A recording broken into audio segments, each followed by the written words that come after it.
Are we have to crack up? Shall we attempt to recap? I mean, I'll happily defer, but I've got some notes. I mean, people can help yeah, me go along. ahead. We woke up after a short rest with those weirdos coming in. It was a mind flayer and the four horsemen. Squiddy decided he wanted his scarecrow back. Phelan told him where to go, so he stunned us with some sort of psychic thing that knocked out Star and Sephi. He basically took it. He's mind flayer beholder mix I've got here. Then we had a chat. Decided to go see the halflings. We got to the door. Something about. I got some cheese. Tone had some good. Moose threatened the doorman. Yeah. He was like, "You can't come in." And he was like, "Listen here, you halfling fuck. Open this damn door and get me some damn cheese." And he was like, "Okay." So, Classic. it was good. We managed to talk to someone in charge because of his diplomacy. We saw a guard was big robot. I have his name somewhere. Can't find it. Robust. That's it. Who said us to go into a room. We found the princess in her bed. I can't pronounce her name. Harari. Yeah. That's Princess Harry Rosewater in the Rosewater Casbah. Yeah, Princess Rosewater. I'm going to call her. Yeah. She got dressed. She introduced us to Lord Pash, not Pish. Pash. Gold Whistle. We had a bit of a chat. They told us about the Thane Belfast of Brimstone of the Dwarves. He also told us about Orchard Hill.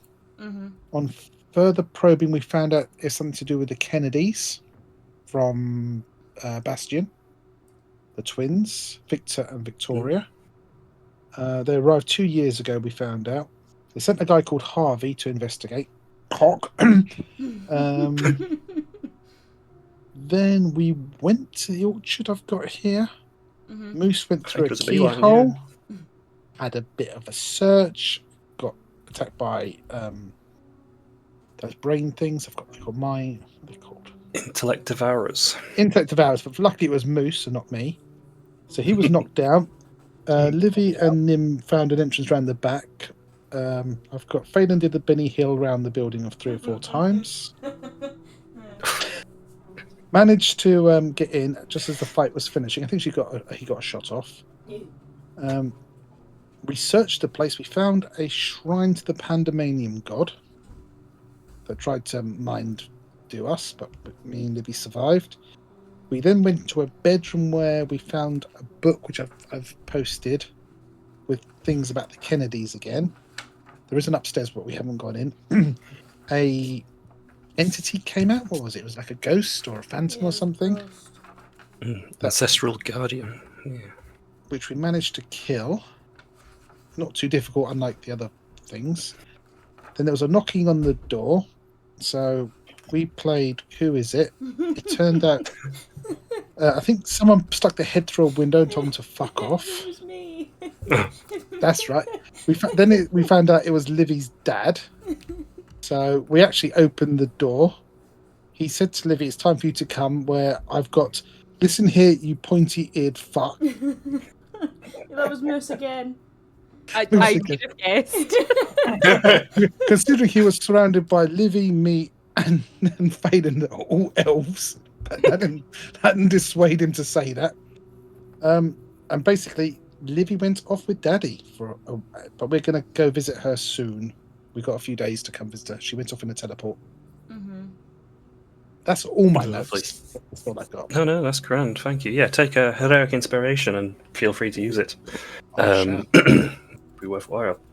Yeah, that sums up rightly. So yeah, we found you maybe just an hour into searching the ground floor of the Orchard Hill Keep, having encountered several things. Harvey Tenpenny was bound and gagged in one of the storerooms, the halfling who was sent by the Rosewater Casbah to investigate. He wanted to leave. You guys are somewhat convinced him to stay. And yeah, we finished with the knock at the door, which was a Daedalus Calum, Livy's father, who basically said there's no more time to adventure. That your ceremony, your ascension, is due. We need you to come home now. Your friends, everyone in the group was invited to do so when they are able to the city of Reverie. However, the means and ways to do that would be down to yourselves. So yeah, the four of you are in the courtyard. Go on. I was going to ask, Sephi, do you have thieves' tools, or are you still using that rag on a stick? I presume is Sephi there? Because I don't know. I was about to come to that. No, it's just I'm trying to buy some off some guy for an extraordinary price, and everyone's telling me that you've already got some, but I don't believe it.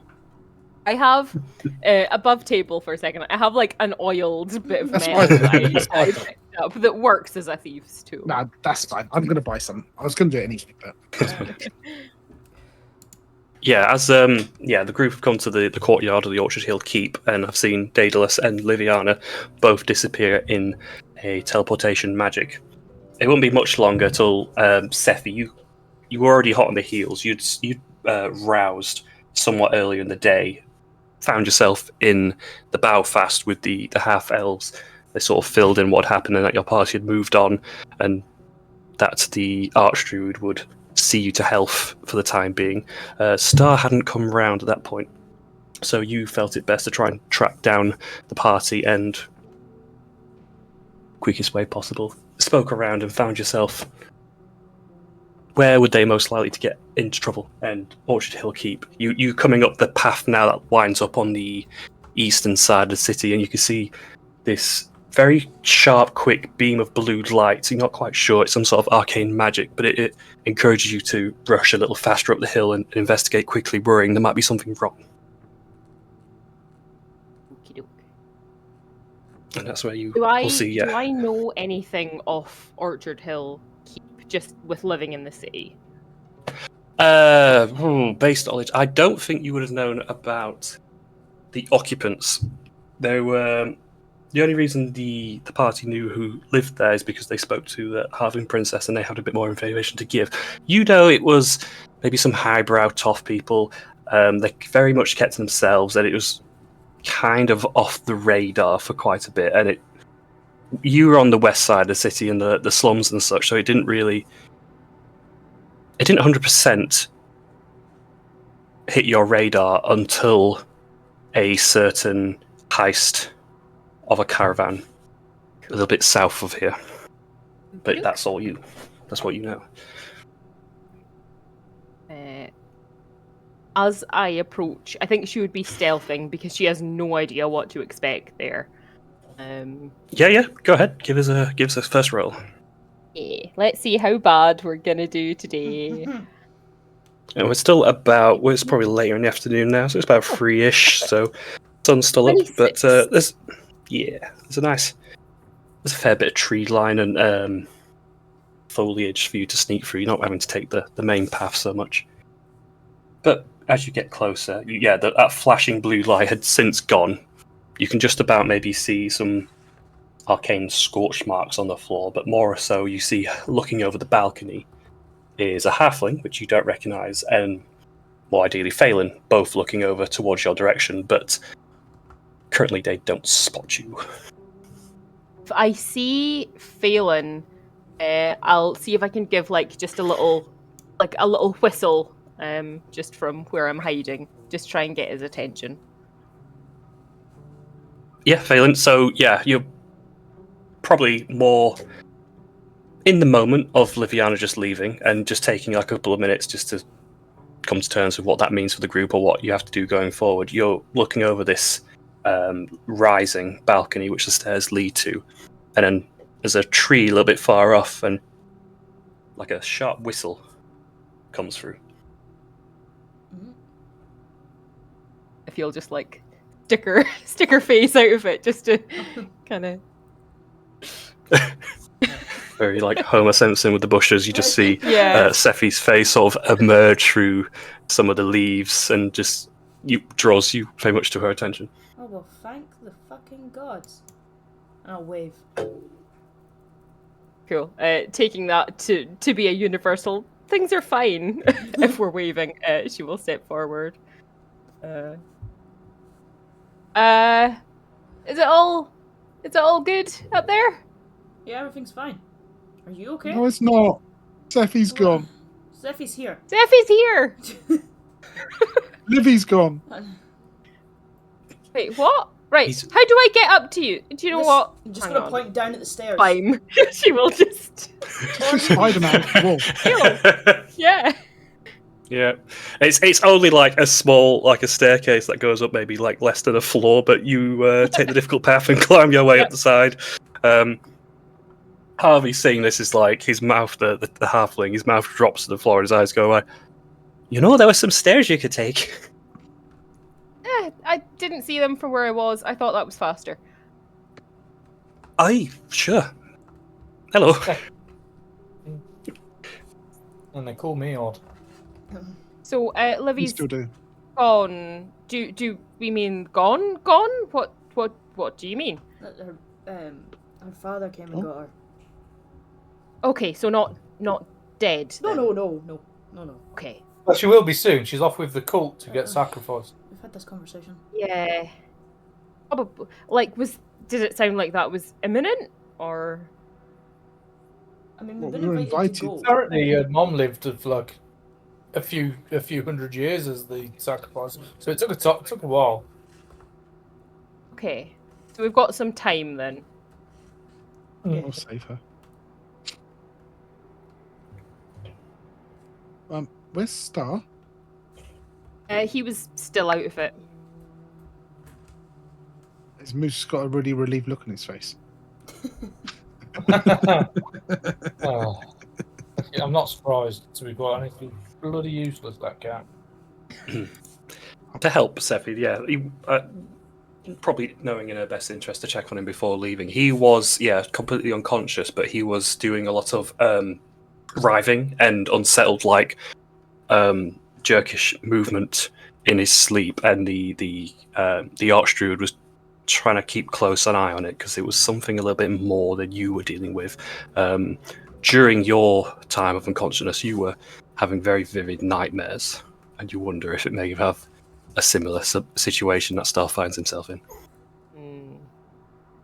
I think the elves will probably help see him through whatever he's going through. Shame.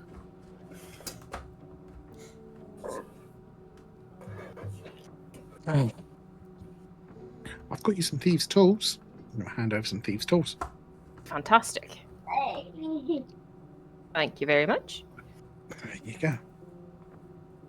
So, Keep an eye on the short lockpick. It gets a bit wonky in some of the doors. Actually, stick to long ones. will do. This is So, Harvey, by the way. Hello, Harvey. I'm Sephi. Pleasure. I've not heard anything about you, so I imagine that's a good thing. Probably for the best. So what are we doing here? Kennedy's. It's an old haunt of theirs. Mm, From Bastion. yep. The twins live remember. here. They did like experiments and shit, right? Am I remembering that right? Yeah, and when Um, last time we came across somewhere with this family, there was a problem in Bastion, some sort of diseasey type thing. Yeah. I'm thinking this might be completely unrelated, but it might not be. They like to do I mean, we didn't really dive into what they were doing in the basement. We Moose? didn't explore that too much. Not again. But if they were into experiments, that weird floating guy I saw just before everything went black, it was like, I don't know, a mix of two things that don't normally mix. Yeah, we dived into that conversation a little. I don't really think that we've.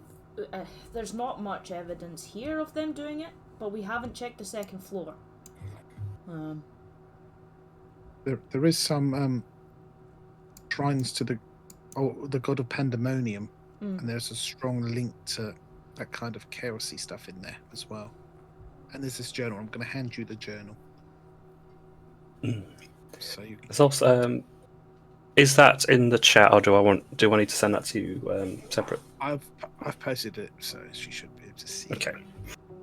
I know there's a letter as well, but I don't know if that went to Livy or not. That might be more yeah, no one knows about pertinent. that apart from Livy, really. But yeah, the actual entries I'll hand to you can read it your ledger. Cool, that's fine. There was. We also saw. Oh, sorry. No, it's alright. Was there not something about a certain crest that I think that Livy might have mentioned that Sephi pointed out while you were in Bastion? Yeah, when we were in Squire Mansion, there was a crest that I was familiar, but I couldn't place it. But since then, I've kind of had dreams and been able to remember a little bit more. And it was the same crest that I saw when this happened to me. So, I mean, yeah. not to alarm everybody, but Moose is fucked off. Yeah. Harvey, are you staying or going? Well, I think the little guy's got an idea, but maybe just in the wrong direction. I think if I go the other way, I'd love to get back to the Casbah and let him know everything's okay. If that's alright. Yeah, of course. Tell him Yeah, to get more just- cheese will- ready. Yeah, just I let them will know say that how we'll give you one. grateful I am for your help, Excellent. and I'm sure the princess will pay that in kind. Thank you very much. Kind. But Safe travels. well, if you guys have got a death wish, enjoy. Thank And you. skips over the balcony, quickly scuttles off into the woodland, and he's quite spry for an older halfling. Didn't take long to shuffle off. Excellent. Right, well, now let's go find Moose, because this didn't go well last time when he was on his own. Moose! Moose! Ah! I think we've been told to avoid that. I've got Yeah, my Moose, ear don't- against the door. Moose, don't go in there. Scary shrine demon thing. God thing. What I will do as well, because of the letter, if Livy just had it and not shared it, I don't want that to get lost. So I'll put that with Sephi. I'll suggest it's been handed across, as it's probably more relevant to you and your history here than anyone else. So you might be able to I get think she was gonna hand it more over information anyway. here. Yeah. Rightly so. Have we seen the scary shrine thing? Yes, Livy and I saw it, and it tried to invade our brains. Hmm. I think you've had enough invading for one day. Yes.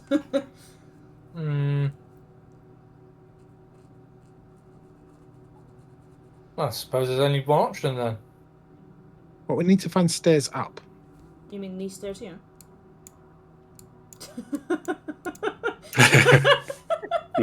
Moose has discovered some stairs.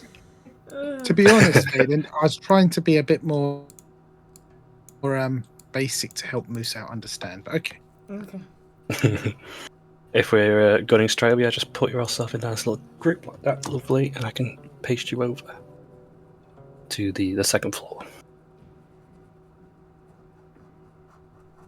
But it's the entire time it's just been that sort of cold, quiet atmosphere. Now you've cleared out certainly the ground floor. Almost no noise, maybe old creaks and such, but nothing like red flag-ish until Moose, you start to come up the stairs and want to probably exercise a bit of caution now, because you hear almost sort of bird squawks, and they're very, very close to the room to your south. If I put you over to the right thing, that'll help. You're already there. Yeah, you go.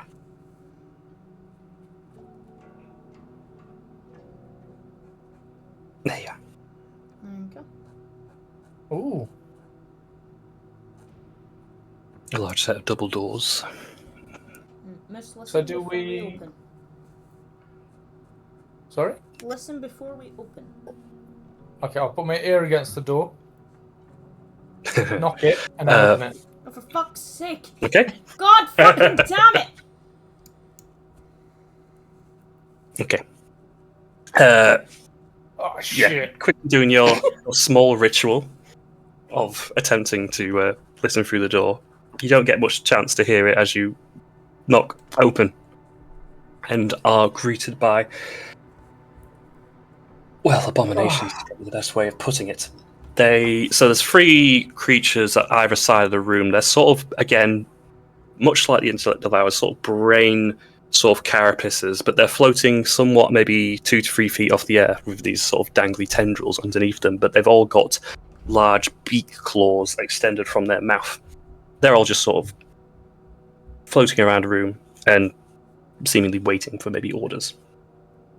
More so, there is a much larger creature, and similar to the Mind Flayer abomination that appeared at the Belfast, this one is very Mind Flayer-esque, but rather than having the full form, so tendrils from the face, 2 arms, 2 legs, at the chest there is a maw, like an open mouth, and a singular eye. Some other weird sort of abomination.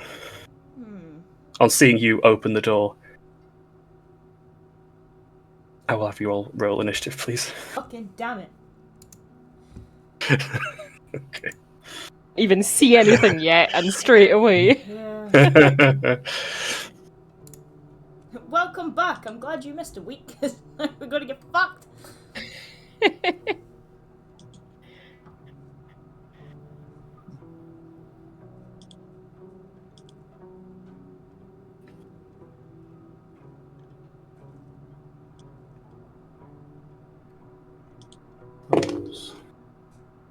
Miss, I hope you're ready for the preparation of that you're now the healer. Because everyone else is fucked He's up. always been the healer. What are you on about? Oh yeah. A healer that runs the other He's now- direction when trouble comes. Yeah, exactly. Is now Can't the wait. only healer. Yep. Good job, we got some potions, right? Okay. Maybe. Nim, you hear nothing but a door shit. begin to open. I Yeah. can't see shit. So I'm just going to skip this turn because I don't know what's going on. I'm just waiting for them to move. Actually, to help, you probably hear the phrase "Phelan, don't open that." Yeah, Okay. for me saying "oh for fuck's sake" definitely came out of my mouth. Of Yeah. yeah. Maybe Listen my before action we is- opened and then it was "oh for fuck." Yeah, you could definitely have taken that. That wasn't off table. I think my action is to face palm because I don't even want to squeeze past you on these stairs. Yeah, that's fair. It's okay. Facepalm's a free action. You can do that whenever you want. I Bruce is will confirmed. I prepare my blade attack if anything comes close, but I don't think it Okay. will. Sephi, similar situation. Yeah, can't see anything, just heard Phelan. I've learned my lesson from being too close to Moose when he's playing the opening doors games. So I am also just waiting here. Oh, Okay, maybe we'll share a look at each other like, oh, shit. Yeah, just, not again. would it help if I tell you they're not immediately at the door and there's room to play with? I can't see I- anything. Yeah, but I don't even know there's anything in that room. You can I ask. I can't even see a room. I can see. Nope. Ask All I can questions. see is You're Sephi. halfway up the Sephi. stairs. I can just see Yeah. Sephi. That's all I see. Oh god, what's Moose done now, Phelan? He's opened the door and there's abominations on the other side of it. And we Tell him to close shut the door and back out. Oh god, At the current moment, I fine. can see 2. I don't know how many there are, but I can see 2. Get past you. Oh Jesus. Alright. From from my place behind Moose, I am going to get out my bow, my lovely new bow, and I am going to shoot at, let's see, this one here, because I have the clearest shot. Let's see. Do I hit Moose? Oh. Do you? Do you? As ever, I will ask Moose to do a dex save. Welcome back, Sephi. Welcome back. You're absolutely fine. You hear Sevi's footsteps behind you, and maybe a second like spider sense kick in. You're like, as you hear the drawstring of a bow just pull back, dodge your head out of the way as an arrow whiffs past your head. It doesn't hit anything in the room, but it doesn't hit you either. Oh, Like Miss God. was expecting it. After he is already ducked, she will say, "Duck." I'm gonna go with my second shot. Can I play again, right? 16 to hit. 16 will hit. Amazing. And as you do as well, if I'd like you to do me to sort of determine the creature, if we go with either nature or arcana, as it takes 9 points of piercing. We have -1 for both of those. Yeah, intelligence. So let's go. Wow. It's a scary monster, and it needs to die. Exactly. Yeah, It's gotta I have no go. idea what it is, but I hit it for 9 points of damage. Yep. Finding a good shot in there and hits its sort of chest, and as it does, it like reflexes back, and it had these two forearms now, but realizing this fight's begun, a second pair like emerge from the armpits from below, and they're like readying some sort of magic as well. Oh. Ooh, I don't like that. No. And Sephi will just scurry back to her corner. What did you see? Big scary monster. Tentacles. Door's right there. Okay. I'm going to look behind me down the stairs and contemplate. I mean, one action dash and you're out of the building, so, you know. Yeah. Okay. So, the first creature is going to shuffle its way around the corner. Oh. Approaching Moose. Oh, but And it's going to make a couple of goes. It's got a tentacle attack and a beak attack, so we'll start with the tentacle. 19 to hit. No hit. Okay, this has effects, so we'll see what it needs to do first. I'll need you a con save, please. As the tentacles lash at you for 8 points of piercing, but you manage to shrug off. You realize as the tentacles lash at you, there's like these barbs on the end of them, and they sort of scratch your skin, but you manage to resist. But there's a light sort of burn that comes from it. You don't think you've suffered any ill effects, but a nasty hit could be worse. And follow that up with a big attack. That is only an 11. No, we're good. And gonna move a little to the side, like that. Phelan. Oh. Well, I'm gonna do what Sephi did, but better. You're going to shoot Moose twice. I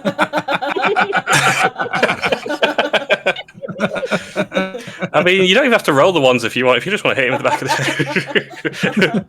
25. Moose does 25 hits. 25 hits, whatever you want. I assume it's the main one. Yeah, that one there. Oh, give me some damage. You know what?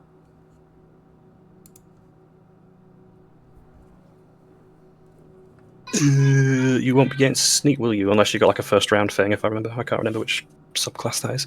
That is Swashbuckler, I think. Yeah, no, I've not got a subclass in Rogue at the moment. No one is currently next to them, so we'll take the 9 points. Gets the shots.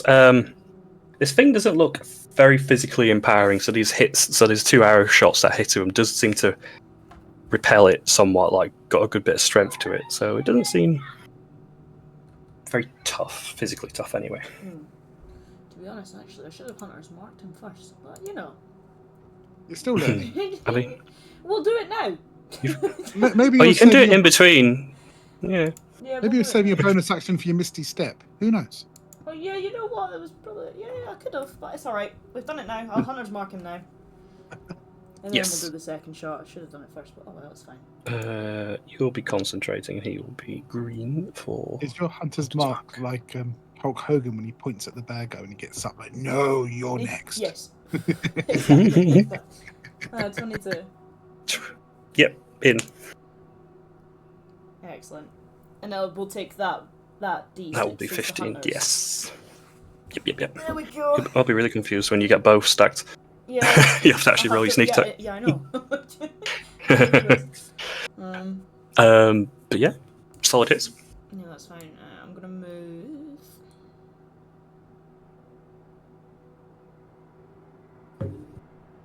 Gonna go there.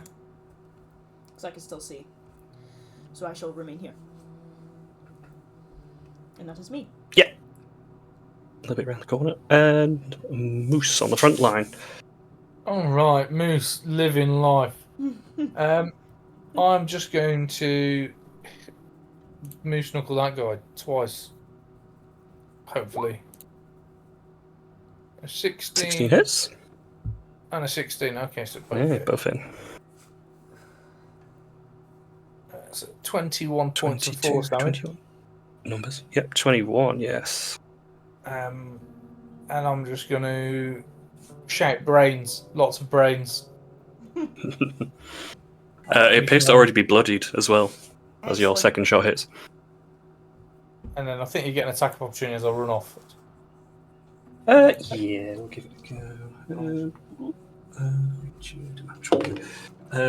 Yes, a natural 19, so 23 Yeah, that'll hit. on another tentacle. Yeah, a con save on that as well, please. 9 points of piercing. Oof. Yeah, fine. Yeah, absolutely Come on. fine. Grazing blows from the spiked barbs. Okay. That's it, that's what I've got. Lovely, thank you. So the creature now, which is actually, since we've had a couple of goes, since you both attacked Phelan and Moose, if you want to roll nature or arcana checks to try and discern what it is, maybe we can go a little bit more into detail. There it is. There it is. You also think it's a big scary monster that needs to die. You know what? At least me and Seth are on the same page, right? We know exactly what it is. Yeah. I'll shout. What is it, Phelan? It's a gnome. It's an awful beast. Not moose. I meant the creatures. Ah. Back away. Moose can just about get from it the mind flayer elements to it, but it's only half the creature, and you can't quite discern what's making up the chest portion, so you can't get a little bit more on that. But you have a bit more of an understanding given mind flayers and what they can and cannot do. But this, there's like 3 arrows buried in the chest of this creature. So the forearms are out, and there's one's like harnessing a spell. The other two like go out in their arms, like outstretched to the sky, and it seems to be shuddering or shaking. None of you hear or can sense anything. Who's Actually, no, that's just going to be the same outcome. Isn't it? None of you are going to really tell what it is, but Moose, you're suddenly going to hear a smashing to a door to your south here. Oh dear.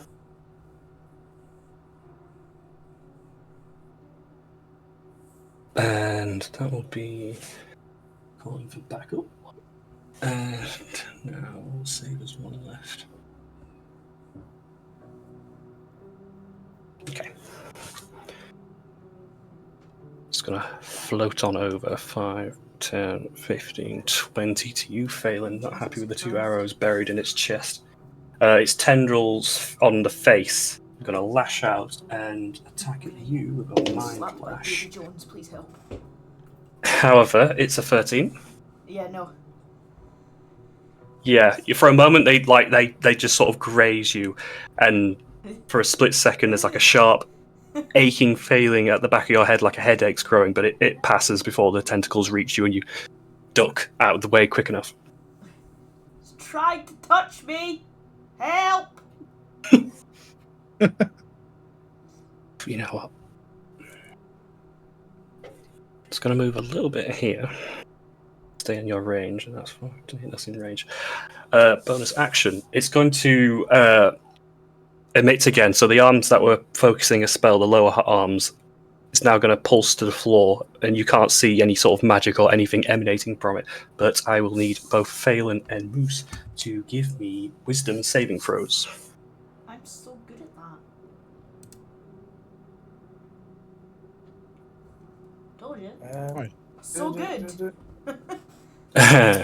That is 2 failures, I'm afraid. So you both very quickly just drop to the floor prone. Something's racking your back of your head and it cripples you for a moment. And you just simply fall over to the floor. That's all it is. You'll be dropped prone. Yeah, that's fine. Which you'll also not be able to take reactions until your next turn. Yeah. Following that, we've got some growls. Okay, and they float. Would Go I need ahead. to make a con save for that? I know obviously I didn't take damage. Does that affect the concentration? Or... No. No. I'll say no, because it is a separate thing. Yeah. No problem. However, as you're prone, this growl now, going over towards its master, is going to see you on the floor. No. It's going to make some melee attacks, and as you're down on your knees, it's got a better chance of landing. No, So, please. starting with the tentacles. Ooh, still only a 14. Nah. And the beak is 16? Nope.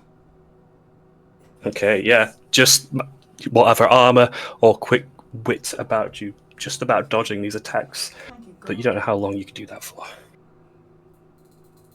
As the second one makes its way over to you. God. And does the same again. Help. 23? Yeah.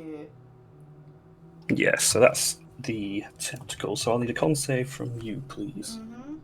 As you take 8 points of piercing. Ow. Yeah, again, the barbs don't quite catch your skin in the right way to offer any ill effects. Would you Finishing like up to with do beak one for attack. Do you want me to do my hunter's mark after? Yeah. Yeah, no, yeah, we'll do it separately because they are 2 different attacks if this one hits. But the second one's a 16 anyway, so I don't know if it's going to 16 matter. the best. Of course. Yeah. Yes, that will break Hunter's Mark, I'm afraid. It's all good. It's alright, you got some points of damage out of it, right? Okay, yeah. All finding you a nice, easy opportunity to try and beak and claw at you. Top of the second round, Nim. Okay, you'll hear Nim sigh behind his mask as he activates his last blade song, steps around the corner to see what carnage is going on around here. 5 to 10. Oh, great. 15 to 20. Okay, right. Let's booming blade this one first. One in front of you. 9 is a miss, I believe. Ooh, yes, not quite. Just getting through the tentacles in the wrong timing. Bollocks. And the second attack, it's a regular one, is an 18. That will, yes. Okay, he's going to take 7 points of magical piercing. 7 it is. These, though, are probably a lot lesser than the main creature. They look like they can take hits probably a little bit better. As it sort of, you pierce the brain stem. Yeah. See the other one? Not from the current angle, I suppose. And that's me for now, I think. Sephi. Oh shit, it's behind me. It's right there. And I cannot get closer to it to do melee because I can't get past it. Come on the ceiling. It is I'll say the staircase is it's a doorway entry, so you will be able to climb the ceiling, but getting through the doorway to still get past it. Yeah, like I can't get past it to get to the other side of it. So sorry then, Nim, I will have to fire past you because I can't get closer. Oh shit. I was gonna go in for melee, but I can't get past it to do that. So the other option is using, if you've got multi-attack, you could suppose attempt to push it. That might give you the space, but I clicked it before you spoke, so it's alright. That's alright. You can always use it as a second thing. But 18's good. Cool. That is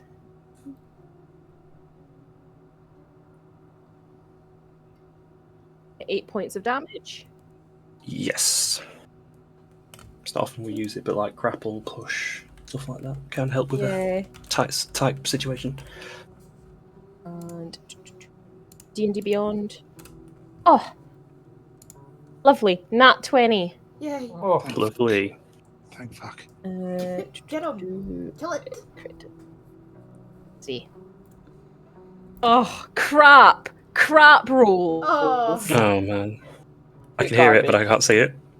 Yeah, 8. When it eventually decides to come through, I rolled a 1 and a 3. Okay. I prefer There's that, a very- that way round. It's a very nice shot of where Nim, wholly unaware of you knocking your second arrow, moves slightly to the rest, and your arrow cuts through, narrowly cutting through the wisps of his hair and just under his ear. So, like, very accurate shot, but it's sort of a grazing blow on the grail, so it doesn't quite get full impact. Rubbish. And I don't have any bonuses to do from over here. So I am just gonna kind of pop back to the corner a little bit. And that's me. Okie dokie.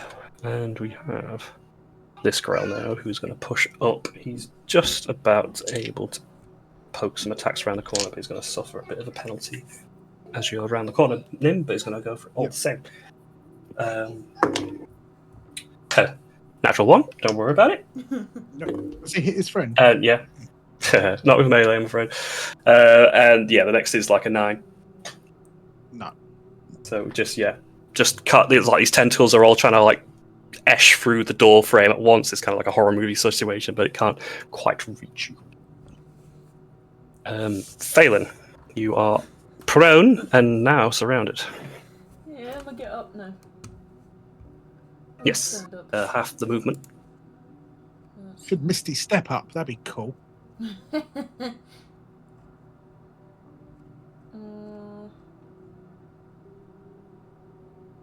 I don't really like being here.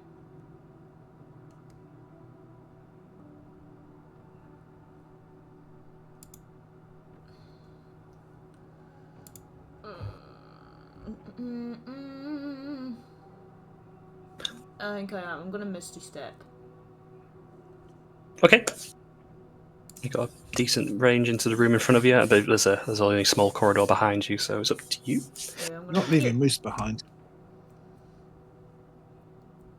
Yep, finding yourself in the what is more dingy and decrepit quarters that they were situated in. That's a little better. Now we shall take a shot at the one right in front of the door first. Yeah. You've chosen to be very close. It's up to you if you want to be first. Misty Step. Yeah, so yeah, no, I want to be able to keep an eye. Okay. I've only got the one. Yes. On the one that Nim's been having a go 8 points of damage. at. You will get sneak attacks. You Oh, have hey! a ally within 5 feet, correct? Take it. So Oh, we got 11. that one is past bloodied now. Excellent. Oh well, if it's past, I'll just hit it again then.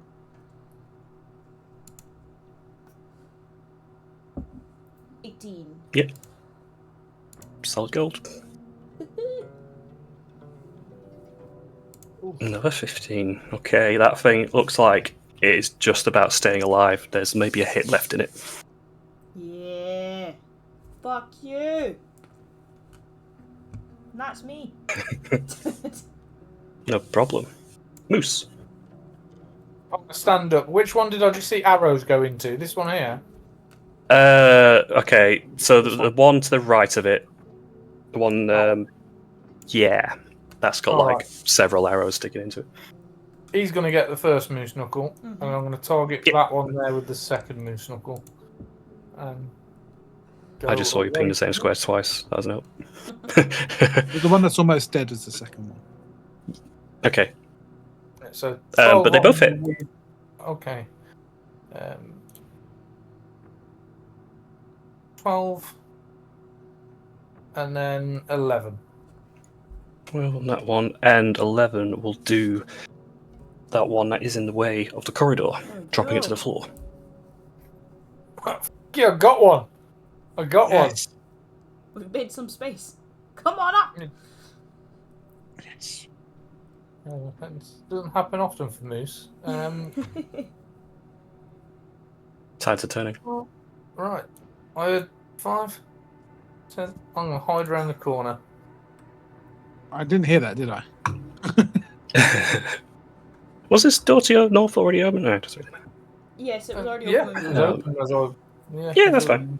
Don't worry about it. That'll do me. As you get closer to that end, you can hear the thumping from the southern door now, of which whatever's behind it is going to try and bash its way through now. Great. I could only Yeah, do there we good. go. So the first hit just seems to buckle it and bend it a little bit, doesn't seem to bust through, but whatever second attack comes through, busts the door off the hinges. I'll say because you're very close. If you do another dex save to avoid the door. How did this? Yeah, quick as you like. Managing to use your halfling, your short stature to avoid any clobbering, but as you catch the dust of the door, shake it off your shoulders, you look up now at this large mauled creature. It's got no eyes, it's got no nose. It's 3 times the size of you, and there's these yellow tendrils lashing and whipping from its back. And, well, it doesn't look too happy, but that is its turn to break the door. We have this creature over here. Who actually, failing you. I think you're the one who has kind of line of sight on. Mm-hmm. I don't know who I want to get, so we will go with dice. Yeah. 10, 15, 20. Moose, you see it approach you, or feel at least its presence approach you from the back. Stuck between a rock and a hard place. We will go, so starting with a pseudopod. It's a natural 20. Mm-hmm. Lucky Okay. our healers. Okay. I mean, it could be worse. We could lose our healer. So that's already doubled, so that's 23 points of bludgeoning. Good. And you're medium or smaller, so you are also grappled, so these tentacles wrap around you and pull you in from the back and constrain you against its body. Perfect. Just what you want to hear. That is me sleeping. Yes. Well, fortunately, I don't think this is a full mind flayer, so your brain isn't about to be eaten. Because that is the alternative to the situation. Yeah, no, it's already got you. Okay. Unbeknownst to everyone else, then, this Grell. Yeah, we're going to stay here and clog up this doorway. 2 strikes against you, Nim. A tentacle is a 10. Yep. And a beak is a 21. I'm going to shield that. Okay. Yeah, the large hawk-like beak bouncing off your shield spell.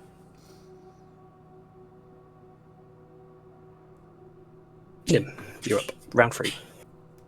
Yeah, I'm probably not going to. If he's not going to get through, I will have to blessing the Raven Queen here. Okay. Or actually, here would be better. Let me take that off before I forget, and I'm going to do the usual rinse and repeat. Where's the blessing? Right. Let's have a look at the room. What can I see? Nothing. Right, this thing's going to get it. Right, here we go. Booming blade, the one in front of me, with a mighty 12 to hit. Hits. Oh, good. Squishy boys. That's 6 plus 10 for the first attack. Thunder, aren't we? Yeah, Thunder's fine. Yeah. And then second attack is a 25. Yep. with another 6 points of damage. Yeah, this one going over bloodied now. That's me for now. Sephi. Ha. I can get to one. I haven't rolled to see what my gloves are doing. What are my gloves doing? Let's do a d4. Do 4 missed. That's force damage. Okay. Just gonna run up to this one. I am going to cast Hunter's Mark on it, and then I'm gonna do some punches. Crack on. Let's see, first one. Well, that's a load of shite. I don't think a 9's gonna hit. Afraid not. Oh dear. Let's try again. That's a little bit better. 18 to hit. Yes. Cool. 6 plus 2 force damage, and let me roll a d6 for Hunter's Mark. 6 plus 2, so 8 stone, yeah. Oh. You say Hunter's Mark, yeah, just so I can put you under concentration. Yeah, I don't know why it rolled twice, but it was the same number, so that's another 2. Another 2. Yes, this one's still on its tentacles. Yeah. Cool. I have used everything. I'm gonna stay there because at least I'm an extra target to hopefully divide its attention. So that's everything. Yep. Cool. Okay, so we have this one on the far right. It wants to separate. So it's you can have an opportunity to attack against its Sephi, however, it's around that corner again, so it'll be like a -2 penalty to your attack. Fuck it. Let's see. Yep. Ooh, lovely. 25 to hit. Yeah, catching it as it tries to sneak off. Hunter's Mark gets added to attack of opportunity as well, does it? I don't think it's this one that's running away, though. It's this right one. Oh, you're right. Sorry, yeah. I was looking at the wrong one. So that is 7 plus the 2 force from my gloves. Yeah, 9 first hit on that one. Little bruise welting up in its brain, but turns around and is now attended to you, Phelan, once more.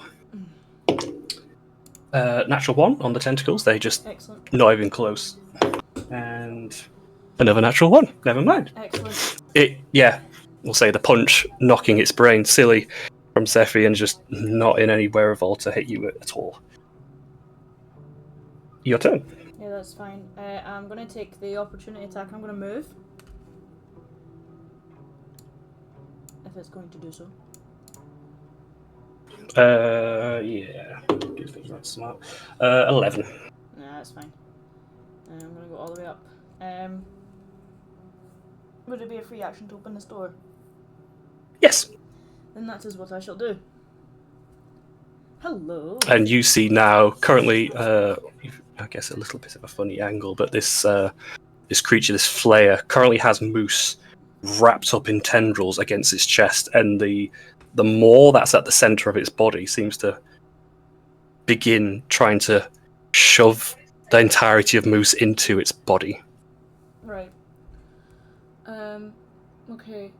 I'm going to use my bonus action to charge up my bow. Okay. I'll pop it in there.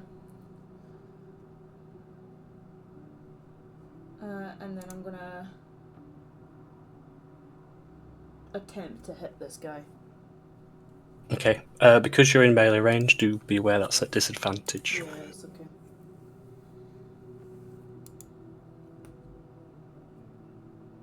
$19. Ooh. The 19's good. What? So see with the charge, is this damage on this first hit? It probably is. It's charged shot. You can use burst at the end of your turn. At the end of your turn. Okay. No. Because that bonus action has to take place at the end of your turn, so it's like you readying your next shot. No, that's fine. So you can roll back the bonus. Yeah, I mean, I can still... Would it work in between 11's fine. If I bonus action to No. does it have to be at the end? Because it has to be the last thing you do. So yeah, it's like you giving yourself 6 seconds to get a better shot. Right, that's fine. Okay, we'll just put that at the end, then I'll just do that. It's fine. I'm trying to remember because Moose is unconscious. I don't know if you'll get sneak attack on that. I don't know if it counts if they're unconscious. Wouldn't have sneak attack anyway because you had disadvantage. Good to thank you. I will play a rogue one day and learn all this, but until that day, yeah, I'm just So gonna commit do it this to memory. again. But 7 points goes through. Oh boy, the wall. The wall. Fortunately, you're not at. Like the Moose is right against him, so I'm going to roll a d20. I can't even see him. But I hope it's not a 1. Yeah, I can't even see him. I've rolled 2 1s so far. Yeah, you're fine. You're fine. It's because he's inside. He's occupying its space, so you can't see him on the map, but he's inside, sort of thing. But narrowly avoid hitting anyone, No, that's fine. What I'll do. for good or bad. Yeah, I'll move there. Oh, there we go. I can see like the corner of him now. Yeah, and then I'll just use that, but the bonus action at the end of that, I'm going to charge that shot. Yep. Moose, I believe I need a roll from you. You do indeed. Oh. We try and do him in secret if we can. Oh, I saw that. Yeah. Oh, Well, yeah, in the chat. it's all right. It's fine. It's doesn't matter. He's in a rough spot anyway, so we know. Okay. It may not matter at this point. So it's fair. The large creature now, which I think, Phelan, you might just be able to see, Yeah, I can see the angle of. snippet. It's not going to attack at Moose. It's going to watch as its master does whatever it needs to do there. So it's holding an attack just in case anything gets close. But it's so big now, it's busted this hole through the doorway, but it can't barge past its master in this case. So it's sort of also stuck. But the creature is certainly going to take advantage of having Moose bound and consumed, or almost consumed. Yeah, we're rolling this. Oh man. So the first roll is a 3 and a 4.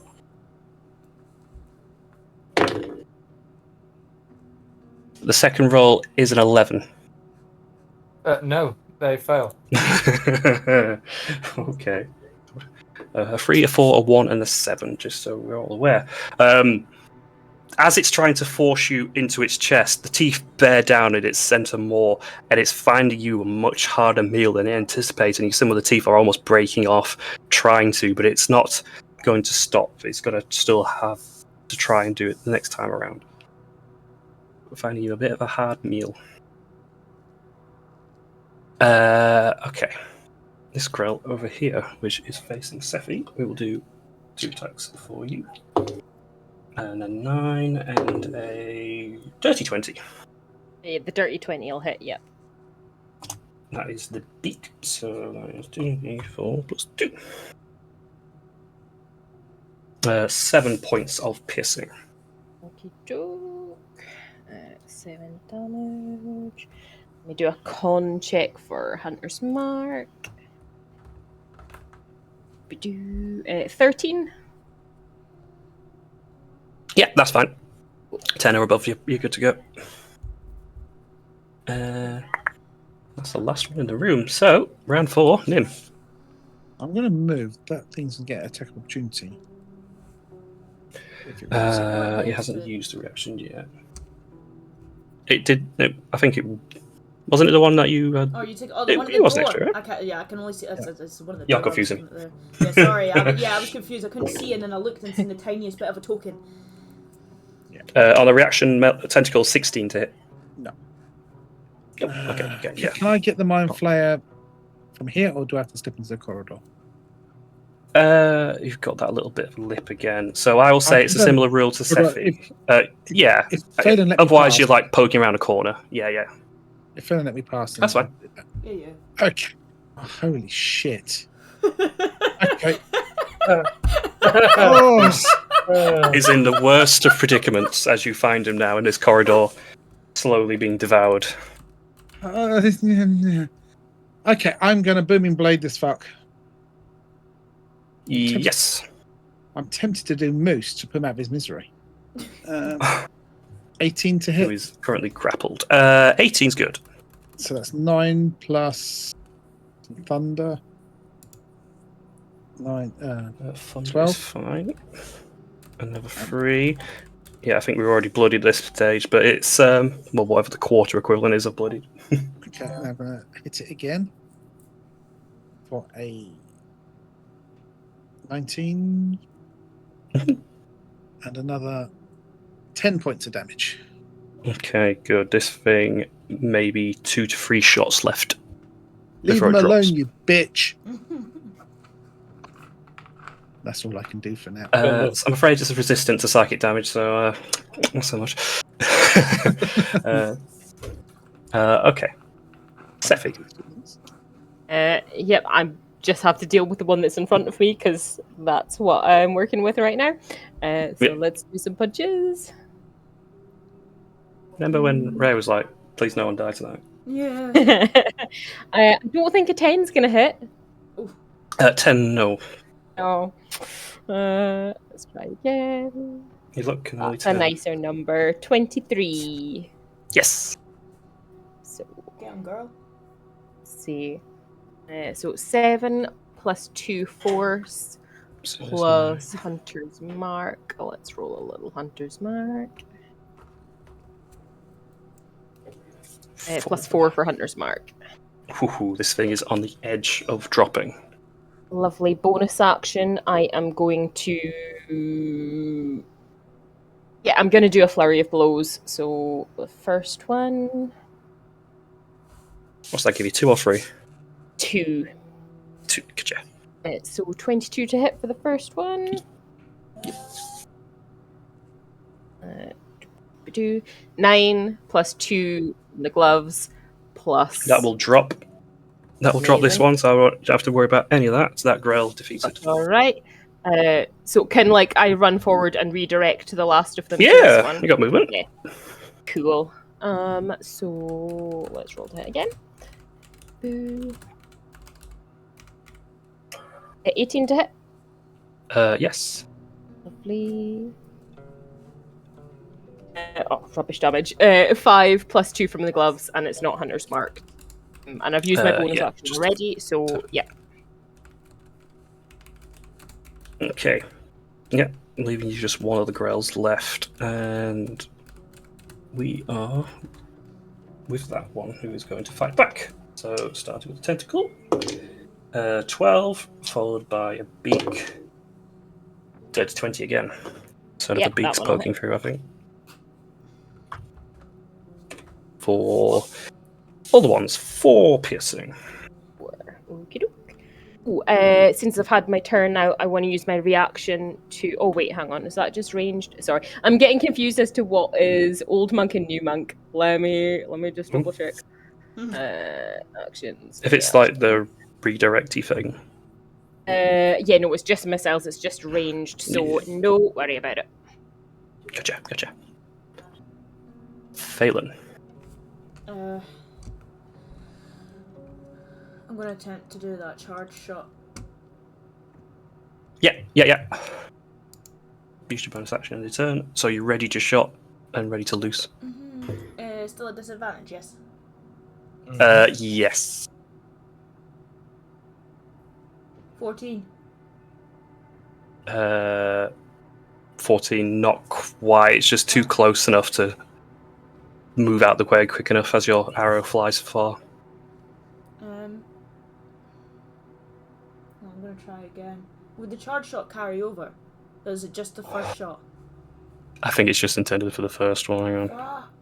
That is how it reads. Your next shot. Damn! The first attack you make. It's fucking devastating. Mm.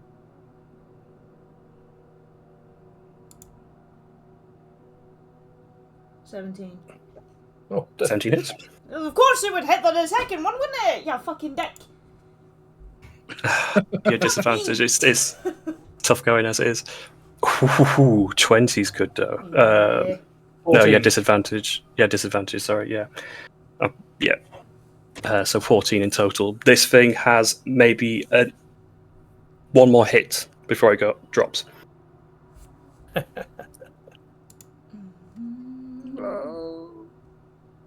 know what? Thing is, I'm not sure if I can pick you up. I've done it again. It's like I should read before I do things. Oh It's god. too late. Yeah, no. What have you done? Well, I've got Zephyr Strike, and that means that I can take the shot and it doesn't impose a disadvantage because I can run? I can run first, I can leave. Gives myself advantage, I could have just... fuck me. You could also You could just disengage, I back to 5 suppose. feet. Yeah, you know what, I could have done that. Fuck me. But It's fine. that's not. Well, you've got your It's bonus. fine. What should you do? Oh God knows. Because disengage is part of your cunning action, so you can do that if you wished. Nah, you know what? I'm gonna dash. And I'm gonna run. Okay. Where are you going? Well, I'm gonna go... Oh, I'm going round. Just I'm dash going will yeah. still allow me an opportunity, which Yeah. I will take. Yeah. Suitable. Just think, if you went round first, Natural you would have had disadvantage. Yeah. Thank you, Tony. Thank you for pointing that out. It's like it's the process in the Tone. brain is clicked. So, if you hadn't walked Trying to help off, we're yourself. going to be in this pickle. 10. It's a natural one, so no. Yeah. Are you gonna let me to squeeze past Sephi? Yeah. You walk through friendly player spaces. That's fine. 5, 10, 15. There's 20. 25, 30. 35. Okay. Moose, if you do you know the command for the secret roll? Are you okay? So if it's /GR then space 1d20.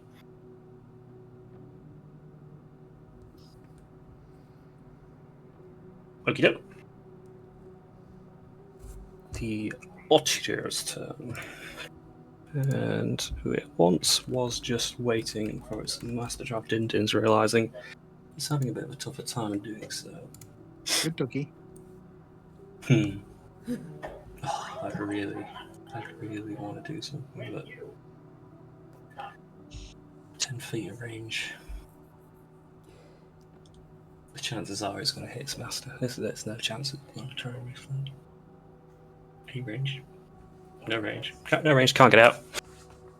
Yeah, again, just waiting for its master to finish up. It really wants to assist, but the likelihood of it striking its master would be too great.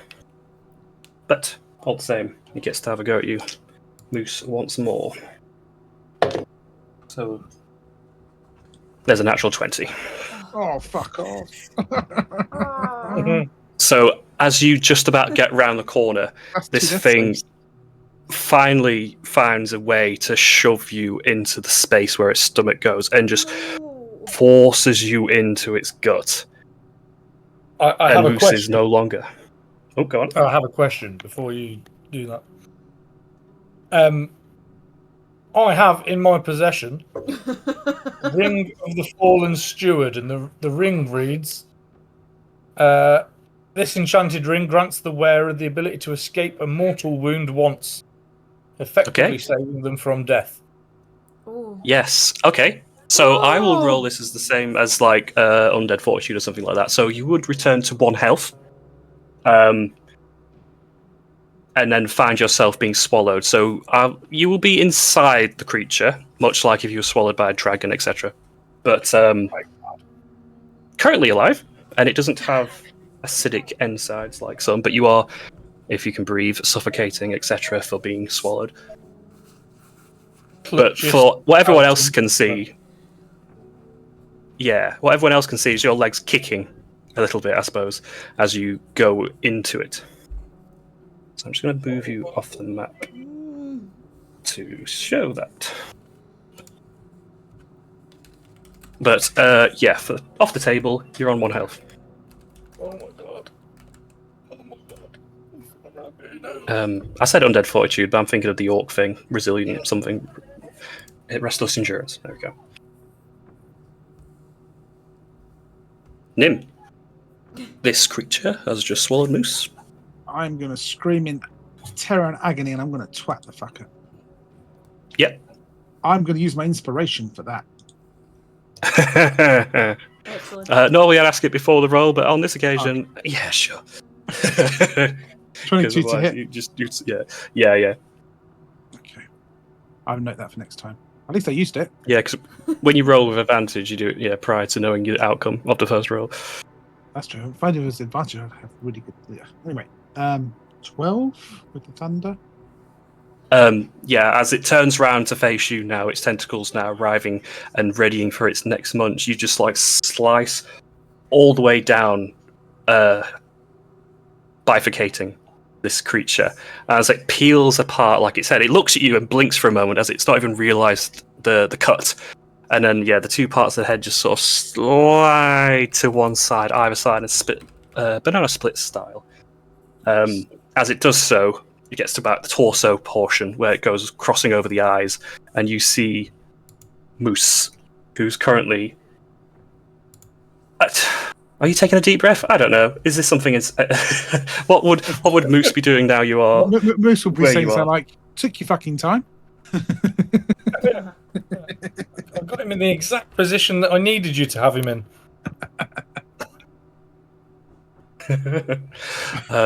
Rip the creature apart, and then the big fiend abomination at the far end of the room, realizing now it's no one has to worry about but killing.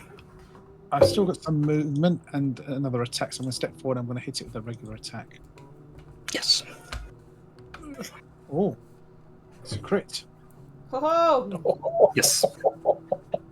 It is 6 plus 3, so it's 9 plus 7. Because it's so vicious. I don't know if that's doubled or not. Is it a dice roll or is it just flat damage? I don't know. I think 7. it's just a dice. I think it's just a flat then. So that would be 6. It's like double the dice normally.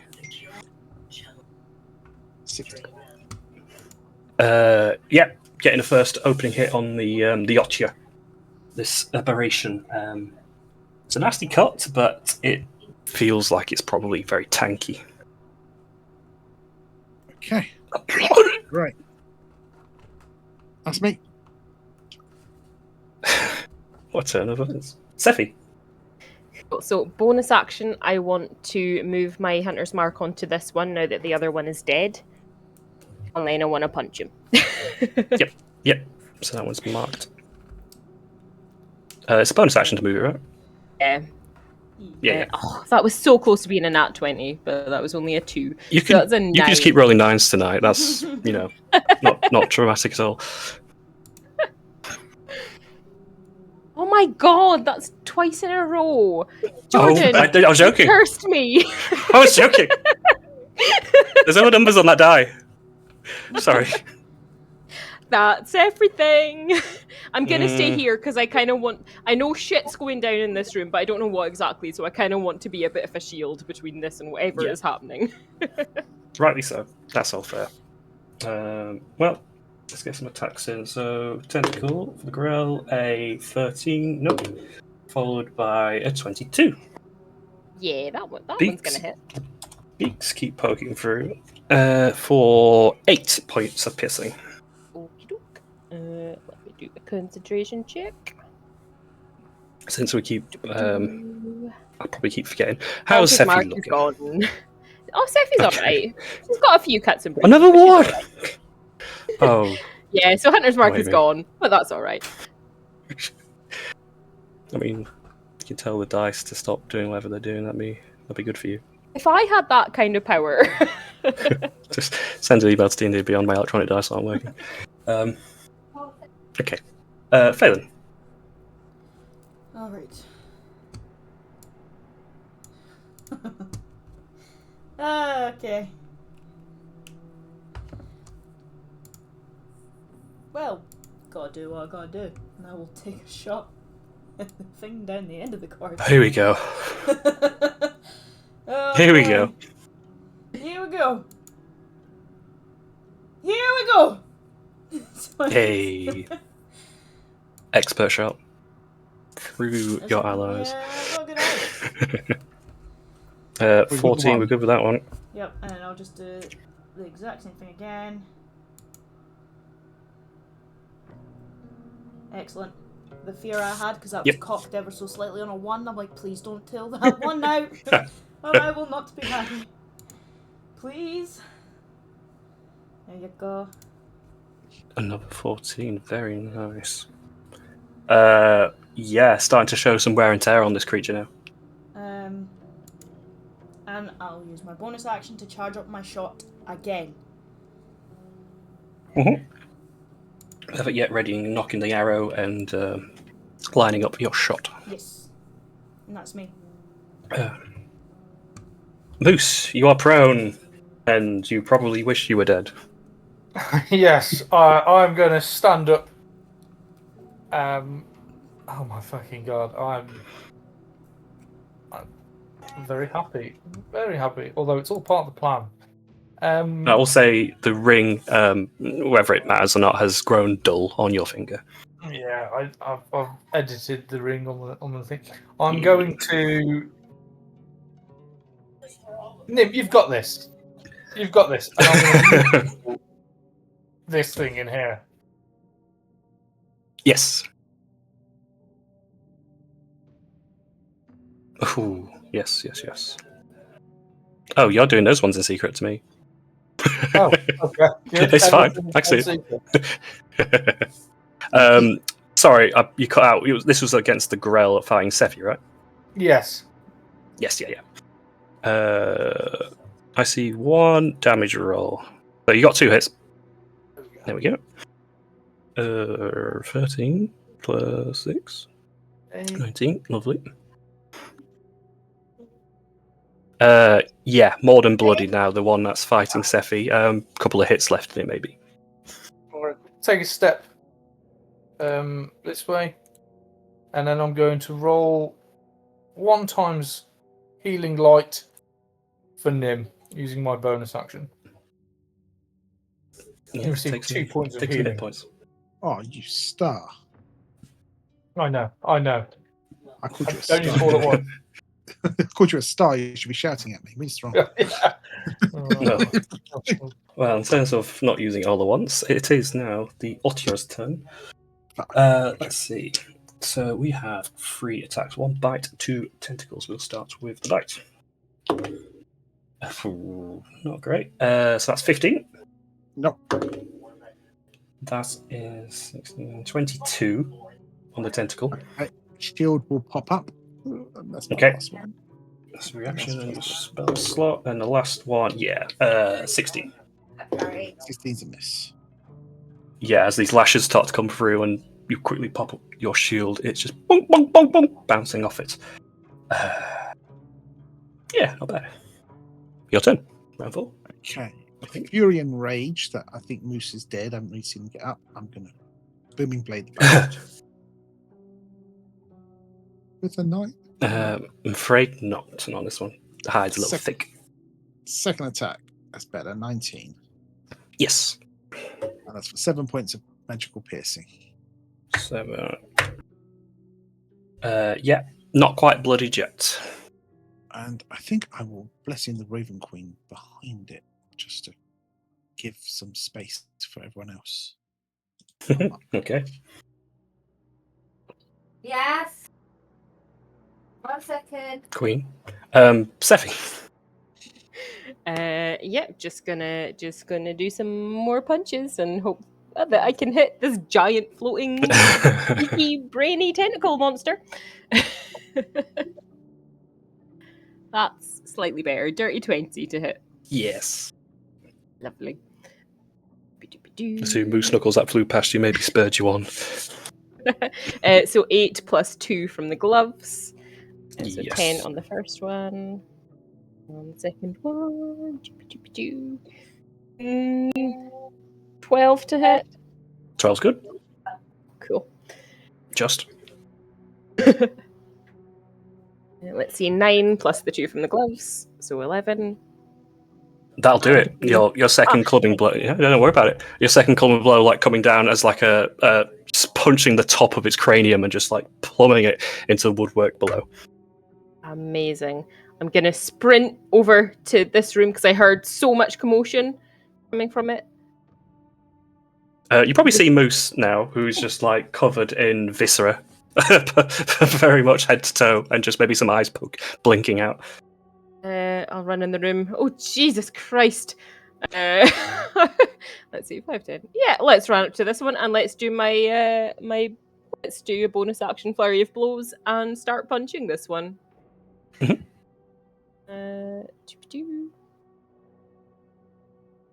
Ooh, nice. 26 to hit. Yeah. 9 plus the 2 from the gloves. And the second one. Bloodied. Lovely. Dirty 20 for the second one. See, now I can hit stuff. See, it's bigger, so it's easy to hit. We'll go with that. And the same damage. You're rolling so 9s for damage now. Not hitting, but damage now. 9 is your favourite number. Yeah, this thing is quickly now, since being outnumbered, starting to falter.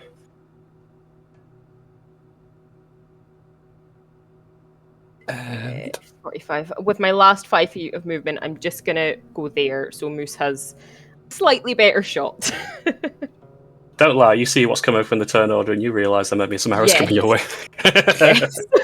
Vengeance. That's not metagaming, it's fine. you know Phelan. He's never going to miss a shot. Nah, Phelan, you have a charge shot. I can't miss a shot. Watch this. Oh, God. 19? Hey. Yes! Yes. Right, let's roll that first. And then So we'll start at the 14. there's the additional 6. 7. You fucking For joking? I'm 7. a laugh. 3d6, and you got 7. Yes, so clearly you know what? Fuck D&D, I quit. No, you're not allowed to quit. Sorry. I quit. I resign. Yeah, Excellent. that's your charge shot. Yep. No. Well, in total, it's 21 damage. It's not too bad. No, it's not. 16? Yes. There you go. And you only get sneak attack once per round, so that's the 13 on that one. Yeah, this thing looks one hit from death. Excellent. Just what I wanted to hear. And that's me. And here comes Moose to finish it off. In comes Mr. Moose to steal your kill. Get him. Moose shaking his head at Phelan's poor archery skills. Hey, they hit. What are you shaking your head at? 25 to hit. Oh, they both are in, yeah. 24 points of force damage. How'd you like to do it? I would like to just whack it so it just sort of collapses in front of Nim, and then just like rolls forward. Give him a fright. What, like onto him or? No, just like through the doorway. Okay, yeah. Yeah, first Moot Knuckle comes in and it drops to its front forearms, like crippled, its mouth opening up for maybe one last exhausting roar or bite, and as its mouth opens wide, the second shot goes straight through the maw, out the back, and Nim just sees it whiz past him and hits the brickwork behind him. As you can now look through Nim and this hole, you see Moose covered in guts through the gap as it collapses forward and is no more. I'm going to give Nim a wink. You're out of combat. Yeah, Nim's going to wink back, but he's got a mask on, so you won't tell. Nice. We did great, team. Great. Yeah. Oh, no. So bad. Now, Moose, I am going to ask you a question. Right. Mm-hmm. You know how I also said, listen before we open the door? I did. You saw me. Yes, I put my ear against it. Yes, I did see that, yes, for a brief second, and then you opened it anyway. That defeats the purpose of understanding what's behind the door before you open it. Do you understand what I'm trying to get at here? So you want me to listen longer? Yes. Enough to understand what's behind the door before we open. Maybe relay the information of what you can hear to us. Mm-hmm. to formulate it's more. It's more than the act of just putting your ear beside the door, Moose. It's you need to listen and work out what you hear on the other side, and then Gather the relay that intel. information to us.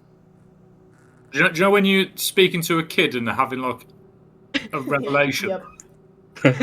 So that's what you're gonna call it. This is news to Moose. So listen, figure out what it is, knock and enter. No. No. There's a step before that. You relay the information to us. We make a plan. Quietly. Okay. We So- listen. Let's. And one. I learn better by doing. One moment. And I close the door Yes. Here we go. and I put my ear against it.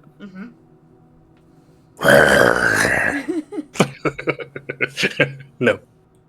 And because there's no sound, I just stay there because I don't know what's inside. No, you got to relay what you can hear. I hear nothing. Then you tell people then, you now hear that you nothing. can hear nothing, you can open the door. I knock No, the no, door. no. I open it. There you go. No, Like that. you tell people you hear nothing first. He did.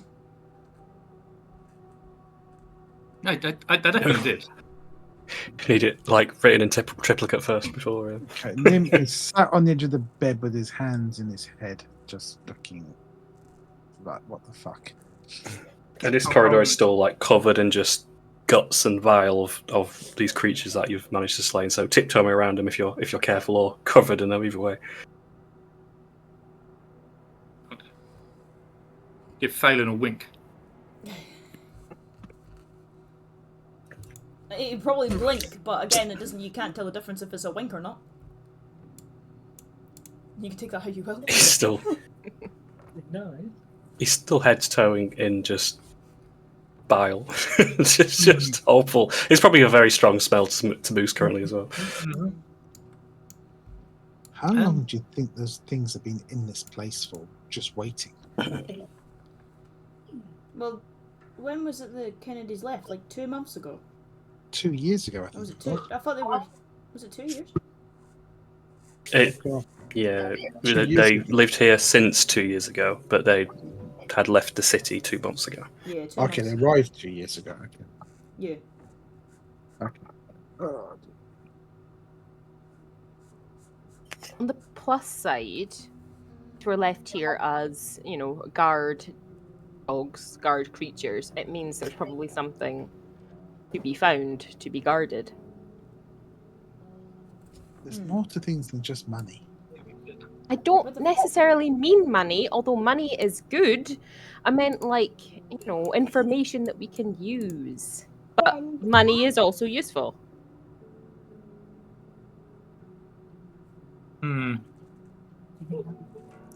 What's it? I'm going to say hi.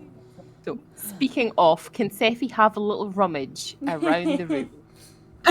Yeah, as well, there's those bodies as well. You can feel free to check them out, whoever wants to do what. Yeah, I was going to ask if anything you think of Vinning would be valuable enough to take off of them. Oh yes, yeah, have a little poke for pocket. So both of you have investigation, one for the room and one for the corpses. I am not the person to be doing this. Well, if you want me to, I can. Can I help already. Phelan?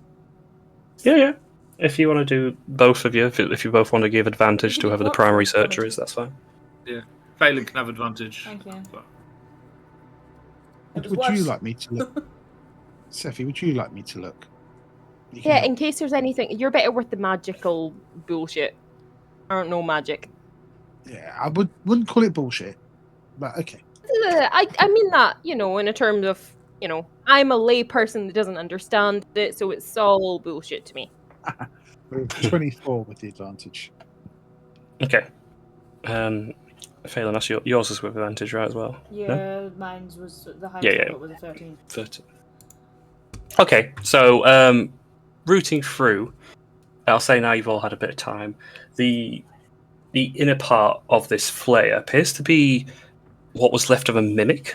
So whatever's been going on has created or fused these two creatures, a mind flare and a mimic, together to create, as you're rifling through the guts. You don't find a whole lot. You will find 15 gold pieces. Woo!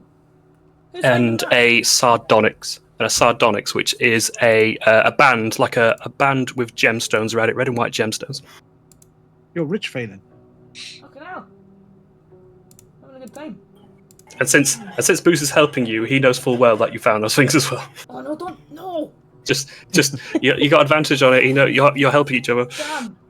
Oh, I'm a bit worried now. What's the other item I found, sorry? The band of... Sardonyx. So if you just put like a gemstone band, it's got a value of about 50 gold pieces. Okay. I'm Sardonyx. I'm curious now if Sephi's noticed that my coin pouch is bulging really big at the minute. Considering I've got so much money now. He also knows that you're quite good at sharing, so, you know. Did you say you could sell for 150, did you say? I said 50. 50, very good. And you'll be happy for it. It's because I'm looking at my own, I'm looking at my own gold. Let's just say Livy was holding out on a lot of money and she gave it to me, and my coin pouch will be bursting and jingling. Yes, well, that's for you to disclose. If at ever. But Nim, as you search around, you find... So you're not so much in the room, but you will just about scrape out 10 gold. But more, there's a very large, well-made tapestry on the wall. It does look like it's probably worth a bit of money, but it does currently depict now a better picture of both the twins, both Victor and Victoria. They're back to back, but it's got the crest, the Kennedy crest emblazoned behind them. The portrait shows, Victoria sort of her hands splayed and pointing forward as if to cast a spell, and it shows Victor, the brother. He's got goggles on his face, and it looks like he's got a wrench in hand. Moreover, the tapestry looks like it's worth some money. I will not pay any interest in the gold and just leave it. I'm sure Sephi will siphon that up. Absolutely. If it's very clear that Nim's just leaving that, Sephi will just neatly, pop it away. Just to be neat, you understand? He'll look at it and probably just sigh and just walk off. And then You'll also get a potion of healing that will be found in some of the drawers. A bit dusty, but it seems to be viable all the same. And a potion of climbing. Ooh. I shall take the potion of healing because I need to heal the healer at some point. I'm sure of it. Potion of climbing, well, I don't know. Give it to Moose if you want, or Phelan. It's either or, really, isn't it? Whoever wants it can have it. Moose, would you like to climb? No, it does not seem to be something I'd be interested in. I'd be worried about falling off and making a dent. Very true point. You take it, Phelan. No problem. You could get up high and shoot things. Yeah, that's one thing. Should I just take a page out of Sephi's book? Should we just start climbing things together? Absolutely. What we'll say as well, separate to this, this is only affecting you, Moose. So the moment before your ring kicked in and saved you from death, there was a small rumbling or vibration coming from your backpack. You know the source of what it is. You probably determine it's likely the cube, but it seems to have been interrupted before whatever was about to occur by you being resurrected by the ring.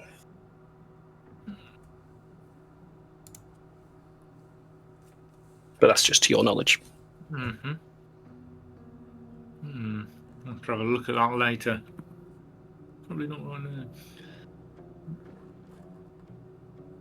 I apologise, continue. That's okay. I'm just going to watch Sephi cut this tapestry out and just roll it up like a professional thief. Yeah, does it look easily removable, or does it look like it's going to need to be cut? It's large, but it's a tapestry, so you'd be able to roll it up and place it in your backpack fine. It'll be probably poking out the top a little bit, but not to a point where it's obstructing you or making it difficult or anything. Alright, cool. I shall add that to my inventory. And then forget that it exists. Yep. And you go to buy an item and go, how about I swap you for this beautiful tapestry of these random twins that you may not know? Mm-hmm. On here, It's it's art. 10 by 10 foot in size. It's art, though, Phelan. Phelan, art sells well. Yeah. Don't really get it, me. I don't know if you've noticed, I'm more into body art, to be honest.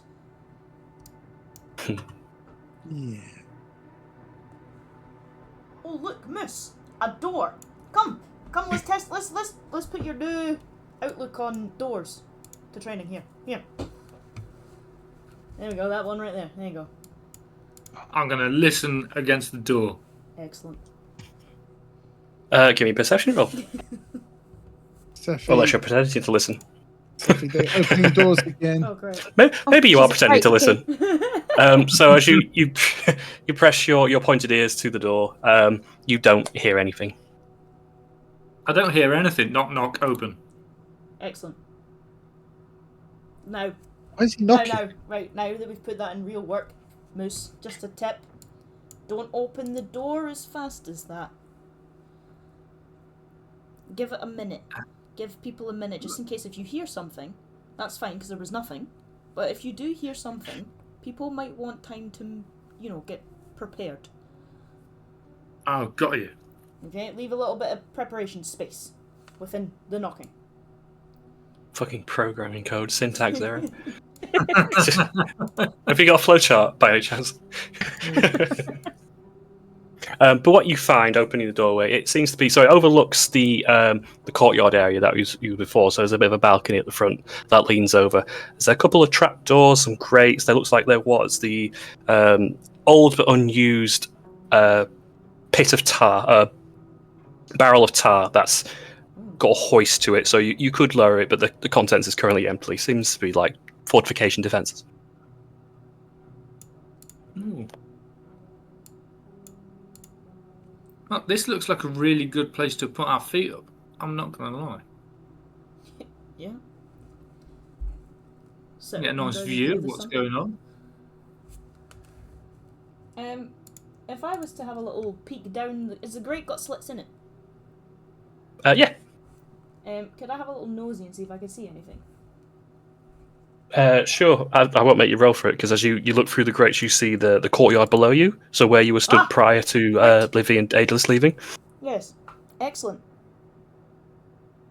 Well, there's a grate straight down to the door. Mm-hmm. Well, do you think the trapdoors then there do the same thing? Well, yeah, I imagine. It's to drop large rocks down. Yeah, it's to defend this place. You just drop them on whoever's invading. Oh.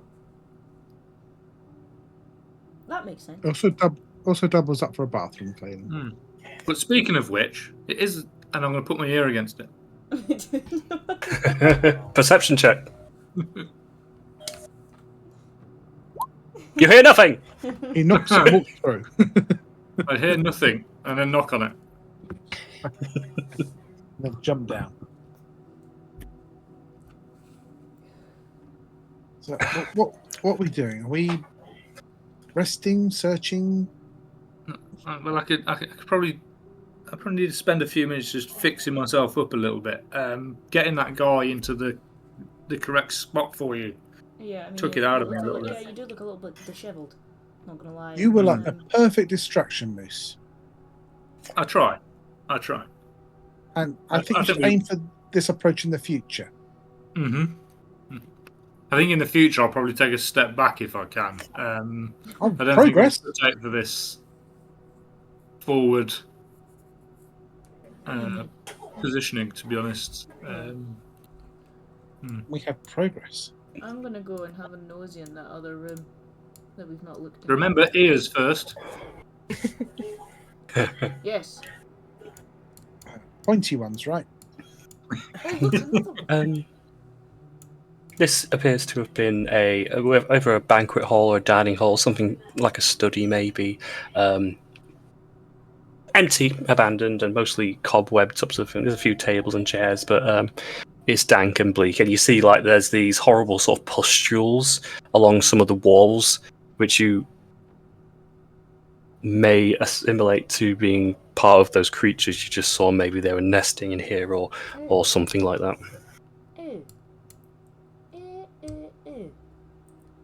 I like the way they've ignored your request for arrest, Moose. They've kind of ignored your request for arrest. They just walked It's off. fine. As long as they do the searching, I'll sit back here. It's horrible and goopy in there, and it's yeah. You both can do your best to avoid it. It's mostly towards the outer walls where the curvatures are. Lovely. I mean, Horrible smell of rotten fish. I am down to chill for an hour if that's what people wanted to do. Most of you want to sit and fix yourself. I probably just need a couple minutes. Yeah. Yeah. I found another door. The sweat starting on his forehead. But we'll let Moose fix himself first. Maybe in one of the rooms that isn't covered in pus. Yeah, you know what? Probably a good idea, Sophie. Yeah.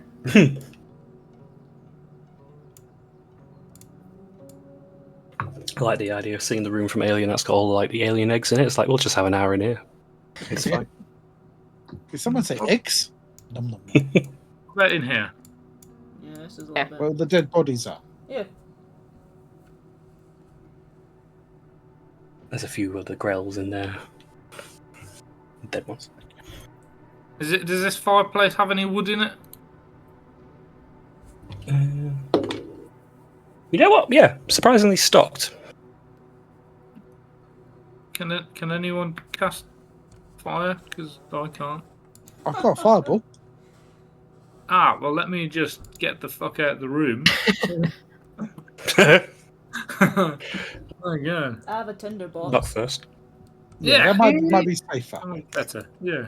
As lovely as a fire is, do we want to announce our presence in the house with the chimney smoke? Because that's really visible. I don't really think anyone's bothered about here.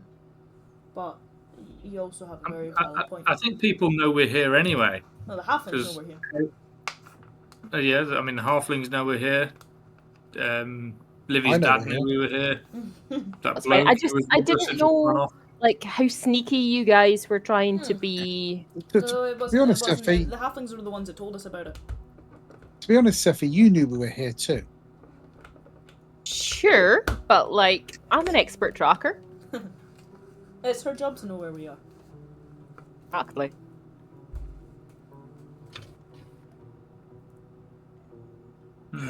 Standing with tinderbox in hand. Do you want me to still want me to do it, or can I spark up? I say do it. I don't mind. I'm going to start casting mending on myself for the next few minutes. We actually need the fire for any other purpose than to burn stuff. We don't need heat. We don't need food. Oh, fine. Just fucking. I'll leave it. No, it's good, but I don't know why Moose wanted it in the first place. I think he just wants. Moose just wants a little comfort while he fixes. He's just trying to be comfortable. Shall we turn him off and on again? I think that's the usual way to fix him. I think that already happened, right? It literally did. It literally. I'm trying to find where my little healing thing is. I can't find it. Could be under other, maybe. Healing. Here we are. But how long? You're just casting mending, so that's like 6 seconds ago. If you approximate, that's probably about a minute. Oh, okay. Yeah. Okay. We'll just stay here for 5 minutes, and then I'll use 5 of my hit die because I am in clip. Okay. As the 5 minutes go past, and the rest of you just check yourself over for wounds, or you make sure your weaponry's in decent nick. Everyone but Seffi make me a perception check, just to maybe keep an eye or an ear to the surroundings.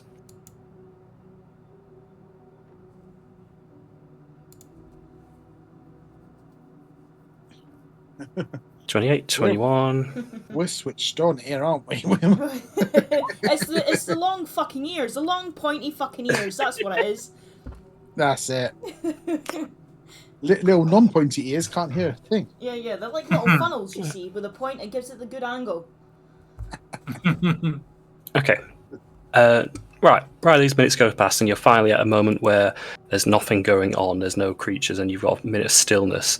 Both Nim and Phelan, your ears prick up to the sound of... It's one of two things, because it's just a bit faint, so it's either like a mewing cat or a crying baby.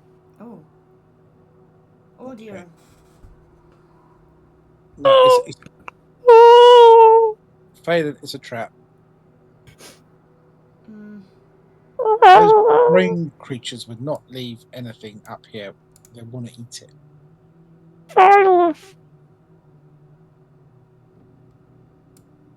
Well, let me just... I won't go into anywhere. I'll just go and try and see if I can track where the sound's coming from.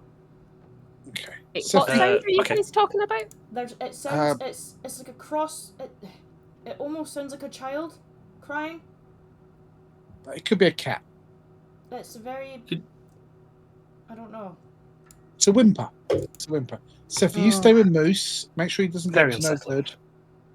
I will follow Phelan. Any sign of trouble, we will shout, come running. Okay. Yeah, we won't engage. I'm just trying to figure out where it's coming from. Yeah, I'll say now you're in the corridor, and with that perception check, the pair of you will hear it coming from your east corridor, which obviously you've not explored yet, so it would make sense.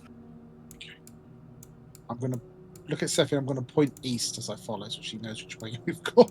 As you come to the corner, it's again south. It curls around south. It's becoming a bit loud now. Can you two do me a new perception roll, please? Yeah. Probably could be worse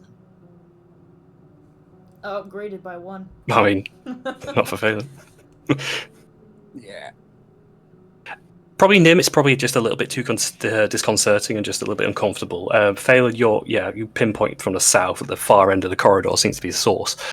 You also in these mewings, these merlings. Again, it's more infant-like or baby-like rather than the cat that you thought originally it could have been. You swear you hear a name, like in the mewing, and it says Silas. Shit. Like it's in this gurgle, childish form. Where Phelan, what are you doing? Phelan? It's saying my child's name. Sephi! Oh shit, Moose, we're up. Going south! They didn't say that was the warning, did they? They said it was come running. What are we doing? Oh, run. Is it this way? Bear in mind where we are. It could be a trick. Proceed with caution. Is it still south? yes, all the way at the end, and you see like a door like on the edge of it, which is closed. Use your ears. Phelan can hear a child, and it's saying Silas as her child's name, but babies can't speak. Do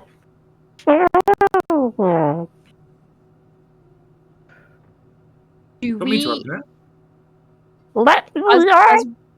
as we're all getting closer, do we all hear the same thing?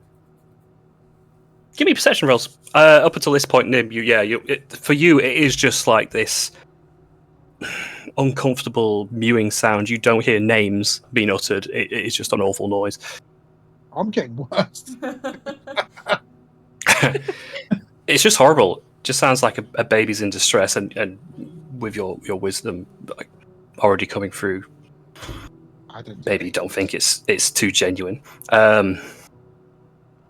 Moose and Sephi, however, you don't hear names being uttered or anything to that effect. I'll say you actually probably do hear the same thing that Phelan's hearing. You do hear, or at least it's the verbiage is like two mews together, and it can kind of come across as Silas, but that might be like interpretive or wishful thinking.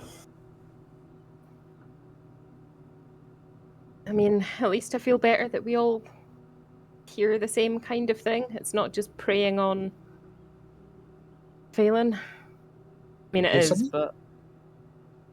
just a noise. Kind of sounds like it could be a name. Well, Phelan, you best go have a look. Yeah, you're currently met with a closed door. And if you were to... Well, actually, I'll let you tell me what you want to do. Listen, knock, and walk in. You know the plan. Yeah, I'm gonna wrap my hand around the handle, and then Nim says it, and I go, "Yeah, you got a point." And then I'll listen through the door before I do it because I've just had we've been shouting at Moose the entire time, and I can't go back against it. Oh my. Moose has got a pad and Hosted pen by our own petard. Mm. Moose, that's how you did writing notes. As you press your ear to the door, it's a similar thing. So it's this babyish noise, the two verbs, silence, but it's louder and it's deeper, and it's a bit of like reverberation and growl to it. It's horrible sounding, and for you particularly, you probably fear the worst.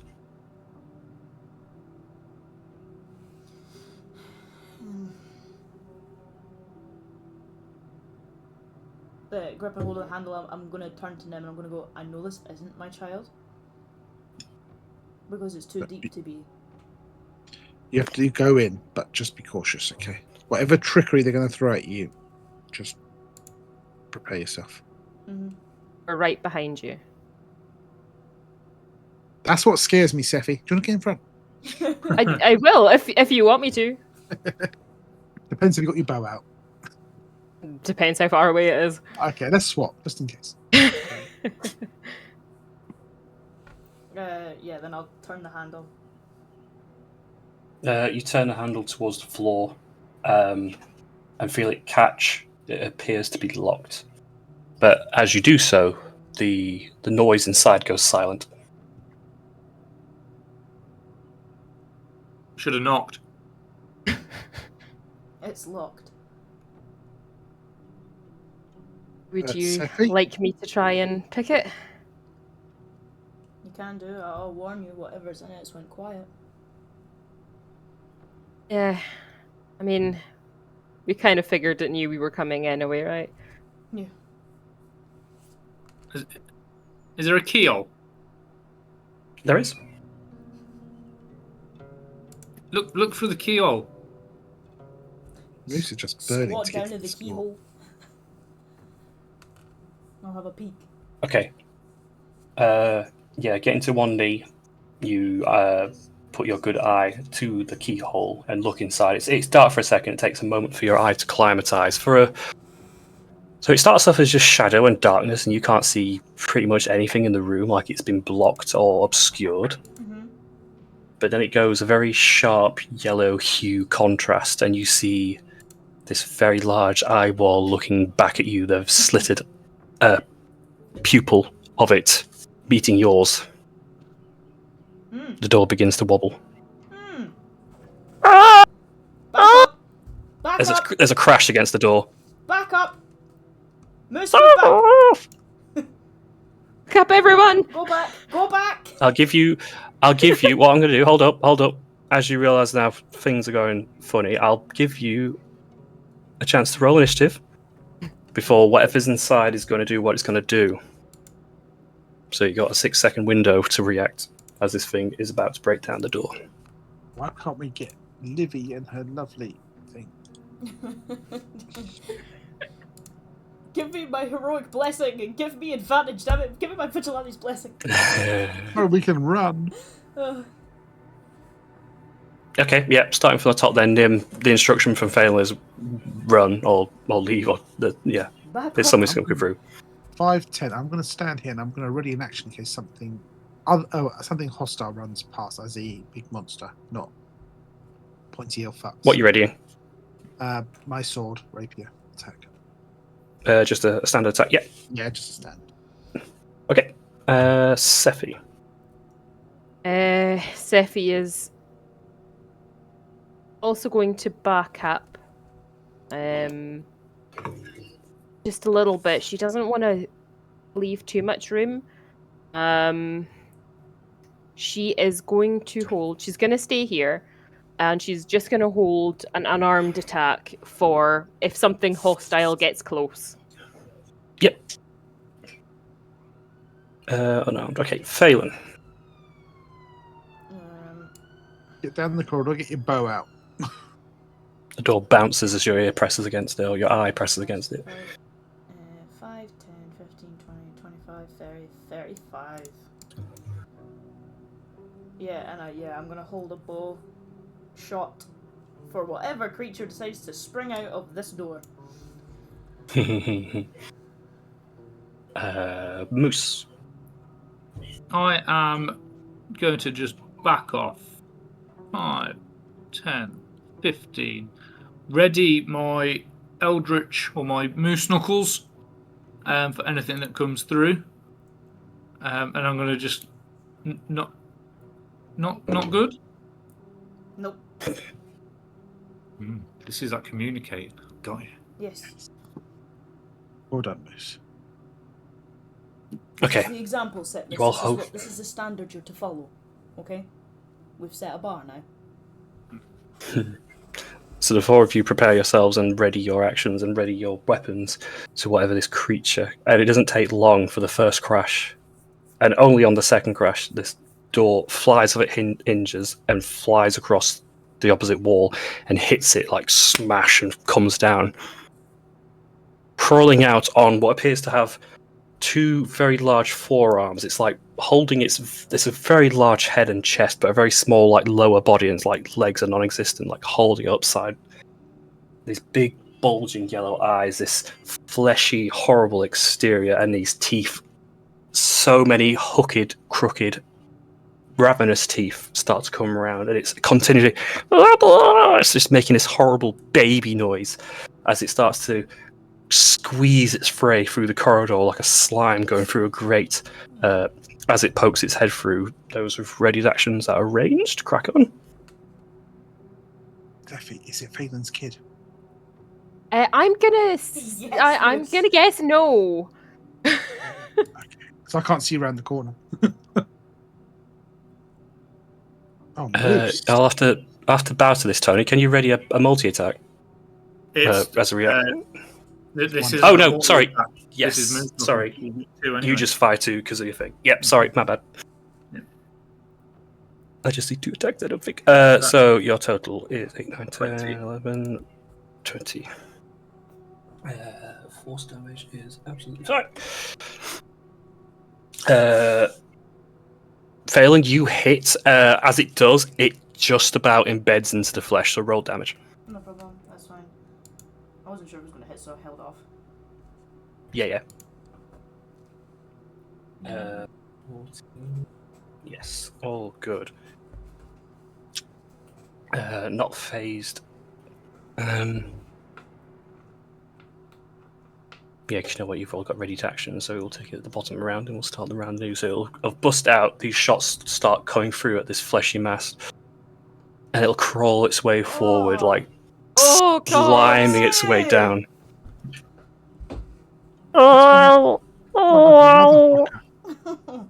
But it now approaches both Sephi and Nim, so if they're actions. Yep, I will do my little punch. Can we keep it? No, it's too creepy. It's too creepy. Can't even hit it. I'll say you'll hit it, but it's just like pounding on flesh, which just jiggles and doesn't, feel any impact from. The rapier will cut through. Okay. For an 11. Yeah, since we're taking at the bottom of the round. It's going to have a go at whatever it can see first, which in this case, Sephi, you're directly in front of it, so it's going to try and grab at you with these very large, hulking forearms, which seems to be its only way to sort of move its way around. It's not amazing. 15. Miss. Yeah, no, just like swiping at you. Just trying to grab you. It's just not quite. But we will now start with the initiative order. So, Nim, top of the round. Okay, we're going to start with the booming blade, I think.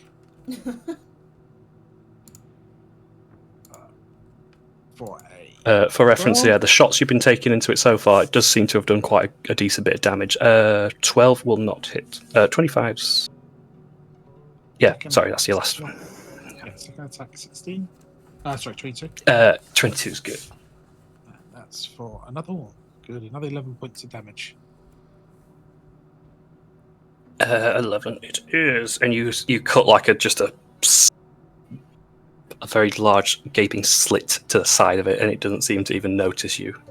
I don't like this. Okay, that will be me for now.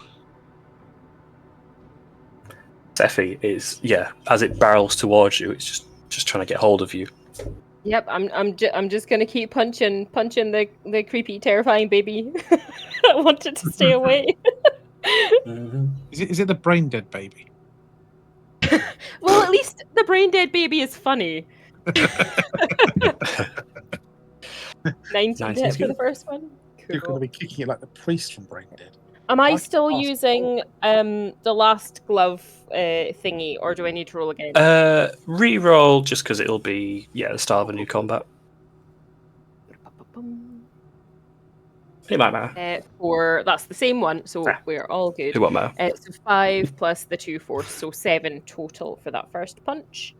Yep, finding some mass to it now on the punch. Lovely. 18 to hit. Yep. Ooh. Let's see what we got. Yep, there we go. 7, so that's 9 in total. 9, yeah, lovely jumpy. Yeah, this thing's taking welts. And I wanna back up. I will risk the attack of opportunity. That's absolutely fine. Okay, grab it is. Again, 15. That's fine, that misses. So 5, 10, 15, 20, 25. Where you go? Running away! And I will We'll just take stuck stuff to into this little alcove here. There we go. And that's me. Okie-doke. The infantile crawler now, very upset that Mummy has left, and turns to you, Nim, instead. And we'll have a few more goes at you rather than just do one attack this time. So we've got the grab to start. That's a natural 20. Oh my god. Okay. And I'm Let me check if you need to make anything. Well, there's no rolls for you on this one. I'll tell you what the damage is and then follow up with what happens. So that doubles to 56. What Ouch. the fuck? Whoa! Whoa! Guess who's down? High roll. The infantile crawler, not able to grab hold of you, Seffi turns towards him and just pulls you, and its hands grip you both your shoulders, and you feel this excruciating, crushing pain as it squeezes your rib cage and pulls you. And the next thing it looks to do is force you into its mouth. Its bottom jaw now unhinges like a snake and just goes a bit longer, looking to push you inside its mouth. Jesus Christ. Which on a 17? I know you're unconscious, but it still counts your AC. Meets it, beats it. Yeah. It's just going to shove you inside it. I know what Moose feels like now. Actually, sorry, Jordan. Can I uncanny dodge and half that? Will that make any difference? You're unconscious. I don't think I meant you for can. the first attack. I meant. Oh well, that might. I'll I'll say yes. I'll let you roll this back, but I've only just forgotten. be quicker on it next time. Yeah. Yeah. Because that was a lot. 28. So 25, 28. Yeah. So instead, then, rather than rolling for swallow, we'll roll for the slam.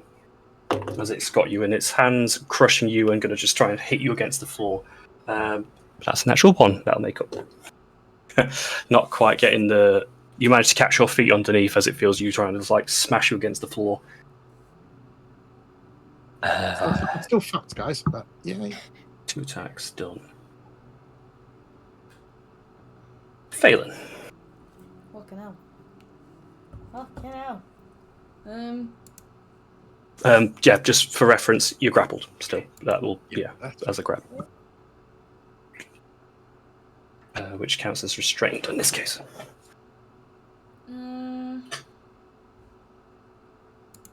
Good lord. What to do? Bonus action will Hunter's Mark. Yep. He's marked. And then I'll take a shot.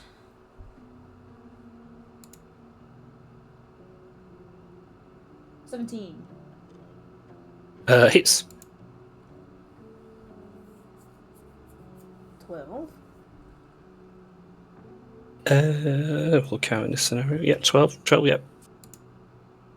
Do it again. 18. 18 hits. 13 points of damage. Tell you if these get annoying. 13. No, you don't get sneak attack on. No, you get Hunter's Nice, Mark. yeah. So your first one, you will have to roll sneak attack because you've got Hey. Hunter's Mark on it already as well. There you go. Take an extra 3. Yeah. Because you have an ally adjacent. Yeah. More than bloodied now. Excellent. And that's me. Okay. Legendary action before Moose can kick in. I think this will be everyone but Sephi. Yeah, 20 feet radius. So as it's holding you, Nim, and just looks to hold you, this is it's just this horrible laughter coming from it. I need everyone but Sephi to make a wisdom saving throw. Jesus.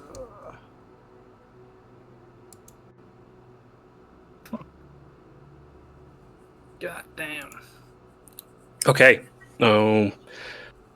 Phelan, you managed to cover your ears in time to just this horrible shriek, this grotesque laughter that's coming through it. The other two, unfortunately, Nim, you can't catch your ears, you're just holding place, and Moose, you can't get quite to it in time.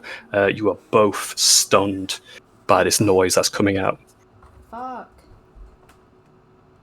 So I think that means your next turn you're not doing a lot. Doing nothing. Is it Yes. charmed stunned? It's not, is it? No. Okay. Charmed is charmed. Well, yeah, Moose, as you, horrible sound coming through your ears. That's all you can do is try and like stop it racking your head for a moment. But the effect, I think, wears off at the end of your turn, all the same. And I think the same will consider for you, Nim. Yeah, that's both those stuns. Yeah. Try to remember if it's the start of its turn or the end of yours, but either way, it's not fun. You want me to do it Sephi. now? Oh no, it's not you. There's no roll. Back down. Probably see that everyone's still kind of there. Sneak past them. Okay, she's gonna run all the way back up to it and do some more punching, and I'm gonna try and stunning strike it if I land a punch as well. Okay. Stunning strike just requires me to do a save, right? Yeah, so 15 to hit for the first one. 15 will not. Okey-doke. Let's see if I can hit it with the second one. Oh, natural 20. Yes. Hey, I thought I said natural. I was about you've had a luck of ones. Sorry, that froze. I don't know if what it actually rolled. It's doing all the things now. Ignore the second one. Did the first one do Yeah, so damage? 2 plus 2, 4 plus a 4 is 8. Plus the 2, plus the 10. gloves. Yeah. And stunning strike. So I need, I think it's a Constitution saving throw. Okie dokie. Con. It's probably not too shabby. Yeah. 23. Yeah. Thank you, boy. Yes. That does nothing. Bonus action. I am going to. Oh, I better mark off that key point because I'm starting to lose track. Oh my god, too many things to mark off. There we go.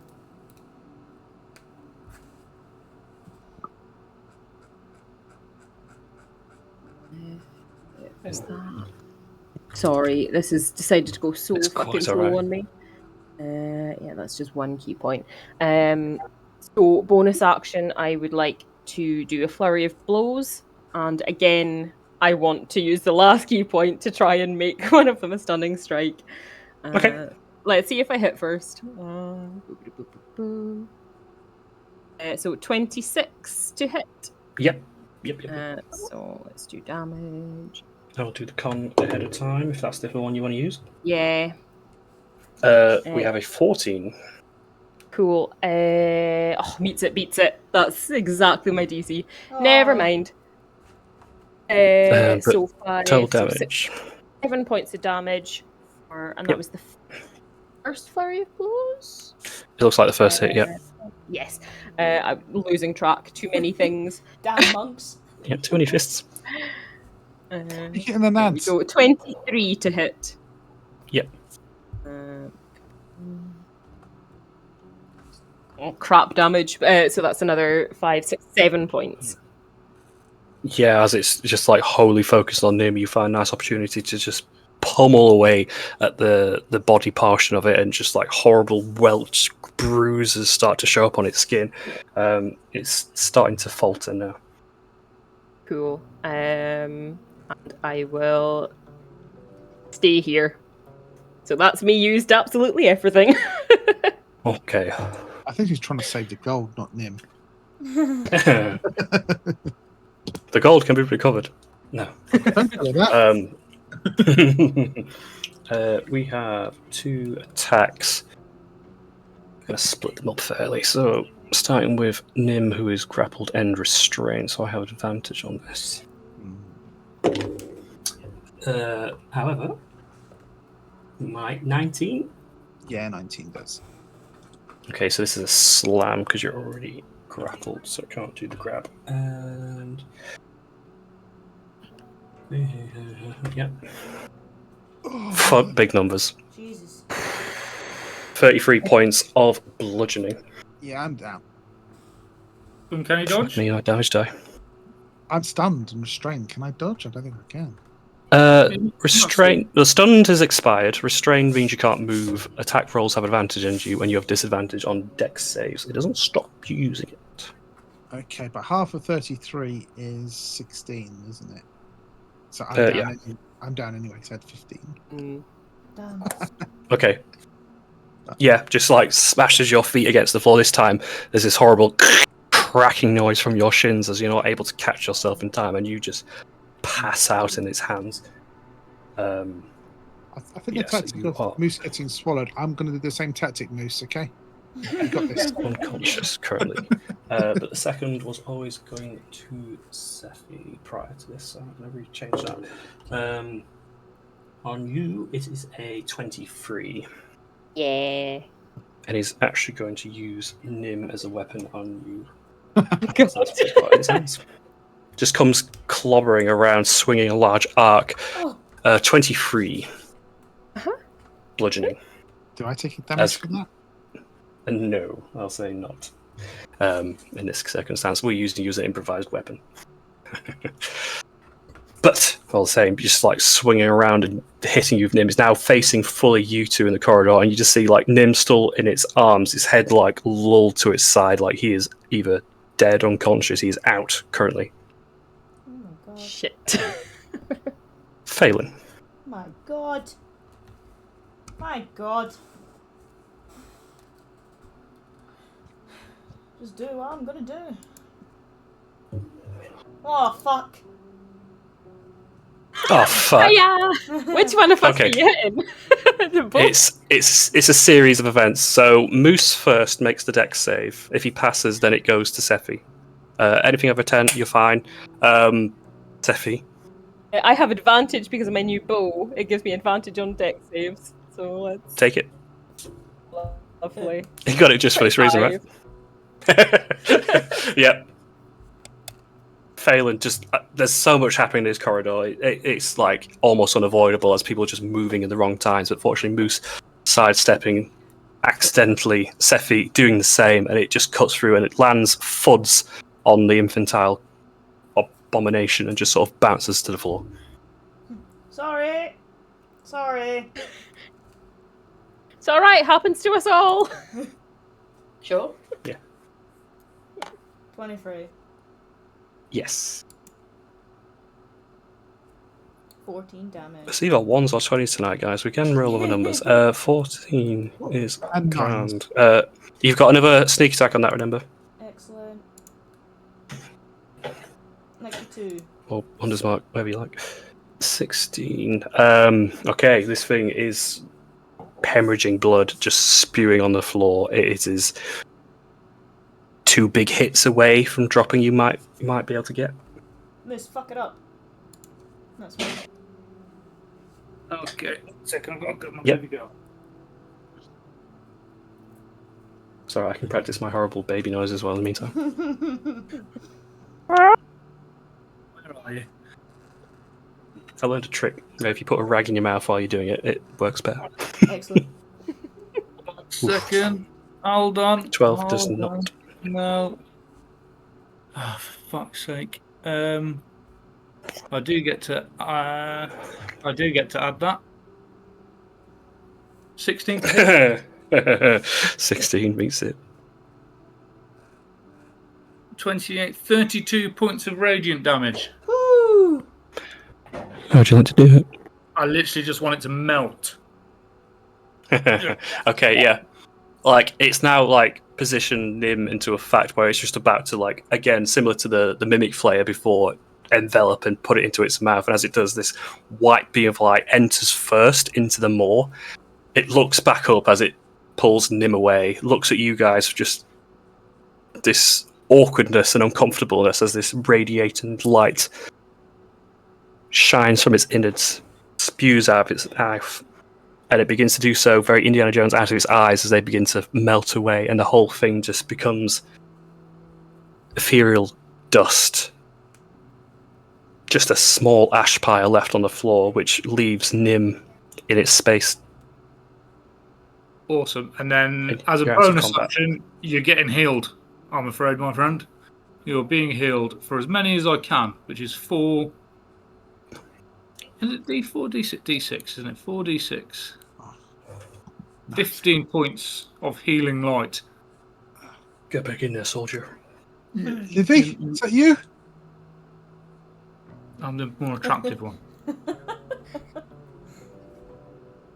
What the fuck? Jesus Christ. Can we leave now? I don't like it here.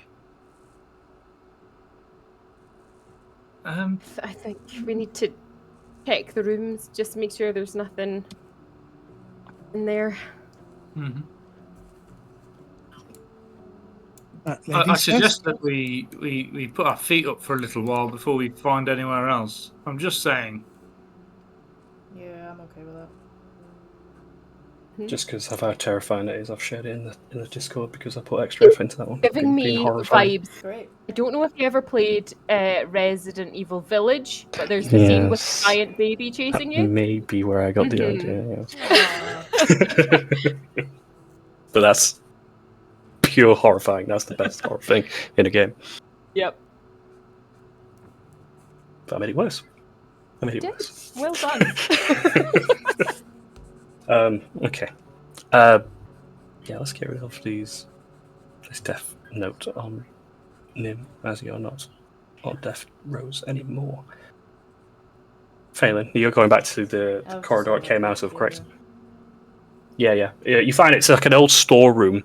There's a couple of barrels. There's this horrible... Again, the pustules are a little bit in there now, not quite to the effect of the previous room. Just this horrible gestation going on. But you do notice there is a...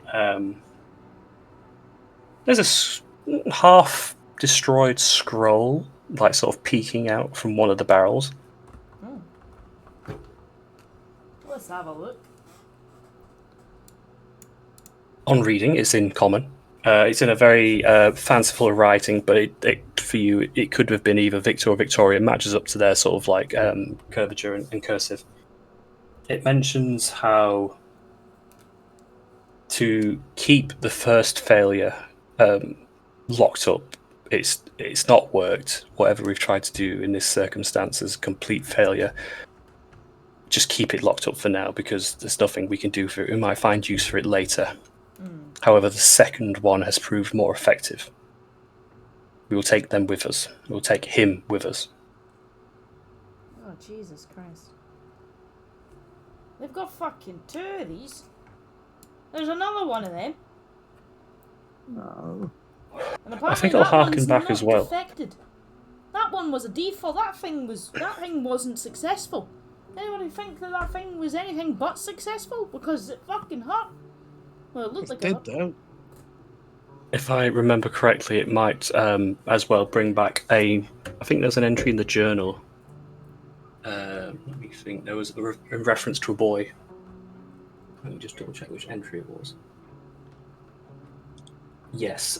So in the entry 109 of the journal you got previously, the Sierra Madre is not abandoned. Rumors tell of a boy. Others speak of a host. So that entry now comes to the forethought of your mind now. Oh. The sooner we kill these fuckers, the better. Yeah, they don't seem very nice people. Well, on the plus side, I think we've got a pretty damn good lead for where your son is. They best fucking hope they've not touched my son.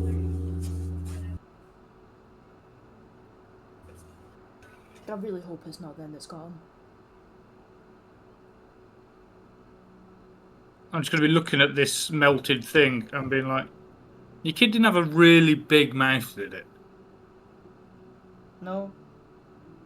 I can't do this one. God.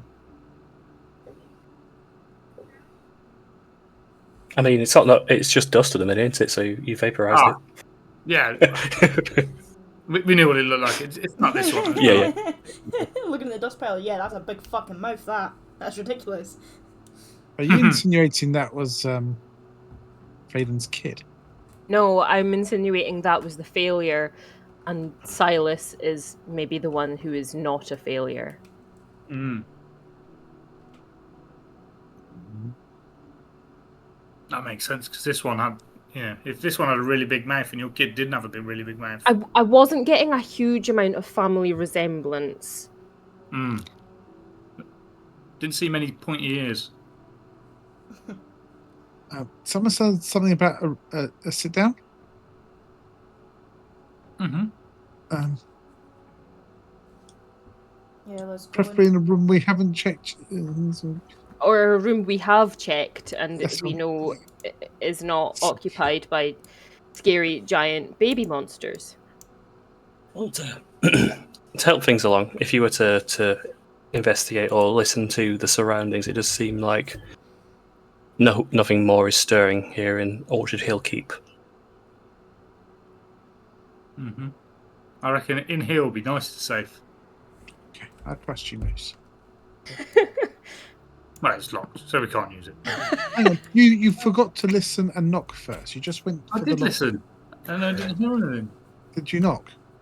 I didn't knock. Maybe and I'll knock on the door and then try and open it. No, it's still Just locked. open. Would you like me to try and unlock it, or would you like to check one of the other rooms first? Oh my god, there's loads of rooms around here. You should try that one.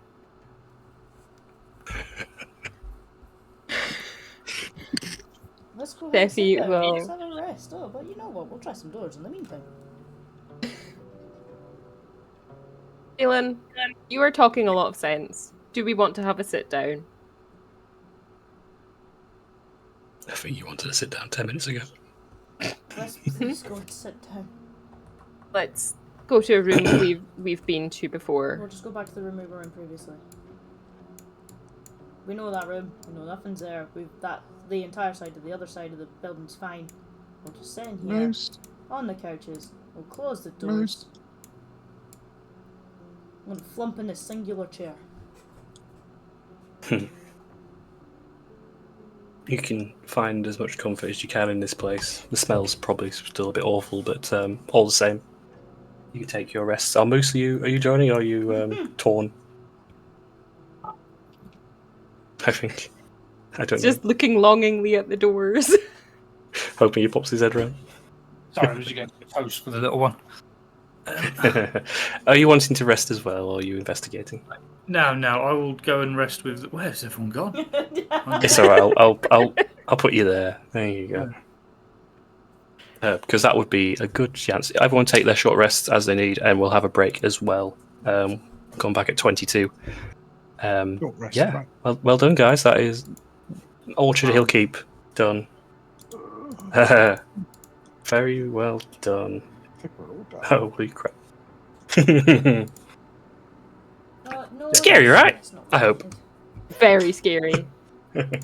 I was only there for half of it, but that was scary.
short rest if you need to roll already, if you haven't already.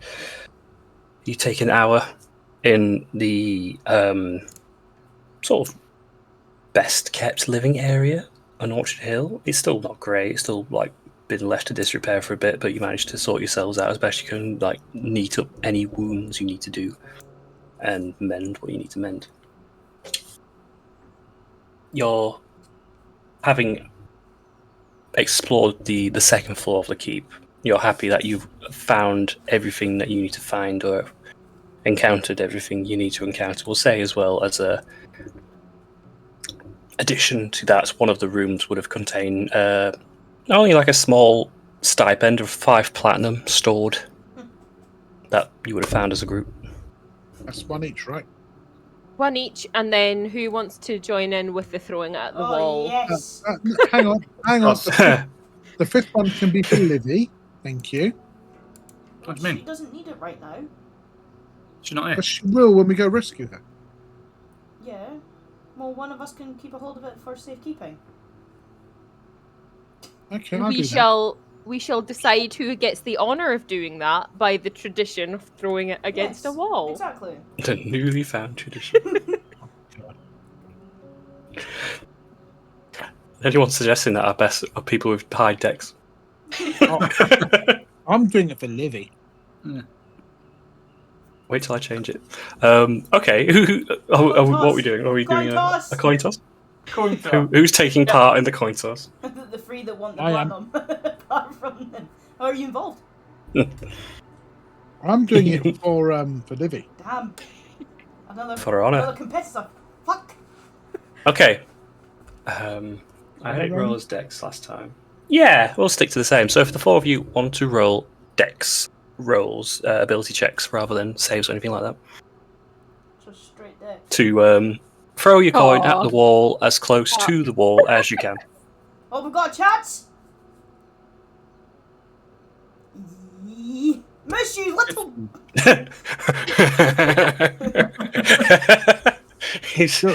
You won't need that, it's fine. Little bastard. This man's So it's a very, very close thrown race. Phelan and Nim, you get your coins very, very close to the wall, maybe like 3 or 4 inches, and they're both neck and neck. As both of you are just sort of like taking a minute to like, oh, that's close. No, they're about the same. In comes Moose's flick, like past you two, and it just goes as maybe a couple of inches closer to the wall, and you see him just stood behind you with a hand open. Hang on, Moose got 15. No, I've got 15, so I'm just Oh, I apologise. I thought it was 17. Yeah, ignore me. Nim, track the last throw then. Nim and Phelan are guising there, and you both see your coin parallel to the wall, and both arguing maybe. Mine's a little bit closer. Right. I obviously win. No. I think you have another coin toss. Just Yeah, I you think two. the two of you go again. Yeah, that's fair. I see. Okay. That's more of a fair. That's a fair solution. Thank you then. Okay, let's do this. Good to see Dex is no one's dump stat. I'm going to Phelan on the back and give him guidance. Don't need it. Was that D4? Yeah, may as well. Yeah. But you used it Pretty now. obvious. Not as quite as skillful as the first throws, but there's a decent amount of gap where it's without question that Phelan's is closest to the wall. There we are. Well, I shall take care you of won that other fair piece. and square, and I'm going to look at Moose. But Moose sort of shakes his head and goes, why didn't I do that to myself? Moose, you do remember I removed you from that creature. That was that was a team effort. I remember getting him exactly where you needed him. I remember the plan. Noted. Scraping for every coin we can get hold of. Did we come to this conclusion last time that 1 platinum can be split amongst? No, it's fine. Yeah, you can split it into 2, but this is for Livy. I'm gonna wink at Phelan again. I'm gonna wink back. Not that you can tell. Yeah. Fireball! But, oh god. No! No one gets the money. Try it from a If I can't Hot have it, dead no one hands. can. Fireball! May I suggest, when we leave this, cursed place. Can I fireball it on the way out? If you so wish to. Oh yeah. Moose didn't need much convincing. I wonder if there's any accelerant we could use to pour around the place before we leave. It's full of wood. It'd be fine. Yeah. Okay. Can we? Why do we want to keep burning the city down? Not the city. This evil place that tried to kill us. Send a How message to the close Kennedys. are other buildings? This is isolated. It is actually on a hill. Next nearest building is about 20 to 30 feet down the hill. Steffi, it'll send a good message to the Kennedys. It will. But okay. How You about guys have how about we seen put a pin in it? you guys have seen where I live, right? You know we're not the only ones that live in shitty little shitholes like that. Other Of people Poland, could use this house. This is true. Are But you willing to do clear we the want entire people house to of come? You want to move people into the crazy House. haunted house of abominations? I'm just saying, when you live in a shithole, something that used to be used for something bad but is empty now is probably preferable. I'm just saying, downstairs, Steffi, there's a statue of a god that is still here. That's rather nasty. Tried to get I into haven't them. looked in that room. That's my excuse. Yeah, well, me and Livy, we barely got out of there with our minds. And we can't guarantee we found all of the little horrible creatures. I'm just saying that Yeah, maybe if definitely you're not. like, yes, everyone move into this wonderful home, and then they get their brain eaten. You mean That's you what I mean. guys didn't do a thorough job when you were here before me? Whoa! At least we Sweetheart, were here. Whoa! Let's back up. Darling, look, this is floor number 2. Okay, this is floor number 2. You've been here for only floor number 2. Okay, so the cleaning up that you want us to do is in progress. Okay, Yeah. so let's not accuse us of not doing a good job first. The job's still in I didn't say it progress. wasn't a good job. I said it wasn't thorough. Okay, I'm sure you guys did fantastic in the rooms that you did do. Miss had a whale of a time, Alvina. Yeah, and Phelan ran around the building several times just Yeah. to make sure it was safe. You know what? I got my steps in, my cardio is up, I'm feeling pumped, I'm ready. It's motivated me for the whole day. Your magical. Check your wrist for your magical pedometer, which says like 200 steps. Yeah. Now, would you like to? If it helps, the building does look like you could do a decent bit of damage to the interior rooms. However, it is a strong stone fortification, so fire wouldn't necessarily bring the whole building down, but it would destroy the interior, certainly. We can gut the place. See, fresh start. It's a healthy cleanse. A purge. Sure. Have we taken all the silverware and everything else valuable first? We will get to that, right? We'll clear up, we'll do our thorough clean through, and then we'll Hang on. purge the entire building and take what goods we can get. Am I right in thinking you're more worried about destroying money artifacts than setting fire to the city? Well, no, we established that there weren't close enough buildings for the fire to spread, and it's a stone building, so it's not going to spread outward. That was my first concern, if you remember, and we ticked that off. Hmm. I'm just making sure that if we do set fire, that we've checked everything first. Okay, well, knock yourself out.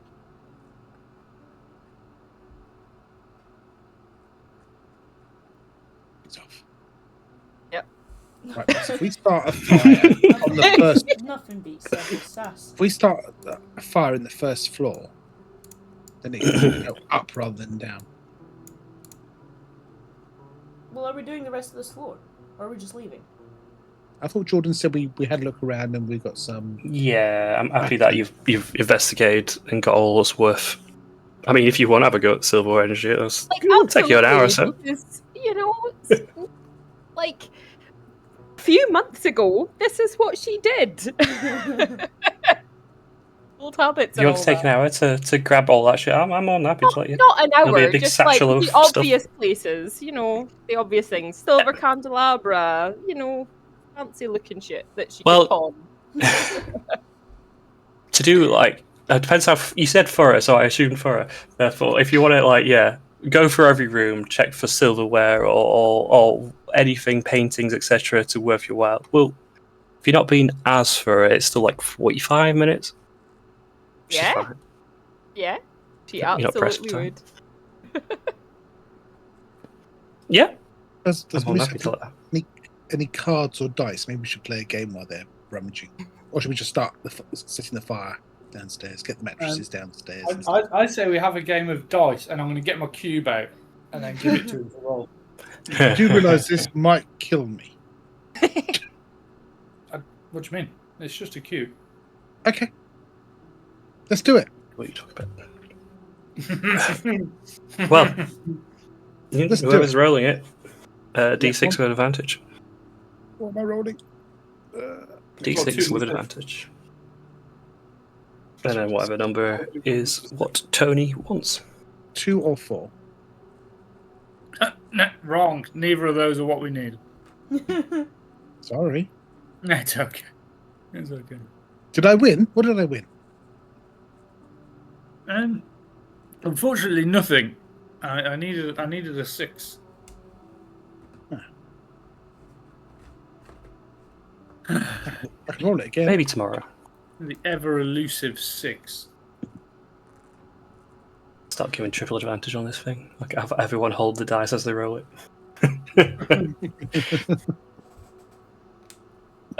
Okay.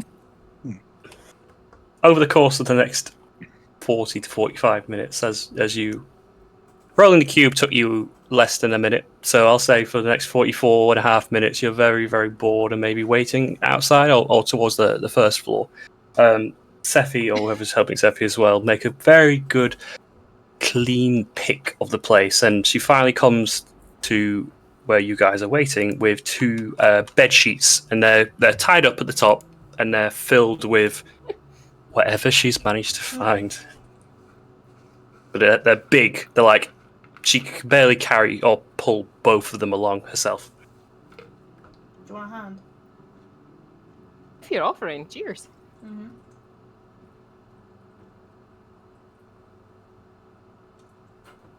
You're gonna Just split add, the middle, right? because Like if I help, I get a little bit out of this, right? Of course. Are we heading to the druids, the halflings, or a pawn shop? We can pawn on the way there. Exactly. And we're not going to the dwarfs. Did we not have this discussion of we were meant to be Yeah. Oh, Sephi, you don't know. What should I know? You know out with you know the 4 horsemen that were kicking about with that tentacly thing at the druids? Oh, the things that like knocked me and Star out. Yeah. Yeah. One of them was in the halfling area, trying to, he was trying to sell some herbs. I think a couple of days ago. It's called Glimmergrain. I'm gonna pull out it because I have it. I'm just gonna pull it out and show Sephi. it's only it's like a small vial of sort of purple glittery kind of dust. So I think we were gonna go and speak to the dwarves as well, because the gentleman that when he was trading, he was questioning the halflings about the dragon. And like how it was kept, what was meant to happen, like how they keep it, all that kind of stuff. And we kind of put 2 and 2 together. There's a possibility that the horsemen got the information out of them, and that maybe one of them visited the dwarves to get more information, told the tentacle guy that, and then he sent his scarecrow into the druids to fuck up the ritual. Okay. It's probably information you should know before we just bust on in and have a conversation and you go, what? I wonder if we should check on our colleague, So the cat. He's in a safe place. He's fine. He's with the druids. okay, so this journal you guys found, earlier mentions they were going to do something to the dragon, but scale of the energy required was unfeasible or something, right? I believe so. So what do they want with stopping the ritual and stuff? Well, if the ritual isn't continued, then it weakens probably how much you would need to get the dragon out, I suppose. Because the ritual that the druids do is to keep it at poo. Yeah, the question is why they want to get the dragon.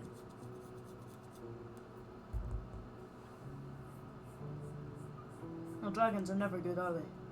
Really? Yeah, I mean, is it going to aid them or is it going to hinder them? Are they trying to destroy it or are they trying to save it? Is the question. I'm assuming they would just do it to cause mass destruction here. I mean, if they just wanted to destroy it, I mean, it's been stone for however many years.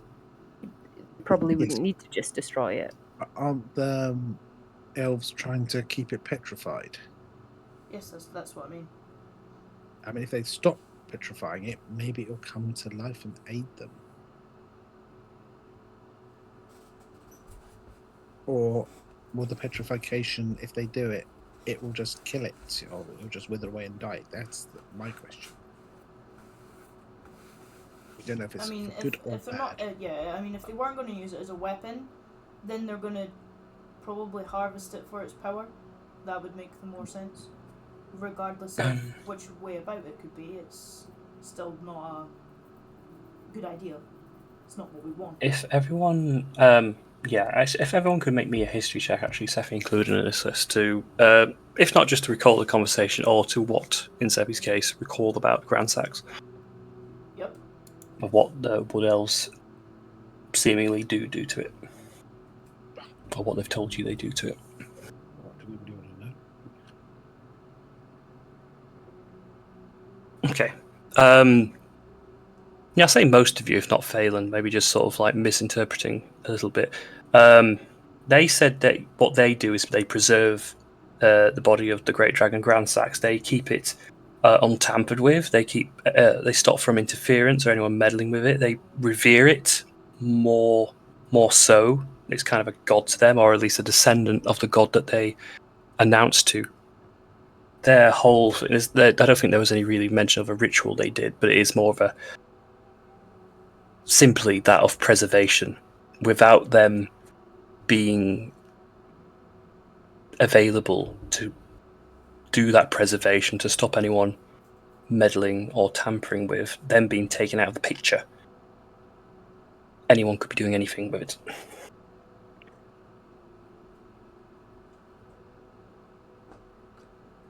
Okay. Well, it's up to you guys where you want to go next. Want to have a chat with the dwarves? I think the dwarves are probably a wise choice because their caverns lead to the dragon. And What time is it? It's late now, so we're looking about 6 PM. The sun's starting to set. Well, we can either start traipsing around in the dark, which it does not bother me at all, by the way, or we can go hunker down for the night, come up with a plan, and then activate it first thing come first light. Well, I can get a tiny hut up. So when you guys were speaking to the halflings and you know they said that like this guy was there getting information, did he do anything else to like fuck them up the same way that the elves were fucked up, or were they kind of just left? No, the halflings they've not been bothered at all. I don't think there's anything. The reason that they didn't come and meddle with the elves is because they weren't getting responses. So they assumed that they obviously were doing something, or they didn't even know that they were in trouble. They just assumed that they were being selfish and shut the doors. And I believe that the same with the dwarves. They've not had any contact from them that we know of so far about the plague and such. Okay. And the only thing that they've had so far that's kind of like in mixed of that of what the information we know is that the horseman, it was the Leonin one with the glasses and the red coat. He was the one that was there asking the questions. The and other than halflings. that, yes. And the only thing he did was ask those questions, and then he sold them this glimmer grain, and that was it, and then he left. And he hasn't been back. Okay, I have a few questions. Do we know what glimmer grain does? Yes, it's a drug. It's massive, but it's a drug. You got more? When we first heard, we thought it might have been something that they put in the food, and then it could have been a case of, because I believe they kept it in the kitchen. We thought that was maybe how the plague started, but it doesn't seem to be. That's not what causes it.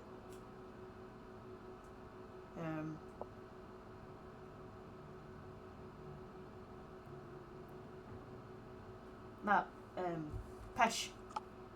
After Pesh found out it was Ash. Pesh. Once he found out it was a drug, he wanted it. He wanted it bad. But I swiftly told him no and told him to back off. So Definitely are got we to imagine that the halflings didn't help with the plague stuff because they were too busy getting high? It wasn't touched. This is exactly the quantity that was sold. So they haven't actually dished any of it out. Again, I think the whole exchange was that he was in there for information, and he just so happened to have something that would maybe spark their interest, and that's how he got them talking. Okay. I can't. And so the remember- halflings haven't heard from the dwarves. No, not that I remember or recall. So in we the conversation. probably should check to make sure they haven't faced a similar issue as the elves. Yes, we did tell them to send a message off the dwarves asking if they've had any weird visitors that weren't obviously a part of the town. Unknown if obviously if they've received that information back. If not, I also told them to send somebody personally if they weren't replying to any letters or such that were being sent out. Whether or not that's happened while us being here, unbeknownst to me.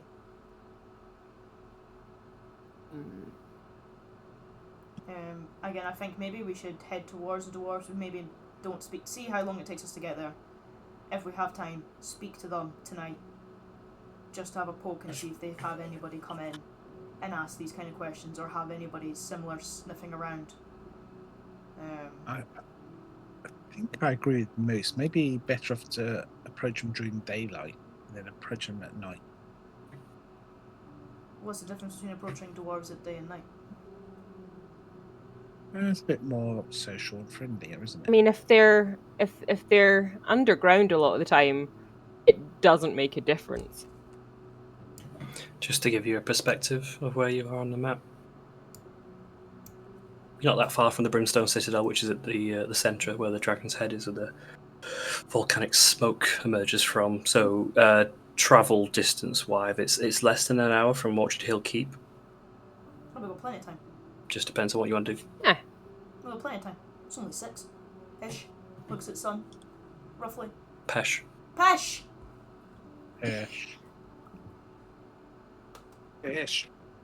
Okay, I'll follow you guys in these sheets full of silver. Yeah, we'll pawn them off Yeah. on the way.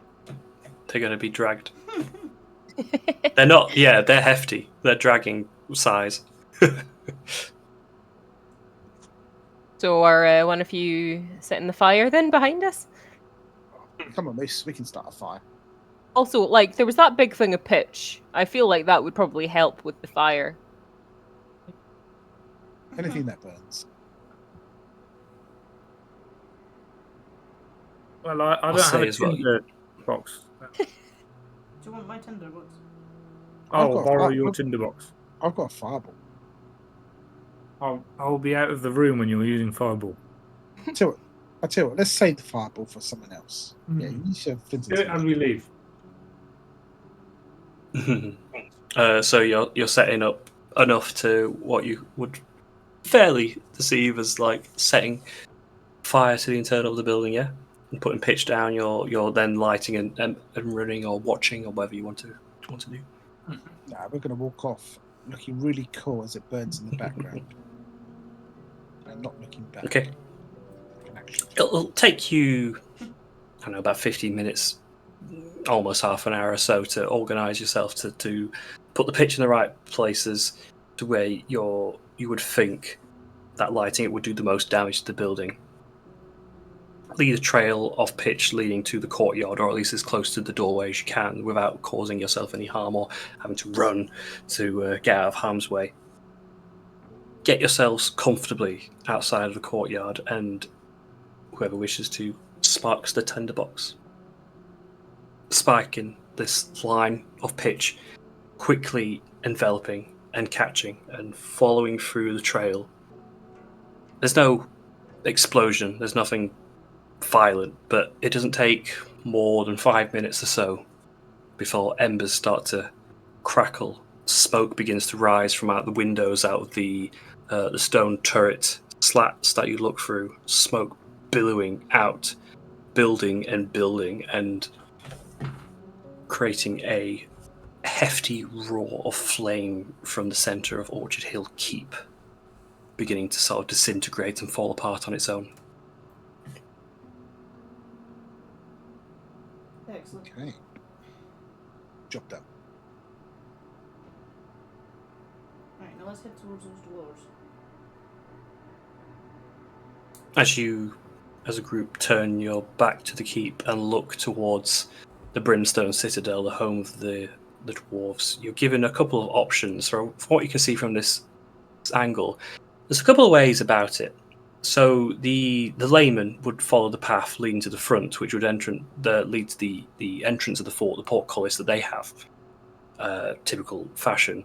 However, there is large mountainous cliff rises around the outside of the central mountain of Brimstone.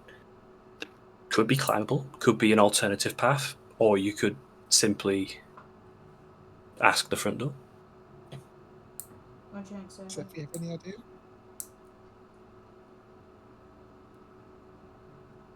I mean, if we want to test how hospitable they're being, we could check the front gate. But if we want to try sneakier, it's up to you guys. I don't really think sneaking is a wise choice if we're trying to have like a, you know, that kind of sit-down conversation of we need to know who's been in here and have you seen this man and all that jazz. Yeah, I think if we're up front and open, it's better than being caught trying to sneak in. Mm-hmm. Moose can put his big boy shoes on and insult them. Yeah. Moose, word of advice, don't start the conversation or you short-assed fucks. Also, like, aren't you shorter than a lot of dwarves? I'm just preempting it because he doesn't got a thing for elves, that's for sure. Got pointy ears as well. Do you want to make something of it? Oh, you seem to.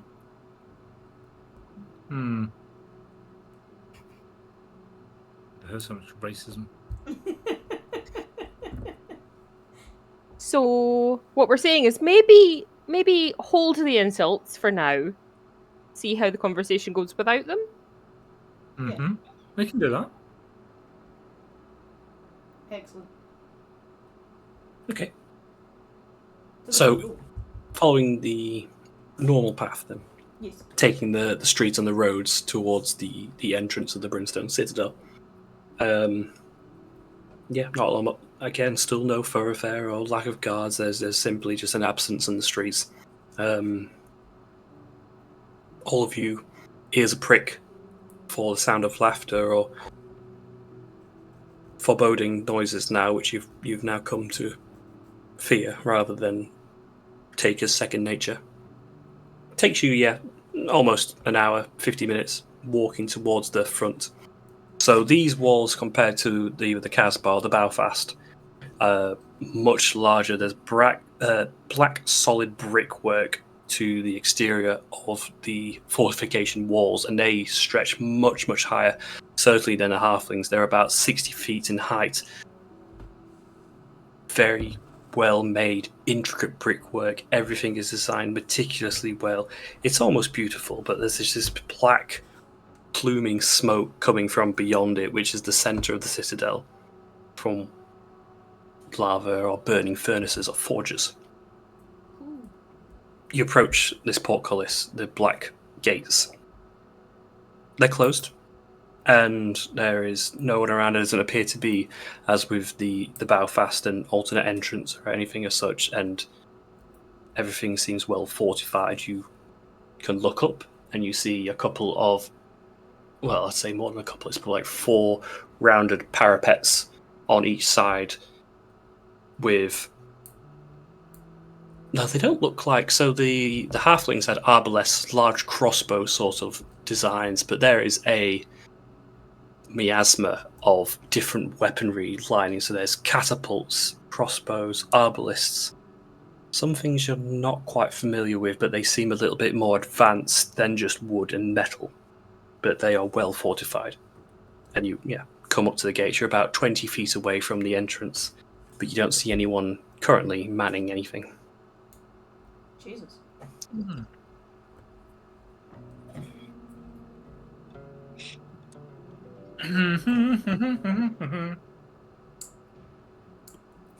I just shout up, "Hello!" It takes a moment, and you're fairly sure that you spot some movement up there, but you don't get a response. Right. I don't think I didn't bloody see you. I just saw you moving. You short-ass bearded fuck. That was what, 2 sentences? We made it 3 sentences. You don't like beards now? Some movement comes forward, and again, it's like a 30-foot wall, so you can just about see like the shadow of a humanoid, hunched and smaller, but they've got a hood up, so it's hard to tell any facial features. What'd you say, you pig shit? Got your attention, didn't I? Yeah, hiding up there. How's this for attention? And then he hocked, like, just this horrible like hocking noise, and spits down towards you. That's absolutely disgusting. Did your mother not teach you any manners? There's more of that where that came from. Well, I would suggest seeing a doctor, because that's clearly unwell. How about you see the fuck off? Interesting point. We've actually come to coincide. I don't think you did. No, we did. That's why we're here. We've come to speak to somebody more important than yourself about something that's world-ending. Big dragon, big scary cult, lots of people dying. We need to coincide. And like I said before, you little stick shit, fuck off. I see. You're one of those people, are you?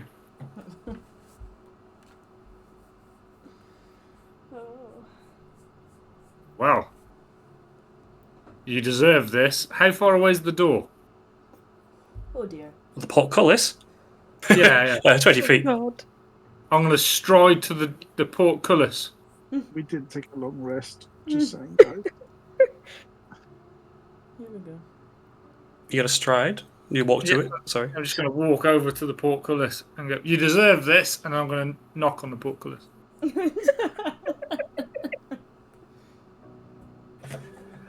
Oh, your mental faculties fucking leaving you, mate. Jog on. Hello? Is there anyone more important than this fucking short-assed, hairy-assed fucker? He's being well annoying. As your cry comes out to whatever's behind the portcullis, there's a very quick marching of several steps of feet. And it's first just a couple, then 3, then 4, then 5, and then until there's like... You could probably estimate about 20 plus dwarven figures, and they all have locked crossbows aimed at you. Right. Right, pardon me, excuse me, down here. Yes, the taller one. Hello. Look, we're here to have a conversation. We've already spoken to the Halfling District. We just need to come inside and have a little conversation with somebody. It'll take 5 minutes. Now you're closer and you're facing this regiment of dwarves. Could you do me a perception check, given you're at the forefront? I'll say Moose as well.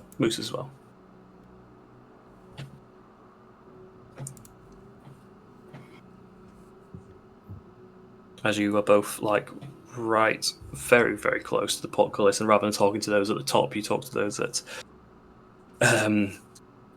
shooting distance.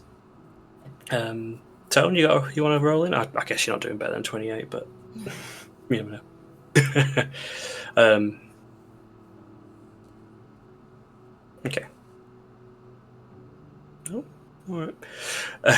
As you face, they've all got their hoods up, so they're all they've got full plate armor, crossbows. Looks like they've got hammers and such to their sides.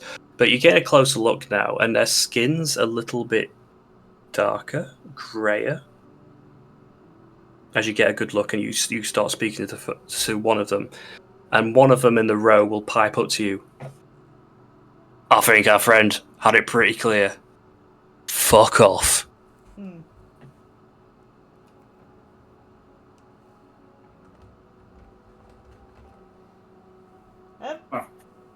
You got to the count of 3. Oh, bloody hell. 1. Does anyone know how many numbers are between 1 and 3? 2. But there are 2 numbers between. Oh, we best get a move on then. Guys,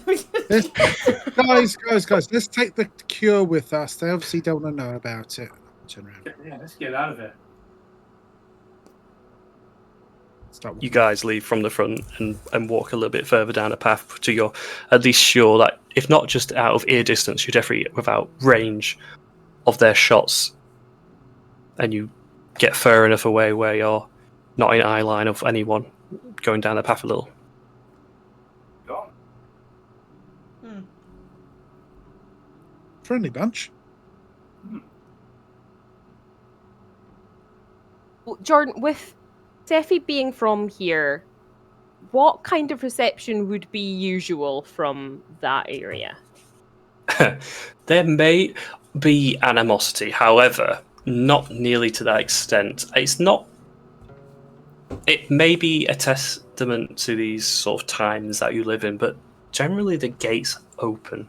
They're normally to the point where they appreciate commerce and trade, to the point where they don't mind talking with outsiders and other races, because it keeps... They're making ores and weapons and such like that. They need people to come in and out. Yeah. Was that normal? Were they normal? There's something up with them. Would it help if I told you they were slightly discoloured? They're like In what way? their skin pigment is more grey. Could they be more Durga? I'm not sure. I don't know enough to... I'll say you would probably be able to tell that they are... It did appear, now you were closer, that they are Durga. You are correct. Now, that is unusual, considering they are Underdark. What does that mean? Below us, there are caverns. I'm going to look at my feet. Yes, deep. We're talking miles down. It's a whole new subculture, and the Duergar down there, they kind of hate dwarves. So it's very strange for them to have them. Oh. Well, all of the dwarfs we just saw I can't even say it. Duergar. Druga. What? Duergar. From what you can see, yes. Yeah, that's not good, because they tend to not like each other. One blames one for the other. And... certainly not dwarves that are normally there. No. The dwarves that are normally there, I don't know how to say this without sounding terrible. Normal looking. They're, your regular above ground, or Skin tone. just under the surface dwarves. They're not, Do we know much about the Duergar history, or I don't want to go too meta? I mean, I'd say probably a basic, similar to what you've already said, that they're normally an indigenous Underdark race. Because I know Off the table, it's kind of like you probably expect them more to have been in Belak sort of place as like an underground city rather than an above ground citadel. And Sephi certainly would know, that it's more likely to have hill or golden dwarves here than certainly Duergar. Will I know that any of their affiliation with Mind Flayers or not? Well, that's not necessarily true for this world, so no. Oh, okay, fair enough. Okay. Which is literally going to be my question as Moose. Is, you people seem to know a lot more about these people than I do. Is, would we think they have anything to do with what's going on in the city in regards to what we've came across? I mean, it would be weird timing if they weren't involved in some way. I do recall some dwarves refer to them as like an eviler version of themselves. Perhaps we go back to the Druids, tell them the information, we can rest and then maybe try and sneak in during the day, use that other entrance, and see if we can scout about and see if we can find if they've, locked like the, your hill dwarves up and such. Well, do you think you two could climb up the walls of where these things were and throw one of these dwarfs over the top? Guys, The climbing, I have no problem with. The picking up a dwarf and throwing it might struggle. There was quite a few of them, and they were pretty armed. I'm wondering if we should go have a chat with one of the other factions and see if that's the kind of dwarf we should be expecting. That's what I mean. We should just go back to the Druids. Yeah, I mean, in the morning when we've In the morning, I can polymorph into a giant eagle and drop you on top of them if you want, Moose. No, I want them to fall off. The purpose of this idea is, how dare they look down upon me and they fall from a great height. Why don't we get some barrels of beer and leave it outside, and when they come out to eat it, we'll set it on fire. Like a trap. Oh, wow. Well, are we heading back? It was a joke, Moose. Moose, that was a joke. Just want to point out that was a joke. I'm going to nod.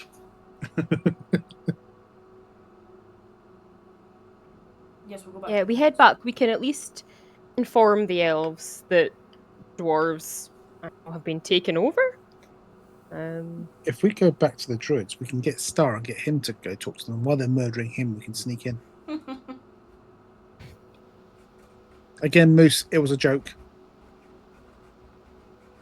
No, I like that plan.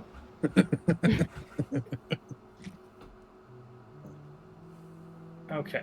Well, if we're going to head back, I'm going to stretch my legs and I'm going to turn into a giant spider. And if anyone wants a lift, they can jump on. I mean, I kind of do. Yeah, come on. You Yes. can use them as a mule. They've hauled all the way up here.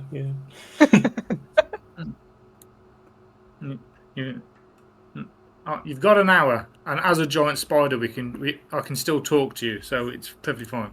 The mechanical spider, isn't it? Mechanical. I no. imagine it's out of. It's like Wild Wild West. Yeah, that's it. Which one of you is the racist guy with no legs?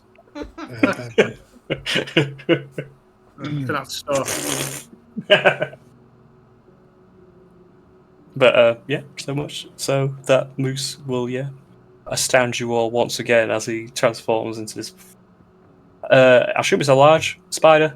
Yeah, it's large. Yeah, large spider. Yeah, a very large mechanical spider with the hints of fur and flesh on it, but they all seem fake and faux on his back. But he still seems relatively friendly towards you guys.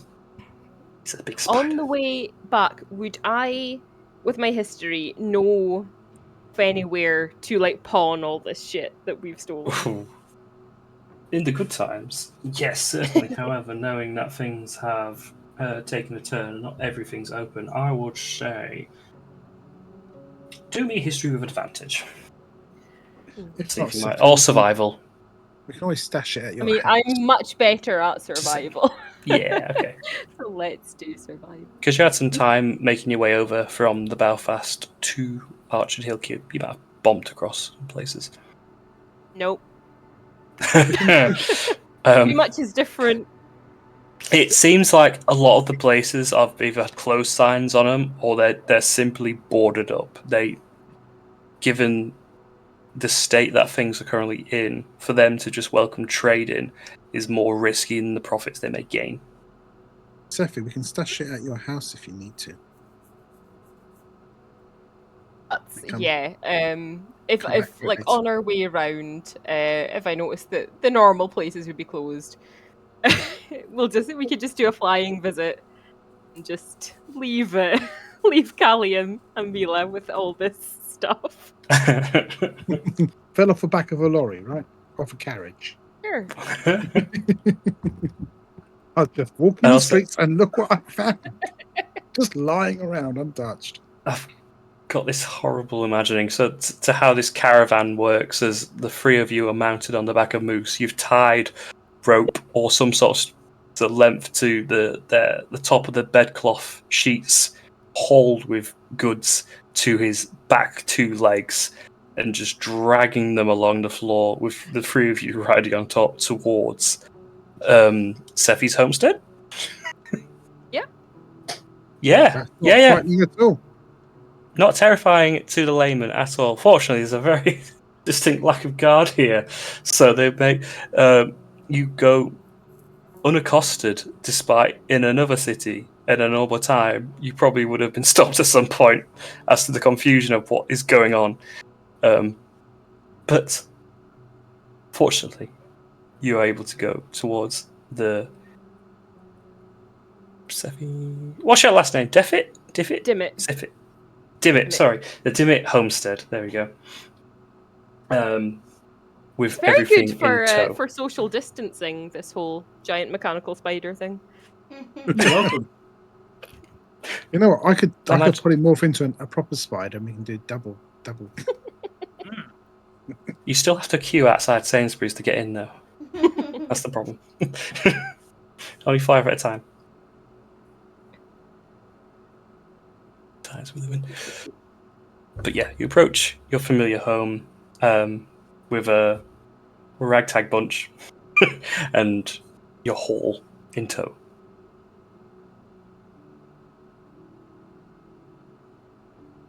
Okay. Just flying visit, hugs to sister, hugs to daughter.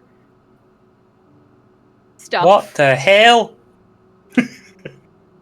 as your sister comes to the door, is embraced in a hug by you and looks over your shoulder and sees not just this giant spider, but there's a fair few of you who look probably a bit exhausted, if not a little bit damaged. We're in the middle of fixing stuff. Sorry, that spider's Moose. It's all fine.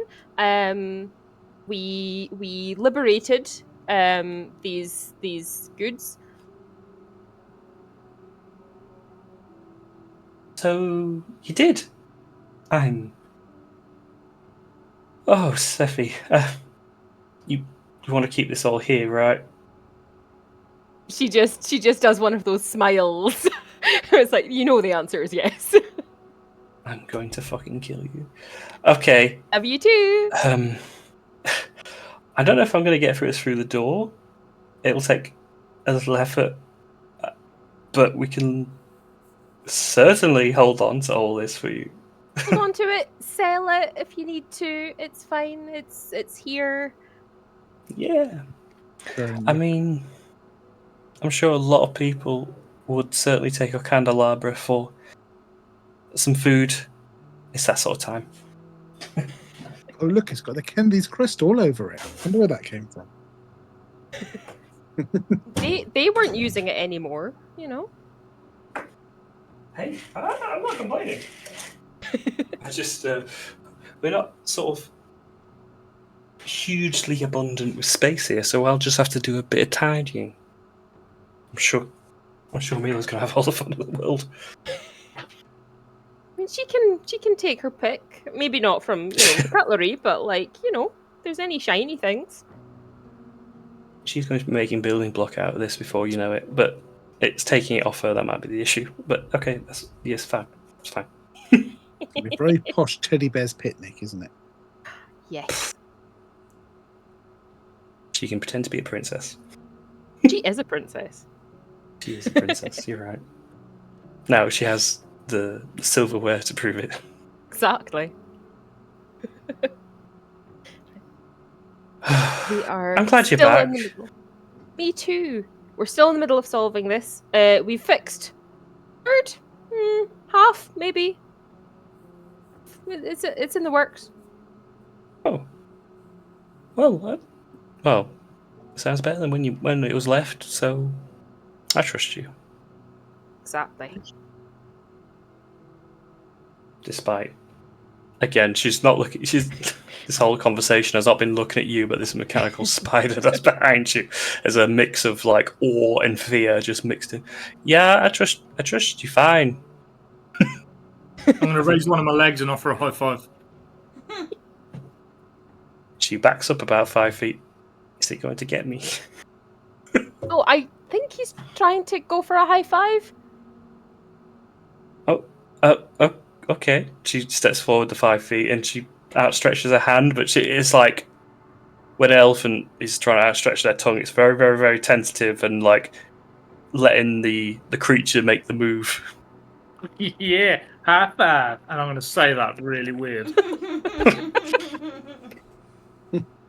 Sephi, I think I hate all of this. You get used to it. It's amazing how quickly it all becomes normal. Nope. I'm glad you think so. I might not ever get used to this. It's probably for the best.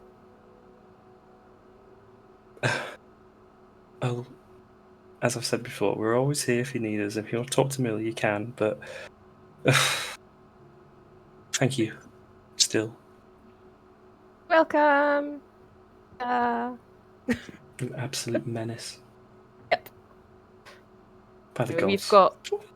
Sorry. Oh, by the way, the dwarves. Not the normal dwarves. Dwergars. Sorry? Yeah, the Dwergars? dwarves, not the normal dwarves. They're dwergars, but the elves. We've fixed the elves, so if they offer any help, it should be okay to take. You fixed it. You know what? I'm not going to look them. into too much into this. I'm just going to take your word for it. Thank you.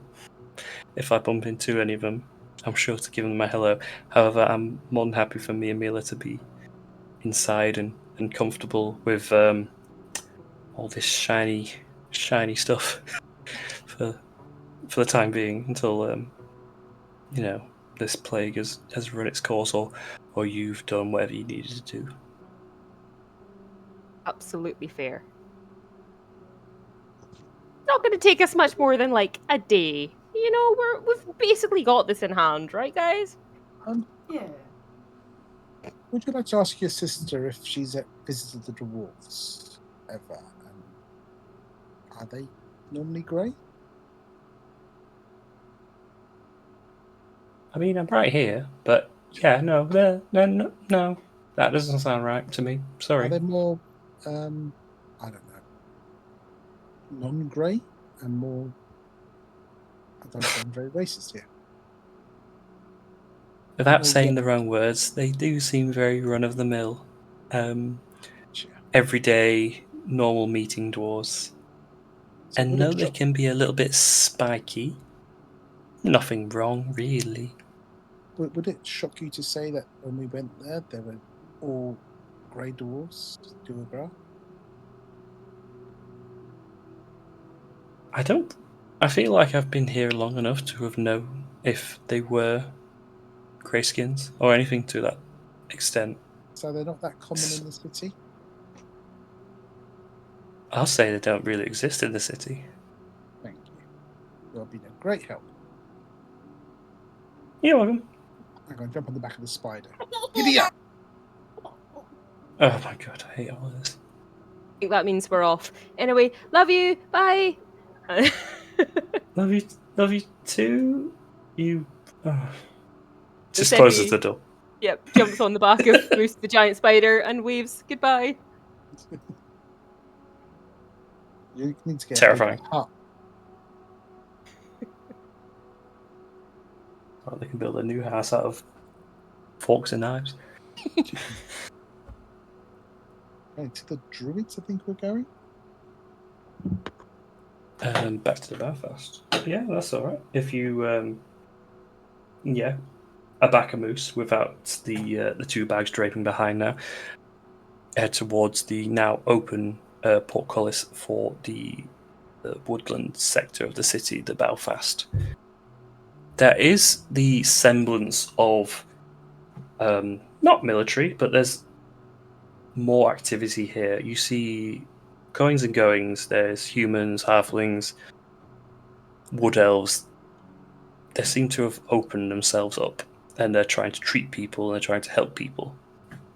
And they've certainly got more of a small regiment of wood elves with sort of leather armors and bows and short swords ready, like they've managed to, in the time you've spent away, prepare themselves or rally themselves to the point where they can, help or at least defend themselves as the time comes.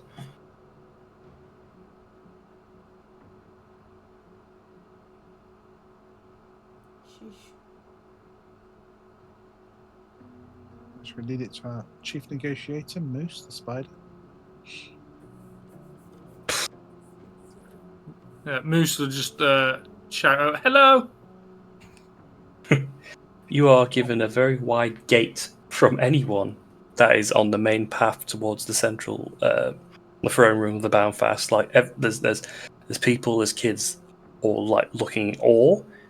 Again, this fear and like revelation mixed in of just like, there's this giant mechanical spider walking through, talking to us, which is both terrifying and amazing at the same time. You but know what, Moose? Given the Sorry, go.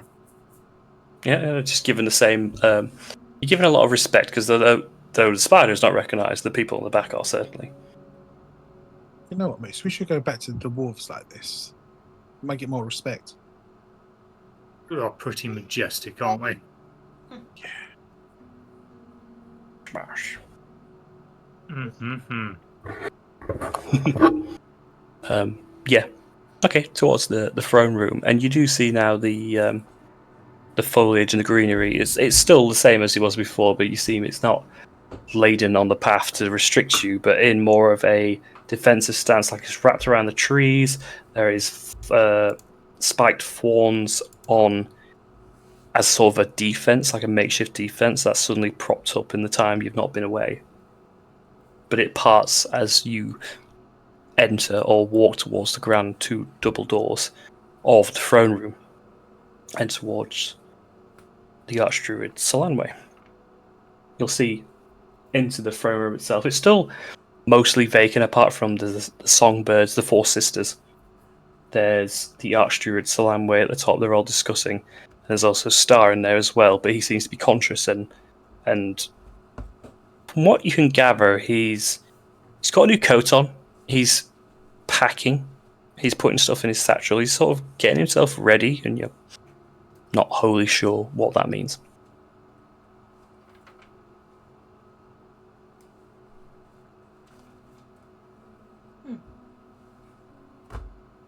So, what's going on? Who are you talking to?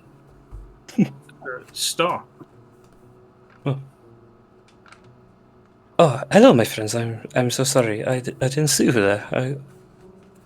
Well, is that you, Moose?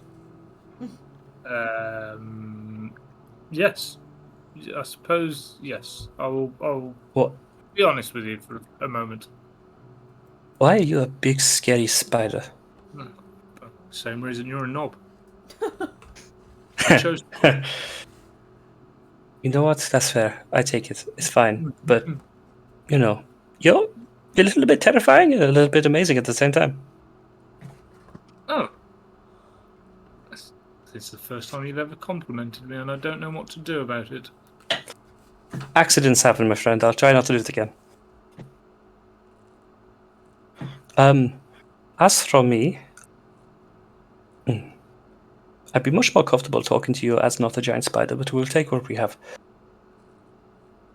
While I was asleep, the asteroid talked to me and told me I was unconscious for quite a long time. I had awful imaginings. I had dreams back from my home, the plains of Etan, the wildlands of my people. And I can see them suffering. I don't know how true any of this is, but it made me think, and I had to come to a very difficult decision. I think this is where our journey parts ways. I don't think my escapades, however just and righteous they may be, can last. I have to go back to them.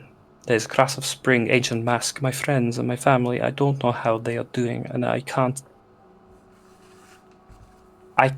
keep track of it here. I thought I was doing the right thing, with my home back on the ship, with my captain, living my life how I wished.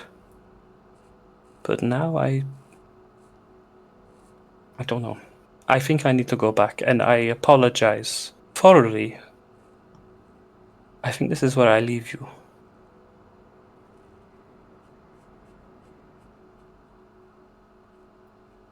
We've all got to do what's best for ourselves, to be honest, though. I appreciate that from you. I understand you have your issues that are as great as my own, but separate. It's very difficult for me to do this. I've strangely grown quite comfortable with all of your company, despite the jabs and the insults. It still has been fun, to say the least. I'm only sorry I could not stay to see it through.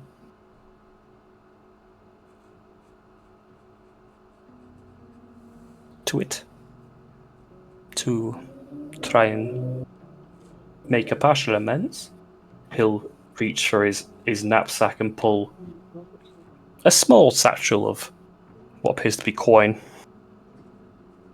This is not everything I need. I still need to charter my way back to Vintrell, the continent.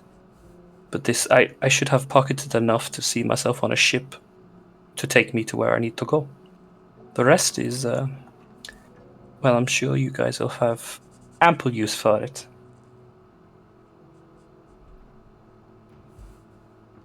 I'll take that off your hands, Star. Go on, hand over. I'll take it, don't worry. I'll look after it. You know what? I thought you might. To which the satchel has 20 gold pieces. You didn't have that much. I promise you, I will be keeping a very keen eye on what happens with Hexbomb in my absence, and I'm assuming that many great things will be happening because of you. This city is probably one example of this, so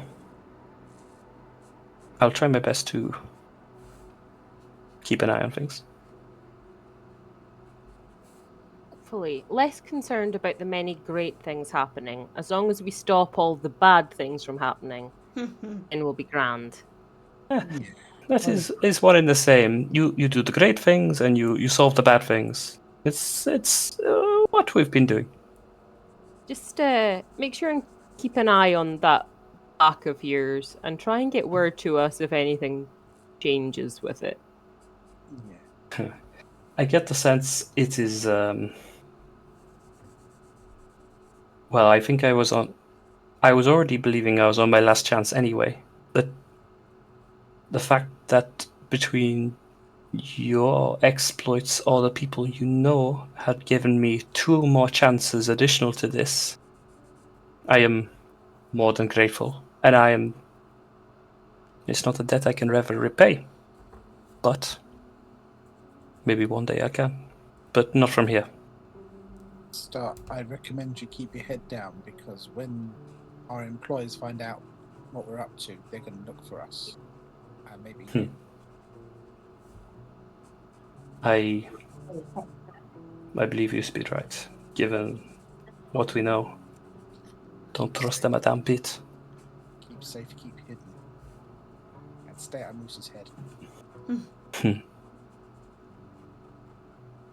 He just uses his telepathy for a moment to get into Moose. What, like this? Oh, Who's fucking knuckle? you. Spider eats the cat. Kid, stop! Don't eat me, please. No. I'll trust me. The amount of ferries and ships I have to charter to get to my continent. It may be extremely difficult to keep track of me. I'm a wily guy. They might not know this. Yeah, but on the off chance they catch you and torture you, tell them that we're somewhere else. None of your names will ever escape my lips. Don't worry. Oh, and maybe like the captains of the ships you're going on first to make sure they're not. And Sephiel like mind flayer tentacles. Hey, I did think of that. I think maybe I could be my own captain, you know? I'm pretty good on the sea. You know, despite that. No. Yeah, well, more. But, Won't your Brunkle miss you? Hey, we never discussed that, okay? I think it was a very dear miscommunication. What you're thinking they are is not what they are, okay? Okay. Because you don't know exactly what they are, so they are probably Brunkle cousins. Well, just because I don't know doesn't mean I not relate. We're not having this conversation again. I have to leave, okay? I haven't got an hour to discuss this. Okay. My parting words My to you, gods. sir, just remember, right? That tattoo comes back to haunt you, and I figure out it has anything to do with my child. I will kill you. Just remember that. I will find you, and I will kill you. Moose will say, getting the queue. Looks at you, Phelan. If this tattoo has anything to do with your son, Phelan, I will sacrifice myself, as it is what I would expect any of you to do for me. Excellent. Keep thinking that way, Star. See? We're all in agreement. It's fantastic. Of course. Okay. But genuinely, no. I hope you find what you're looking for. All of you. Each and every one of you. You don't deserve anything more than to do that. Thank you, Star. I'm gonna try and find the best way out of this fucking city. It's a shithole. Sorry, Sephi, nothing personal, but everything's just... Oh no, I agree. It's awful right now. I don't know how it was before the laughing, but now it's just... Still a shithole. Fair enough. I wish you all the best of luck. Good luck, Star. You too. Yeah, keep safe. Hope you step on glass. He just gives you the middle finger, turns his back, and walks towards the entrance of the Belfast and leaves through the double doors. After he leaves, I'm just going to be like, not a bad bloke, actually, was he? No, he's all right, I suppose. Just a shame about the personality, really. And the drinking. Yeah, the drinking. The drinking was a... Probably why he didn't realise his captain was a mind flare. I mean, if you're pissed all the time, then you're not going to notice stuff like that, right? He'd only notice if he have to look backwards. Yeah. I feel for him. Yeah. At least he won't be in your head anymore. That is the greatest gift he could have gave me.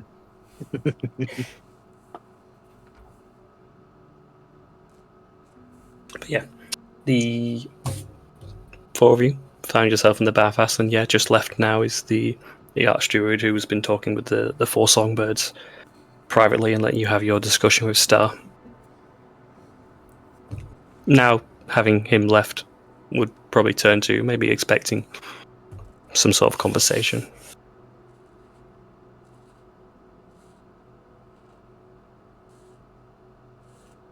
Does anybody want some of that gold that Star gave away? Does anybody want involved? Yes. Holy shit! Absolutely. Are we going to start throwing against the wall again? No, because there's four. If it was 20 gold, Yeah, if there's four of us, Yeah, 5 each. Yeah. I'm not cruel. nice and easy.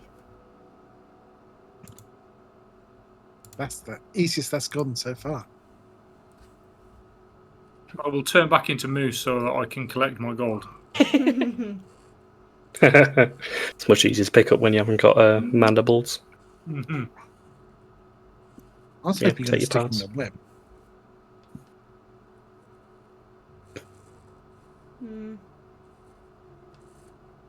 So, what are we doing? I need to talk to the head druid, I think. Yes.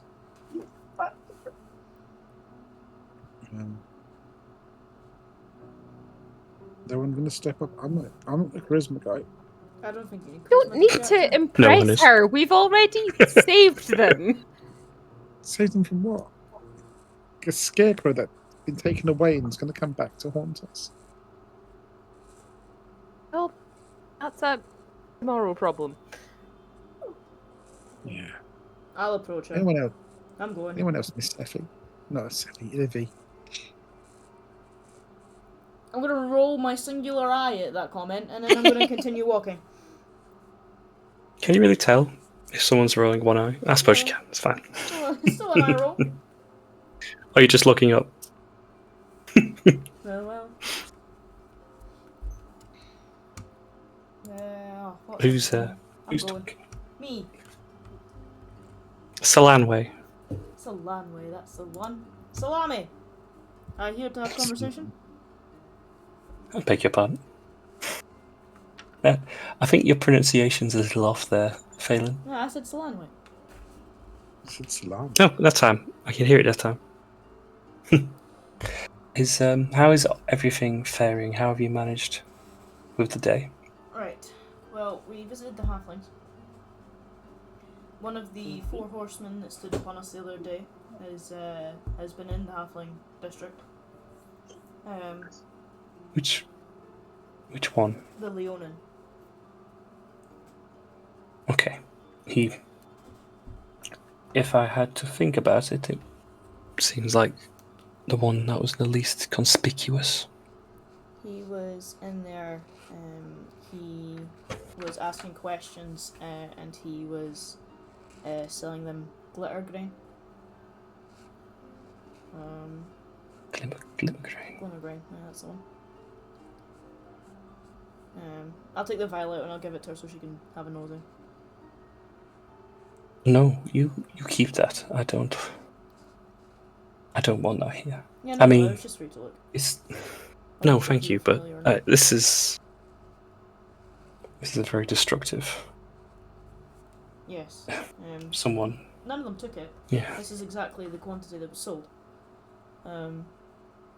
But while obviously having the conversations with that, they were questioning the intel for the about the dragon and such. They asked about like the ritual and how it's kept, how long it's been there, and so on and so forth. They tried to reach out to you with letters, but was obviously not able to get a reply. They were then informed, obviously, that you were in a bit of bother. So they know that there's nothing, obviously, that you aren't. They assumed that you had just decided that you weren't helping. We cleared that up. That's out of the question now.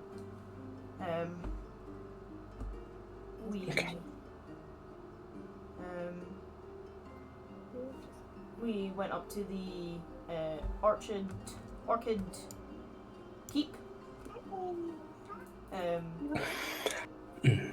The party here have had some information to do with the Kennedys that used to live there. So we went to have a look. The entire building was filled with different types of abominations. I wouldn't worry about them now, they're all dead. It's been taken care of. We set it afire. Don't worry about it. Problem's been burned. I think that is for the best. We tried to go and speak to the dwarves, and they are certainly not. Well, they are dwarves, but they're not the dwarves that we were expecting. They are Drugars? Drugar? Duergar. Drugar That is dwarves. that is certainly far from unusual. There's never been a Duergar sighted here in Raijin for many, many years, decades almost.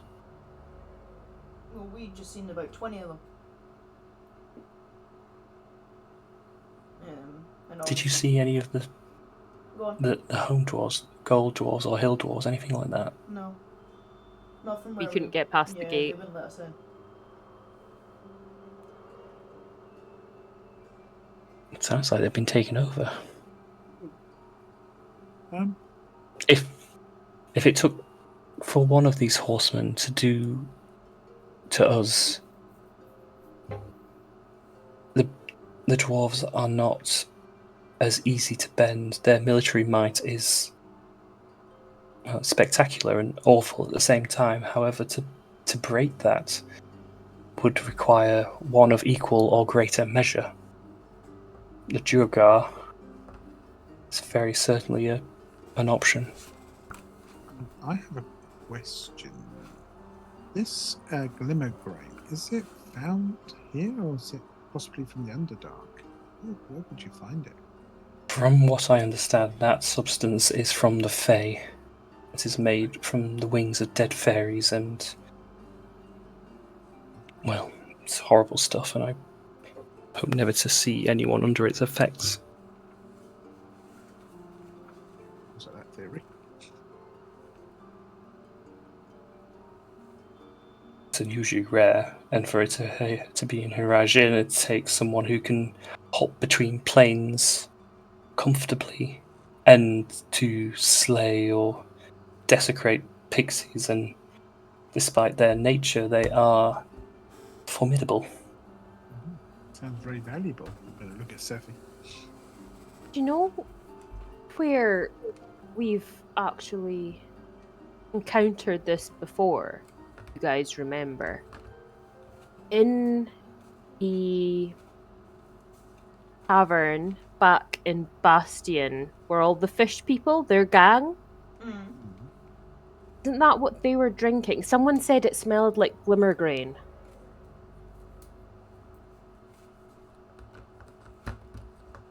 People all And then turned we didn't explore that properly because we killed them all, but I'm sure it was mentioned that it smelled like glimmergrain. To help, I think, as well, because I think at this point it's not unbeknownst that a vial of which was once found in a certain Vidalcan's suitcase that was once amongst your party.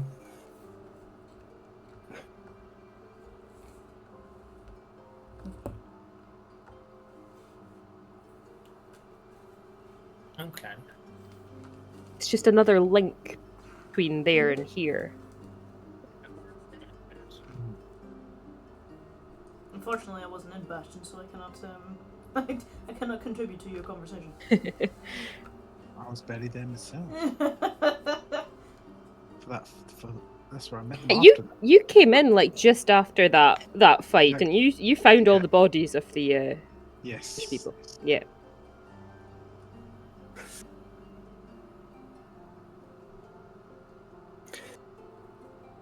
Taking to one side this discovery of this substance, I don't think this is, from what we can tell, is responsible for the Laughing Plague.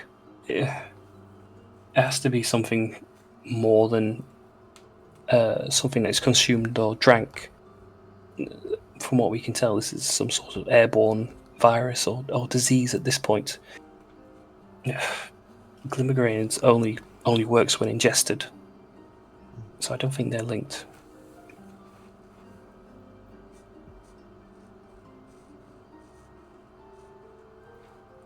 Yeah, I mean, I didn't assume that the Glimmergrain would be. It was more just a case of that it was just a way for him to get in and get information from a point stand. Maybe.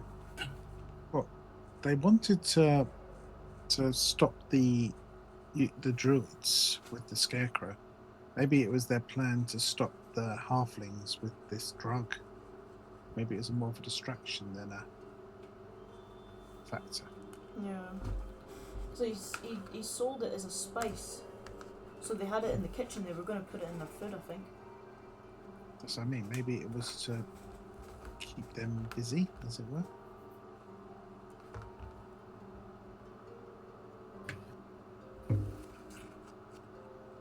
Mm-hmm.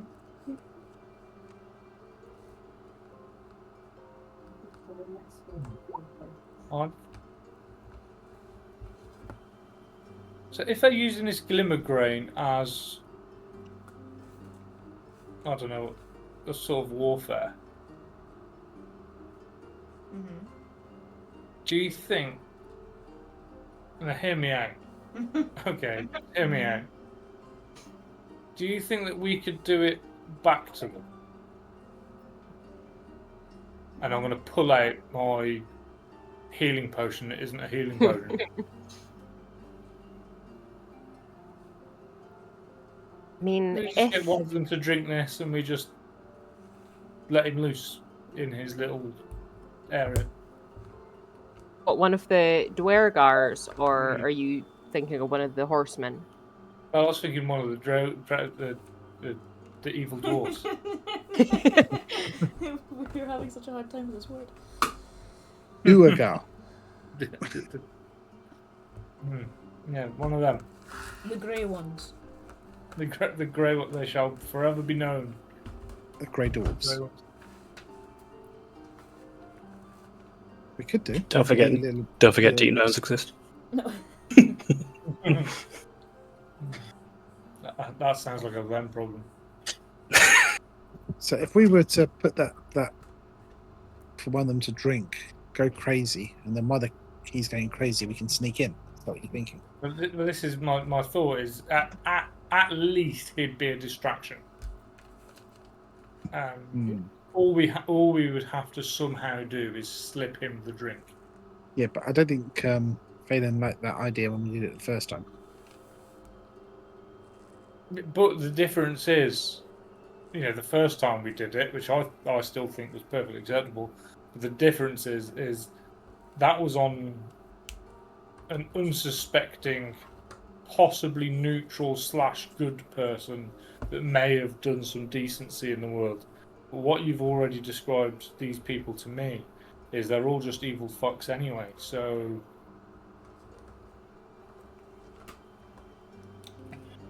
Guess the problem is if there are hostages in there.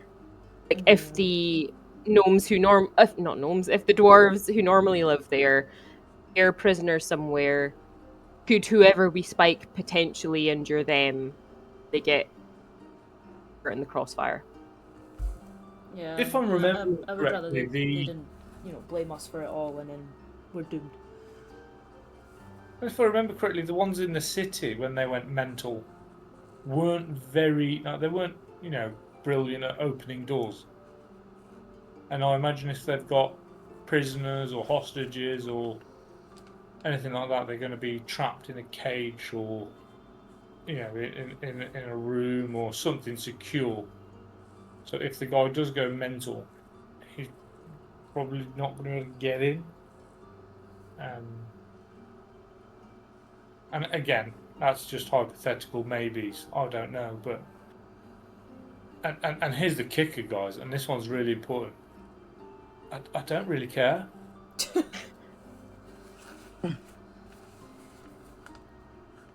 Like, we know that there are dwarfs in there, possibly, but as far as we're aware, they're all dead because the grey ones are taking over. Yeah, the question is why have they taken over, and why are they pretending to be the dwarves? I mean, the city's pretty screwed. Why are they keeping the facade up? So we create the distraction, we sneak in, and then we go find out. Kind of hate that I like the plan. I'm just going to point out that we've had this entire conversation in front of the high druid here. We've just opened this up and went, you know what, we're going to poison the dwarves. No, we didn't say. Did we say? Not the dwarves, the grey ones. Bad ones. The evil one. Oh, yes, but we have just also announced it in front of a druid. Yeah, but Duergar are slavers. We don't like slavers.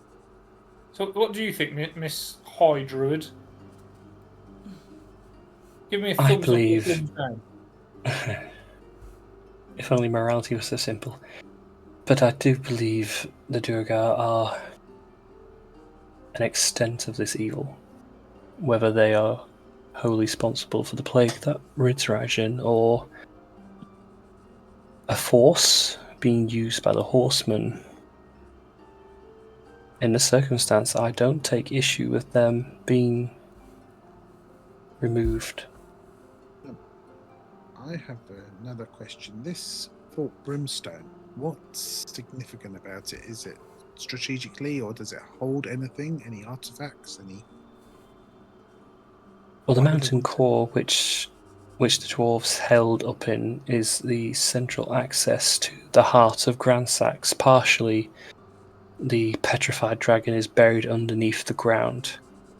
No one has the technique or the wherewithal, the halflings and ourselves certainly not, to access it. Their ability to mine and dig so efficiently and so well. They were right for the task, and prior to our involvement, the halflings were more than happy to relinquish that power to them. Suffice it to say, we've often used the tunnels, and their access has allowed us to the heart of Gransax so we can purify and make sure Gransax was preserved in the right way. Then, if the Duergar have the same accesses, and whoever are pulling the strings have the same accesses, then they're taking advantage of this time for every minute they can.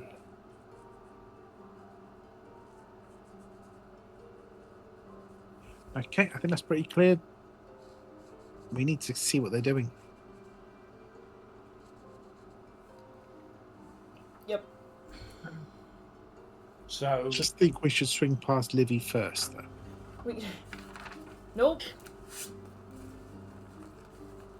Just briefly make sure she's okay. It is a couple of continents away. Just saying. Well, if we start now, we'll get there a bit quicker. Stop it. We're not going just yet. Alright, we'll get your girlfriend back in the next couple of days. Some would say there's a certain download that's currently in progress that you can't access.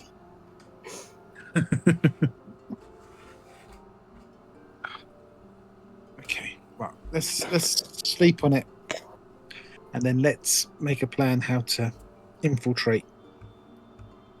I've already got one. I've already thought of the plan. Okay, I just want to say, Moose, it is a well fortified, heavily armored castle. Mm-hmm. So I hope this plan will reflect this.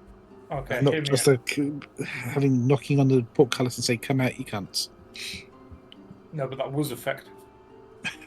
It wasn't. We nearly got shot and killed. No, but hear me out. Okay, so we wait until it's dark again. Because shadows are good. The shadows are our friend. we got Seth here can make darkness, by the way. Just saying. Mm-hmm. I mean, Moose can make darkness. I can hide in darkness. Well, this You is do it so important. much better, So Seffi. I turn into a spider. You climb on top of me, or at least Seffi climbs on top of me. Only takes the one. Mm. Okay. Seffi casts darkness. We then climb up a wall all the way up into the top of the fortress, or one of the pillars, or whatever it is. Okay, we go along and we find a room or a barracks that they're sleeping in, or whatever it is. Are we going to find something, a way in, or where they live or sleep or whatever? Seffi hops off out of the darkness so she can see again, or I think she's okay within a certain range. Is that right, Seffi? You can see. Yeah, within about 10 feet or so, I'm all right. Okay. So you're not going to be totally blind within the darkness. Any Drugor we hop on. Oh, I've got it right that time. Look at me. Any that's Drugor great. we hop on will hopefully be at that point blind. Right? I mean, I think they've got pretty good sight, but I don't think they're going to be as good as what we're talking about. Like, this is magical darkness. They are going to be blind as hell. Yeah. I web them. Yeah, I'm a spider. I'll web them. Seffi, you run in. Quick couple jabs. Force the potion down their throat. We leave. We just out of there, gone. And then we let them call the alarm and do whatever it is that they're going to do. Pull the guy in. And eventually he's going to be really unwell and he's going to kick the living shit out of absolutely everyone around him. Okay. Okay. It is rumoured that these Duergar can be invisible. Just want to say, so they might be. I mean, invisibility sentries. doesn't. If I am within 10 feet of somebody, I can sense them. The invisibility means fuck all to me if I'm I know, close but enough to them. I'm just saying they might see you coming, and you might not see them. If we're in darkness, if we're in magical darkness. Okay, no, just playing devil's advocate. And the other thing is, I understand they can actually make themselves bigger, stronger, faster, better. Size is not everything. Look at Moose. I'm just saying for the webbing idea. Now, it may not be a perfect plan, but I think it's the good skeleton of one. What if we construct a giant wooden horse, sit in it, leave it outside the portcullis? They will wheel it in, and during the night we sneak out of it and then get into the tunnels. Miss, what I will also inform you if you were forming that skeleton plan of a thing. The potion doesn't last forever. It takes time to effect. You've got roughly about 15 minutes until that wears off. So you have 15 minutes to shove it down their throat, get back to us, and then we do what we gotta do. Oh no, this isn't the glimmer grain.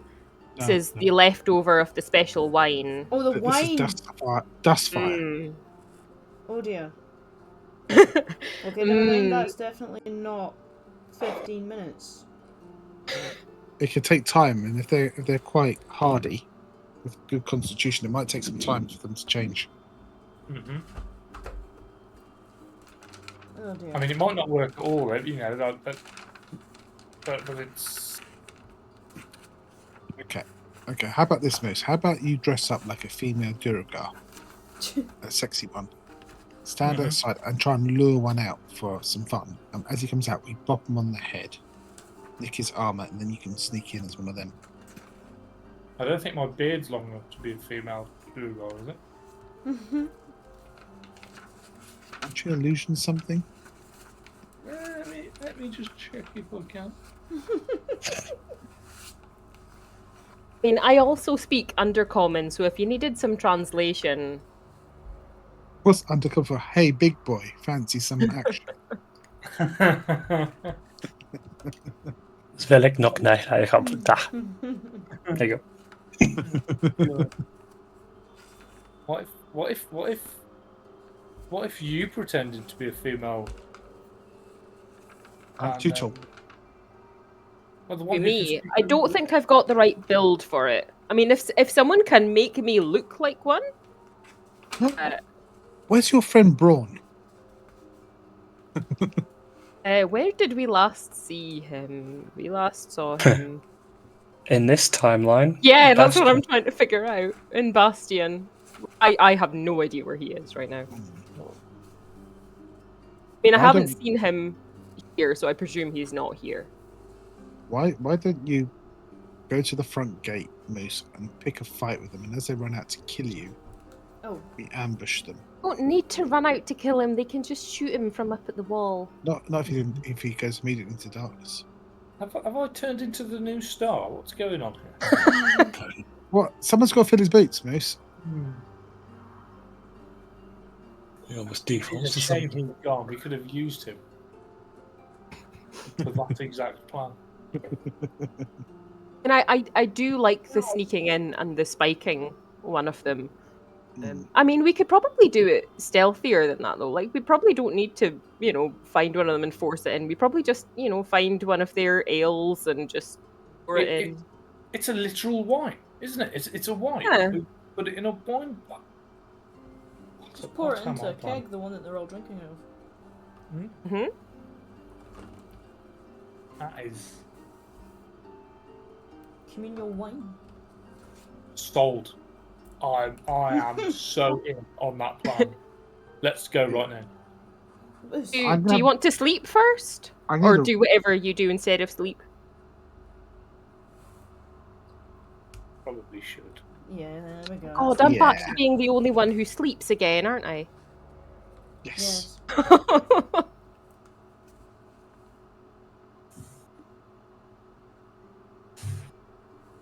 I mean, if it makes you feel any better, Seffi, technically you're now the safest person in this party. Because while you're sound asleep, everybody else has got your back. That somehow makes me feel less safe. Right. Don't worry. I'm the only one that's unconscious. We will not move the hut, and you will not get robbed. I'm going to Just look at Moose. confirm, where is it that you keep your money pouch so we can make sure no one takes it? I am not telling you that. Bold of you to assume I have money. Yeah, did we see how much she just found off? However, there is 2 bags of silverware at her house. And a nice expensive tapestry. And we know you've got a platinum somewhere. Somewhere. You don't know where. You'll never know where. Seffi's going to be sleeping on the ceiling like a fucking vampire. You can get near her. Got image of her upside down, the toes curling around things to hold her. Yep. I'm wondering if we could gain entrance as maybe merchants or something to sell, or maybe entertain them. I don't know if anyone here is good enough at lying to do that, though. I think we're, as a group, better at sneaking than lying. Yeah. Okay. Sold. I'd argue against that, but they've already seen me. Is the problem?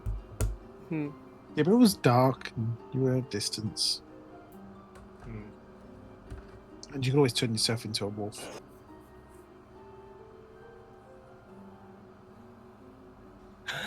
What else can you do? Can you do a bird? Ooh. Is there any? Do we know, Miss Druid, if there's any waterways that lead into the Druga area or the Dwarven area? I don't know if it leads into it, but the boiling pools to the east side, it's sort of a relaxation part. It's most people go there it's like a sauna or a spa. Some of the waters are boiled naturally from the earth below, so it might be. Very hot. It's pretty warm. Because if it did, I could infiltrate via the water.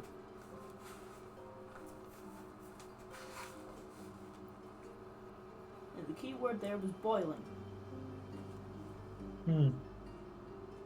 Well, they certainly get comfortably warm, but the closer you get to the mountain, it does begin to sear, but most of the time they only provide access to the exterior pools for comfort and relaxation, really. I wonder if that would dilute this too much to be workable, though. It's not a huge amount we've got, is it? Oh no, I don't mean put that into the water. I mean I could literally go in the water. Oh. Yeah, but You I could don't think you should swim go anywhere alone. Have you still got that hat? Maybe you could take Sephi in that magic hat. You don't need Ooh, I'd to forgotten breathe, about the do you? hat. You don't need to breathe, do you? Oh, Or do you? I don't need to breathe. So if you jump in the hat, Moose swims you down in his metal fish, wherever he's going to be. You can infiltrate that way. But that just leaves me and Phelan outside twiddling our thumbs. Game of cards, perhaps. We could.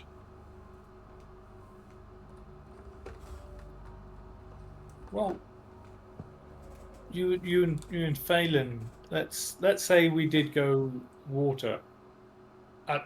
Option B, we go water. If it even does go that way, we'd have to have a look. Someone's probably got a record somewhere of where the waterways flow. Surely you from inside or outside would then wait to, hear the disturbance of the guards reacting in some way. Phelan, you've got that climbing potion. Mm-hmm. You give that a swig, you climb up the walls, you open up the gate so that you can get in them, and then you're coming in that way. Me and Sephi are already in, and then we just meet in the middle. I know we pick a location, and beforehand, I imagine there's plans of the Dwarven City somewhere. We should meet in the kitchen. Or in the larder. In the larder. Pantry. And we'll meet. And if it doesn't happen and there isn't a way for you to then break in, you just stay out. Well, again, I could polymorph into an eagle and fly us in. It's just the stealth might be the issue. Might see that.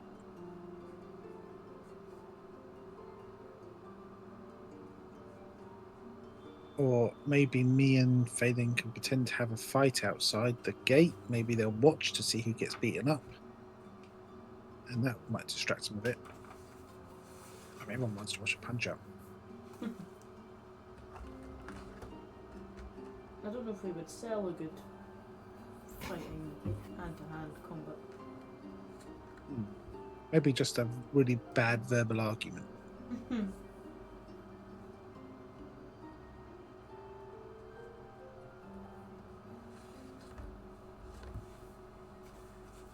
Maybe we should just take a carriage full of stuff and set fire to it just outside their gate and run off. Then when they're trying to put the flames out, that's a distraction.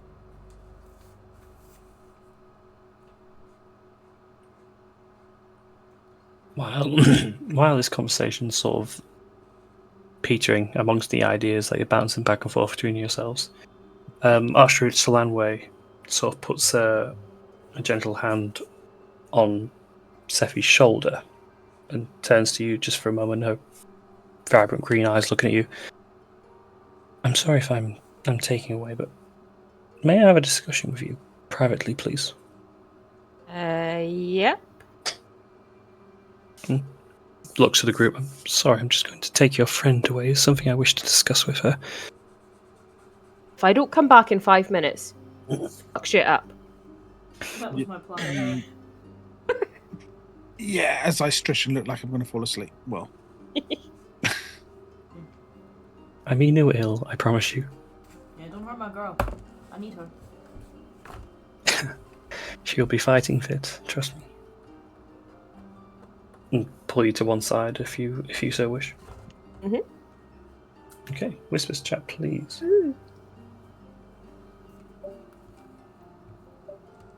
Okay, I've got a plan.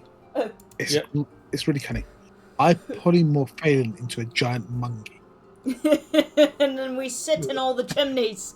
and then Phelan goes sits on top of the volcano with his big ass and blocks it up, or over the spa pools or the sauna pools. Excellent. Yeah, Just what I go get the wanted to monkey in there. I bet you there's a secret passage in there they're going to tell her about.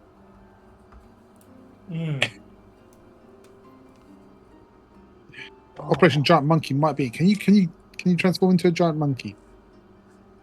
Me, no. I've got spider, direwolf, or octopus. Octopus is cool. They're the only three, and I can't do. I mean, I could do an octopus on land. Yeah. But I would just be flopping about because it's an octopus. Just the sound of the suction cups are walking along the path. Yeah. And the one thing it does say is that I wouldn't be able to, I can only breathe in water, but I don't need to breathe. So. You can hold your breath for an hour. Yeah, well, I don't breathe anyway. Yeah, but can't octopi slide through small crevices? So you can get through the portcullis. Really small bits, yeah. Just through the gap in the portcullis. Yeah. As long as the hole is bigger than the tooth. Yeah. Like, grease me up, I'm going through it. I'm going in. Get the baby It's oil. absolutely horrendous. Yeah. Have you ever seen octopuses that get caught on fisherman boats and stuff? Yeah. And it literally goes through like 1 inch gaps. Yeah. Yeah. This huge, 10-foot octopus through a 1 inch gap. I know. That's awesome. Oh, I really thought I was dead in that house. I thought you were dead too, Moose. Yeah.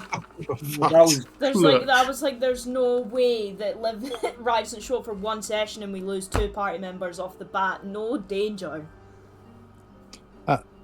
Moose, maybe it's worth you having a chat with me, and I'll take mending, and I'll lose Green Flame Blade just to get you up. Well, mending costs a minute, so it's one of them that you can't really do it in battle. Combat. Got you. Yeah. That's a shame. The healing spells like Healing Word and Cure Wounds, they all work. Okay. But there's, like, for example, my Healing Light that I use to get you guys up, I can't use on myself. Oof. Okay. But Healing Word works. Yeah, Healing Word works. Cure Wounds works. Not that I can get them, I'm a wizard. I'm assuming it's the same then. I don't think a healing arrow would work on you then, do you think? No. Unless the Healing Arrow casts one of those spells, it won't work. God, yeah. So the ones that work, so Cure Wounds, Healing Word, and Mass Cure Wounds, and Spare the Dying are the only ones that work. Got you. Which is why it's really interesting that Moose keeps finding himself at the front, because he really fucking can't be there. He's so impatient. That's the problem. He's so curious. Yeah, literally, that's Curious it. little Yeah. bugger. He's on a little mission to just find things. But yeah. And I feel bad sometimes. I can I feel kind of bad because it can be exceptionally frustrating for you all. Oh, I've had a blowout a couple of times. I've released emotions. And I'm trying to make sure I toe the line a little bit because I don't want to be that guy that's always running off. But like that's literally who. That's why I always give you that chance. Do you know when I'm like moving my token that little bit? Yeah. Yeah. I try and do it really slowly so you see that I'm. Yeah. No, he's off. Fine. He's it reminds me a bit of Kivy last yeah, no, definitely Kivy vibes. Bye. Off. Let's go. Yeah, it's good. But that's it. So he's got a little bit of Kivy in him. Of just being a little bit chaotic, doing his own little thing. You know what? It's easier to keep track of than Izzy, so I'll take it. Yeah. Nobody knew where he went and what he was doing at God knows what hours. Everyone would turn and go, "Where'd he go? Oh God, he's gone." Nobody could find him. At least I remember that easier one to where spot. Yeah, I remember Izzy rolled his stealth and it was like fucking 39 or something, and then Tabitha was like right behind him, going, "I can fucking still see you, you little bastard," and chasing him down the. Yeah. That stealth was so good you couldn't even find yourself. Yeah, shit, yeah. Look in the mirror. Where'd I go? God! Oh god, brilliant, absolutely brilliant. And then you came out Wow. with a shopping list because you couldn't read. Still one of the best things ever, wasn't it? I found something. Oh yes, green beans, eggs, milk, bacon. Fuck. Yeah, but for some reason you couldn't read, could you? Or you couldn't understand it because you had some effect on you. Yeah. Yes, the potion was taken from So he me. did. So pick some random bits of paper. This will do. That will do. This looks important. I'll take that. And there's also that time when you put that mask on and was in hell for a little while, just walking around. Oh. Or then there was when he came out of hell, I'd already tried to move him and he was then falling off a cliff face first. And I was like, oh, fuck. Just trying to get him back out of the plains, and here he is looking death in the eye. Brilliant. Brilliant. Oh my god. You know, that pie was chaotic as shit. How we survived, I don't fucking know. It's because we were a great team and we all complemented each other. Yeah, It was a very good mix. Yeah, we had a lot of control, a lot of upfront fighting, a lot of cheeky stuff, a lot of healing. We just had everything. I think from like session 3 or 4, like the team had, well, we are, you know, we're now a team. Like this is the way it is. We'll work with each other's strengths. Yeah. You know, try and cover each other's weaknesses and whatnot. Where in contrast, how the fuck any of us are still alive in this one? Not even right. I'm on character 3. I don't know what you're on about. I thought I'd be on character 4. I'm thinking, what should I play next? I'd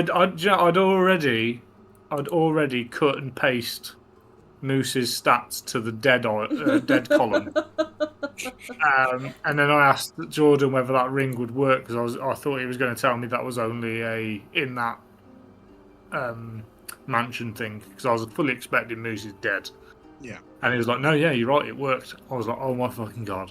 Let me cut and paste myself back. I'm fucking alive here.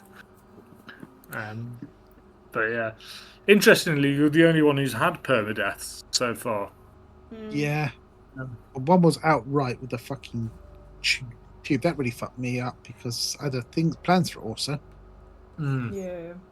Especially with Jinx and. Yeah, well, this is, isn't it? So also permadeath. Jinx off doing whatever it is the fuck Jinx is doing. You know. Felix, I thought, all right, he's going to be going on for a while now. Yeah. I think just I out of nowhere by. Yeah, it was difficult with him. And then what was interesting is, you know, Nim Nim very nearly died then. Yeah. That was the first time he'd been down. Yeah. I don't normally take damage. They normally miss me, but I've used up all my bloody blade songs. That's the problem. From downstairs and all that. Yeah, we didn't have the Shield of Faith in there as well either. Yeah, and my shields were gone because I was using other things. I'm like, oh. So looking at the stats, it's really interesting because like Nim's your third character coming in. Yeah. And Nim is second highest on creatures killed. Yeah. Yeah. So he's coming in and he's just fucking slaughtering everything. Really doing well. I don't know, it's not on your stats, but most of the kills he's killing the big things. Unfortunately I haven't. He's killing the big fuckers, not the little guys. Yeah, he's doing really well. That's because with bloody shield, he's got like AC of 26. No, looking at the stats, Phelan, if we were to just go off numbers, Phelan is sitting in the corner, twiddling his thumb. Yeah, I'm devastated. Because I can't even think of, like, what else is he handy at? If he's not murdering people, fuck knows, I don't know. He's just standing there. The thing is, as you say, Phelan's really, like, you're getting loads of assists. Like, you're doing big damage, but it's never enough to just put it over the edge. Yeah. And then Moose is coming along, because, weirdly enough, Moose's numbers for killing was really shit. Phelan's come along, and now for some reason Moose is stealing Phelan's kill constantly. It's because Constantly stealing kill. sometimes it's where you sit in the initiative because you're picking things off now that are weakened after it's gone through for some of us. Yeah, I think I've never managed to find myself in like a middle ground. And even then, it's again, I don't even think where being in the initiative order would even help, because there's times I've been first and it doesn't work, or I've been last and it doesn't work, and then I've been in the middle and it's like, nah. Because Livy started killing, because again, I think it's because where she was in the last bit, she was getting quite a few with her spirit guardians and stuff. Yes, the spirit guardians has got her a lot of kills. Yeah. Her main job has realistically been getting people up. She's almost got as many people up as Moose has, and Moose has just been doing the 1d6 revive. I know, we definitely miss her character, because she keeps everyone up and about and moving. It just means we're just gonna have to go out and get load up on a couple of potions and stuff. Well, it's not only that as well. It's like don't get me wrong, Sephi's pretty moral, but realistically, Livy was probably the most good in hyphen in brackets fucking person. Yeah. If she's not burning her own party, of course. Yeah. I mean, I'm getting. Sephi is. These are the vibes I'm getting. Sephi's wants to do good, but will do the bad thing to get the good kind of deal. Yep. Yeah. Livy wants to do good and hopefully will only do good to do the good kind of deal. Yep. Nim, I'm not entirely sure about, to be quite honest. I know he wants to do good. I'm just not sure where he draws the line. If anywhere. He's pretty good. He wants to help people. Yeah, I've not seen him, not like Moose, where he's just like, if you just kill these people, this good will happen. But he seems to be down with the plan. Yeah. And as if Phelan seems like they've seen some shit and they are very willing to, get their hands dirty. Yeah. Me, no, never. Quick, shh. We've concocted the plan, Operation Monkey Sitting on Spa. Yeah. Wow. Giant ape. It's lava ass. Here we go. As the three of you are discussing possible plans and entryways to the Brimstone Citadel, it takes about 10 minutes or so before Sephi returns, and she's pallid anyway. Her eyes are a little bit distant, but she comes quickly to rejoining to the group of you, comfortably, just sort of butting in and wanting to make sure she's not missed anything important. She would have heard monkey sitting on lava. Or monkey? Right. What about a monkey? We've got some plans. You okay? What happened with you? Just finding out some more stuff about my super fun condition. Word of warning, guys. If it looks like I'm dying, properly dying, not just knocked out for a little bit, maybe back up, because apparently whatever me could migrate to whoever is close by. I don't want that for you. So, So if I was next to you, now you don't have blood, so I don't know how that would work. No, it'd just be the next person over, would it not? Really? Probably. Probably just ignore you and. That's just rude. Is it too late to get Star back? Does it have to? This is interesting though, because we could do experiments. Maybe if we kept a rat near you, would the rat become like you, or would it have to be a person? I don't know, but I'm going to have to start supplementing my diet. She is not making eye contact with anyone as she says that. Are we talking humanoid or animal? Don't know, so I'm gonna assume animal until I know otherwise. To Astarion in the camp scene, exit. Hear me out. Hear me out. Crazy plan. Crazy idea. We all start eating garlic bread. Does this place have an orphanage? Excuse me? Oh no. No. Moose, we're going to stop you there. I don't want to hear what you are thinking. No, nothing bad. What did...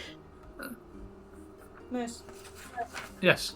I don't think it's a wise conversation to have this type of conversation of whatever you may suggest in front of two parents. Yep. Well, this is it. I was going to offer a very young child a parent that So didn't what- have a parent. They'd have a parent. Yeah, what's that got to do with Sephi's condition? So Sephi Hmm. adopts this very, very, very small human, or dwarf, or elf, or I'm not out here judging. Even gnome, if that's how you feel. And then Sephi straps this person to them at all times. No. Cares for them, loves them. And then if Sephi were to die, it would transfer to the baby, and no, babies are harmless. Moose, may I remind you that the reason I have not been back to this city in so long because I couldn't trust myself with my own fucking daughter. Sorry, maybe I misunderstood, but you're saying if you were to pass, your condition will pass on to us, or you're going to try and eat us? Oh no, it would find a suitable host. But you've seen me when I get injured. If I get super badly injured, I start to lose control, and apparently starving it, like I have been, probably isn't good in the long run. So if you were to go down to the point where you're dead, say, and we have, say, someone, a bad guy, it could jump into the bad guy and we could revive you. Would that cure you? Like a switching on and off Moose style? I think you've misunderstood what she's saying. Yeah, I'm confused.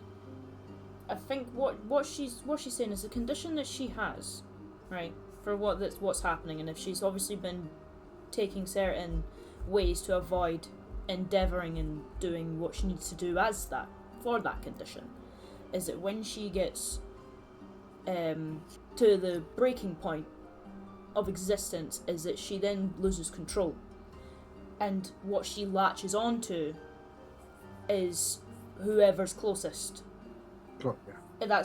There's a little bit of both. So I start to lose control when I am, close to dying, but also if I were to die properly, this thing would leave my corpse and find a suitable host. Like any, parasitic thing would. Yes. So Okay, so it's if we both. were to, It's a fun little package. if we find someone we dislike, kill you, let it jump, and then revive you, you'll be cured. The ultimate turning it off and on again. Yeah. I feel like that would have its own problems, though. Do you know, if we go back to my orphanage idea, and we I would bolt- love you to stop talking about orphanages right now, Moose. I would super love that. Would it jump into a monkey? I just don't see what's wrong with it. Because, Moose, we're not going to sacrifice a child. I never not said right. anything about The sacrificing. fact is, I am a person, seemingly, of quite strong willpower and control. This was to go into somebody that maybe had ill intentions. I don't know what they would do with it. And that would be bad. You're feeding the orphanage idea because Moose is saying you get a weak child for it to go into. Sure. Aren't you, Moose? Mm-hmm. So you are talking about sacrifice. Got you. Yeah, but children don't have very strong willpower either, and if the child was to get a hold of this power, it would just go rioting, to be honest. And then you have a thing that looks like a child. You have a thing that looks like a child with the appetite of a child, you know, being able to feast on whatever the fuck it wanted to. Would you have any idea how long we've got until you, say, move to the other side before it leaps? Your guess is as good as mine. Okay. So I just warn you to stay away. I mean, if it doesn't have a host to go to, I don't know if it'll die. It might die by itself as it tries to find something. But if there's something there, then it's going to go for that. Well, the issue is, you know, I think I'll be fine. I mean, That's all right then. yeah. But yeah, I mean, exactly. But you two aren't going anywhere, so if something does happen, it's going to be one of you two. Yeah. Or when we get Livy back. Yes, or Well, Livy, we wanna- depending if she's back or not at the time of process. When we get Livy back. Yes, Nim, we will be getting Livy back. We can So that was Yeah. just a heads up, you guys. You know, it's not a problem that needs to be solved right now. Just a heads up. If you see me dead, maybe stay away. But when we get that cool climbing ability. Maybe. Or maybe I'm just that good that I do that anyway. You don't know. Do you regrow limbs? Is that a thing? Have you tried that? I haven't tried, and I don't want to because there's been nothing to suggest that I would regrow a limb. Okay. So hear me out. Can I just want to say, can I suggest that Sephi doesn't roll your dice thing? Mm-hmm. No, yeah. We'll probably put that on there. Yeah. But I've just had a thought. Go on. We find an evil person, and I'm going to use quotation marks over evil. So this. We fight them, we defeat them, we keep them alive, and then we disable them. Oh God. So they have no arms and legs. So if it does happen, we're going to have someone with your condition that can't do anything because they won't have any arms or legs. What they're going to do? Crawl with their chin. Are you gonna carry around this disabled person? Well, Sephi will have to carry this disabled person around. For that to have happened, I will be dead and not able to carry anything because I will be dead. No, well, this is it. You'd carry this person around until you die, and then it would pass to you, to them. Yeah, I don't. And then I will be dead. I don't. Yeah, I don't think the transferring of whatever is wrong with Sephi. It's not Sephi. So Sephi wouldn't be body jumping. It would be her condition that's body jumping. Exactly. That's exactly what I've just said. Yeah, So but this Moose, this thing might have its own will. It might avoid the disabled thing anyway and just go. This thing does have its own will. It wants me to eat people, so it kind of does have a will. Yeah, it might bypass that, Moose, and go straight to the stronger, fitter one. So, Phelan, you're fucked. I mean, it kind of, I think, chose me over Ara when I was infected. I wouldn't say I was stronger than him. Would you say that you were more vulnerable? I mean, on a physical level, probably. I'm not even 5 foot. He's quite tall, so yeah. No, I know, but maybe it could be if it's his own thing. It might be a case of that it got a feel for you being more vulnerable. And this is now. Don't take this in the wrong way. I'm going to hold my hands up, and this is not me insulting you. All right, I'm just going to break it down to see if this makes sense. Before you hit me, please do not. I promise not to hit you. Thank you. Just now. when I say more vulnerable, it might have been a case of that you were worse off than him, as in, you know, you were doing things for money, and it maybe had a sense that you were willing to maybe indulge in the power because you would have got better things out of it, if you understand my meaning. That it maybe sensed that you were a little bit more will-powered in the head for getting what you actually want because of the things that you were willing to do. I mean, maybe. What are you rolling? It's terrifying me. Carry on. You're rolling, you're rolling nines again. That's what I mean, is that obviously, Sephi, you've obviously had a tough life. There's no doubting that. And that's what I think is maybe it sensed that you were maybe more willing to do a lot of other things to be better, to get somewhere better, if you know. That's what I'm getting at. I mean, I will say we were probably similar. I mean, we were both trying to steal the fucking thing together. Probably very similar, in terms of, you know, wanting stuff and that. Maybe it just found you more attractive. I have a thought. Maybe. If you were to pass and it starts looking, maybe there's a chance to get it before it finds another body. Maybe banish it or trap it. You know who we need to track down for this? That doctor that's been mentioned. Doctor? Who's been working with Kennedys. The one that was mentioned in their journal. That letter he gave me to the doctor. It mentions a sanguine matter and a host, and right. I mean, it might not be related, but it might be. Right. I get you. As I said, there might be a way to trap it before it reaches another host. But unfortunately, you still might have to pass, unless we can trick it into thinking you're passing. I kind of want to do the whole, well, let's see if dying and bringing her back fixes her. Like, I'm wondering if we could trick it. There's certain spells that feign death. Well, the issue we've got. Okay, so listening to what you've all said there, I don't think the orphanage plan will work, and I don't think the disabled enemy plan will work. I'm really glad, Moose. Moose, I'm glad.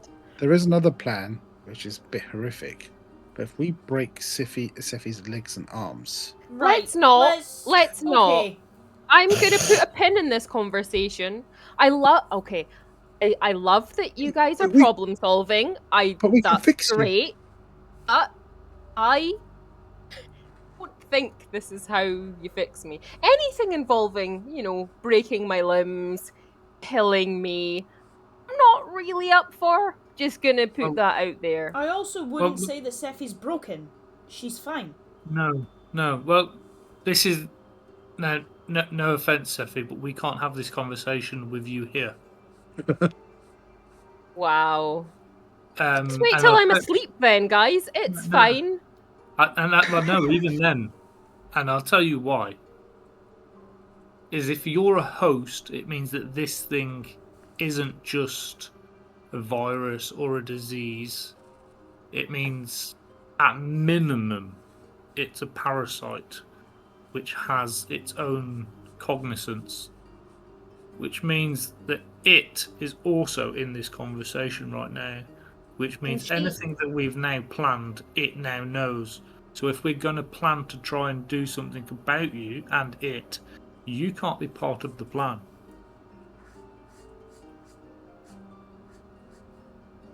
Phelan, I'm looking at you as the only one that might be able to stop this. Please don't let them plan to kill me when I am asleep. Sephi, I'm not having any form of harm come to you. I can fucking Nothing will be taken too far. Sephi, I was just theorizing. I would never do that. Well, It's see, now just- you have to say that because you think the parasite is listening. So I now can't trust anything you say about it. Well, you know me, I always theorise. It's good to have ideas. Not that we're going to carry them through. Of course not. Mm-mm. I'm gonna offer you my pinky finger, and I'll pinky promise not to harm you without you knowing about it. I mean, that's quite a loose promise. Without me knowing about it, what if I wake up in the middle of you harming me? I would be aware about it then. No, I will only ever do anything about it with your blessing and permission. Consent. Yes. Huh? Enthusiastic consent. My consent. I think consent is important. Good. Okay. I would super love to do an insight check because not too long ago he was talking about how he had learned to lie. So Yeah. has my mouse died? My mouse died. There we go. Okay. Good start.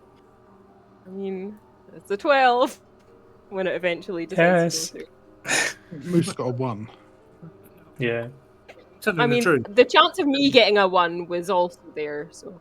No, well, I rolled it on there just so you didn't know whether I was doing persuasion or deception. But I'm telling the truth. That's fine. That makes sense.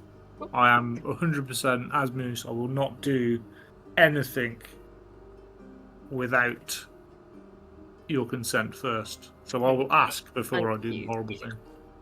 And wait for me to answer in the affirmative. Yes. Okay, thank you. I also. Lynn, I'm still looking at you to make sure this is. Yes. I also was just thinking aloud. It doesn't mean I'm going to go through with it, Sephi. I would never deprive your daughter of her mother. Good. I should hope not.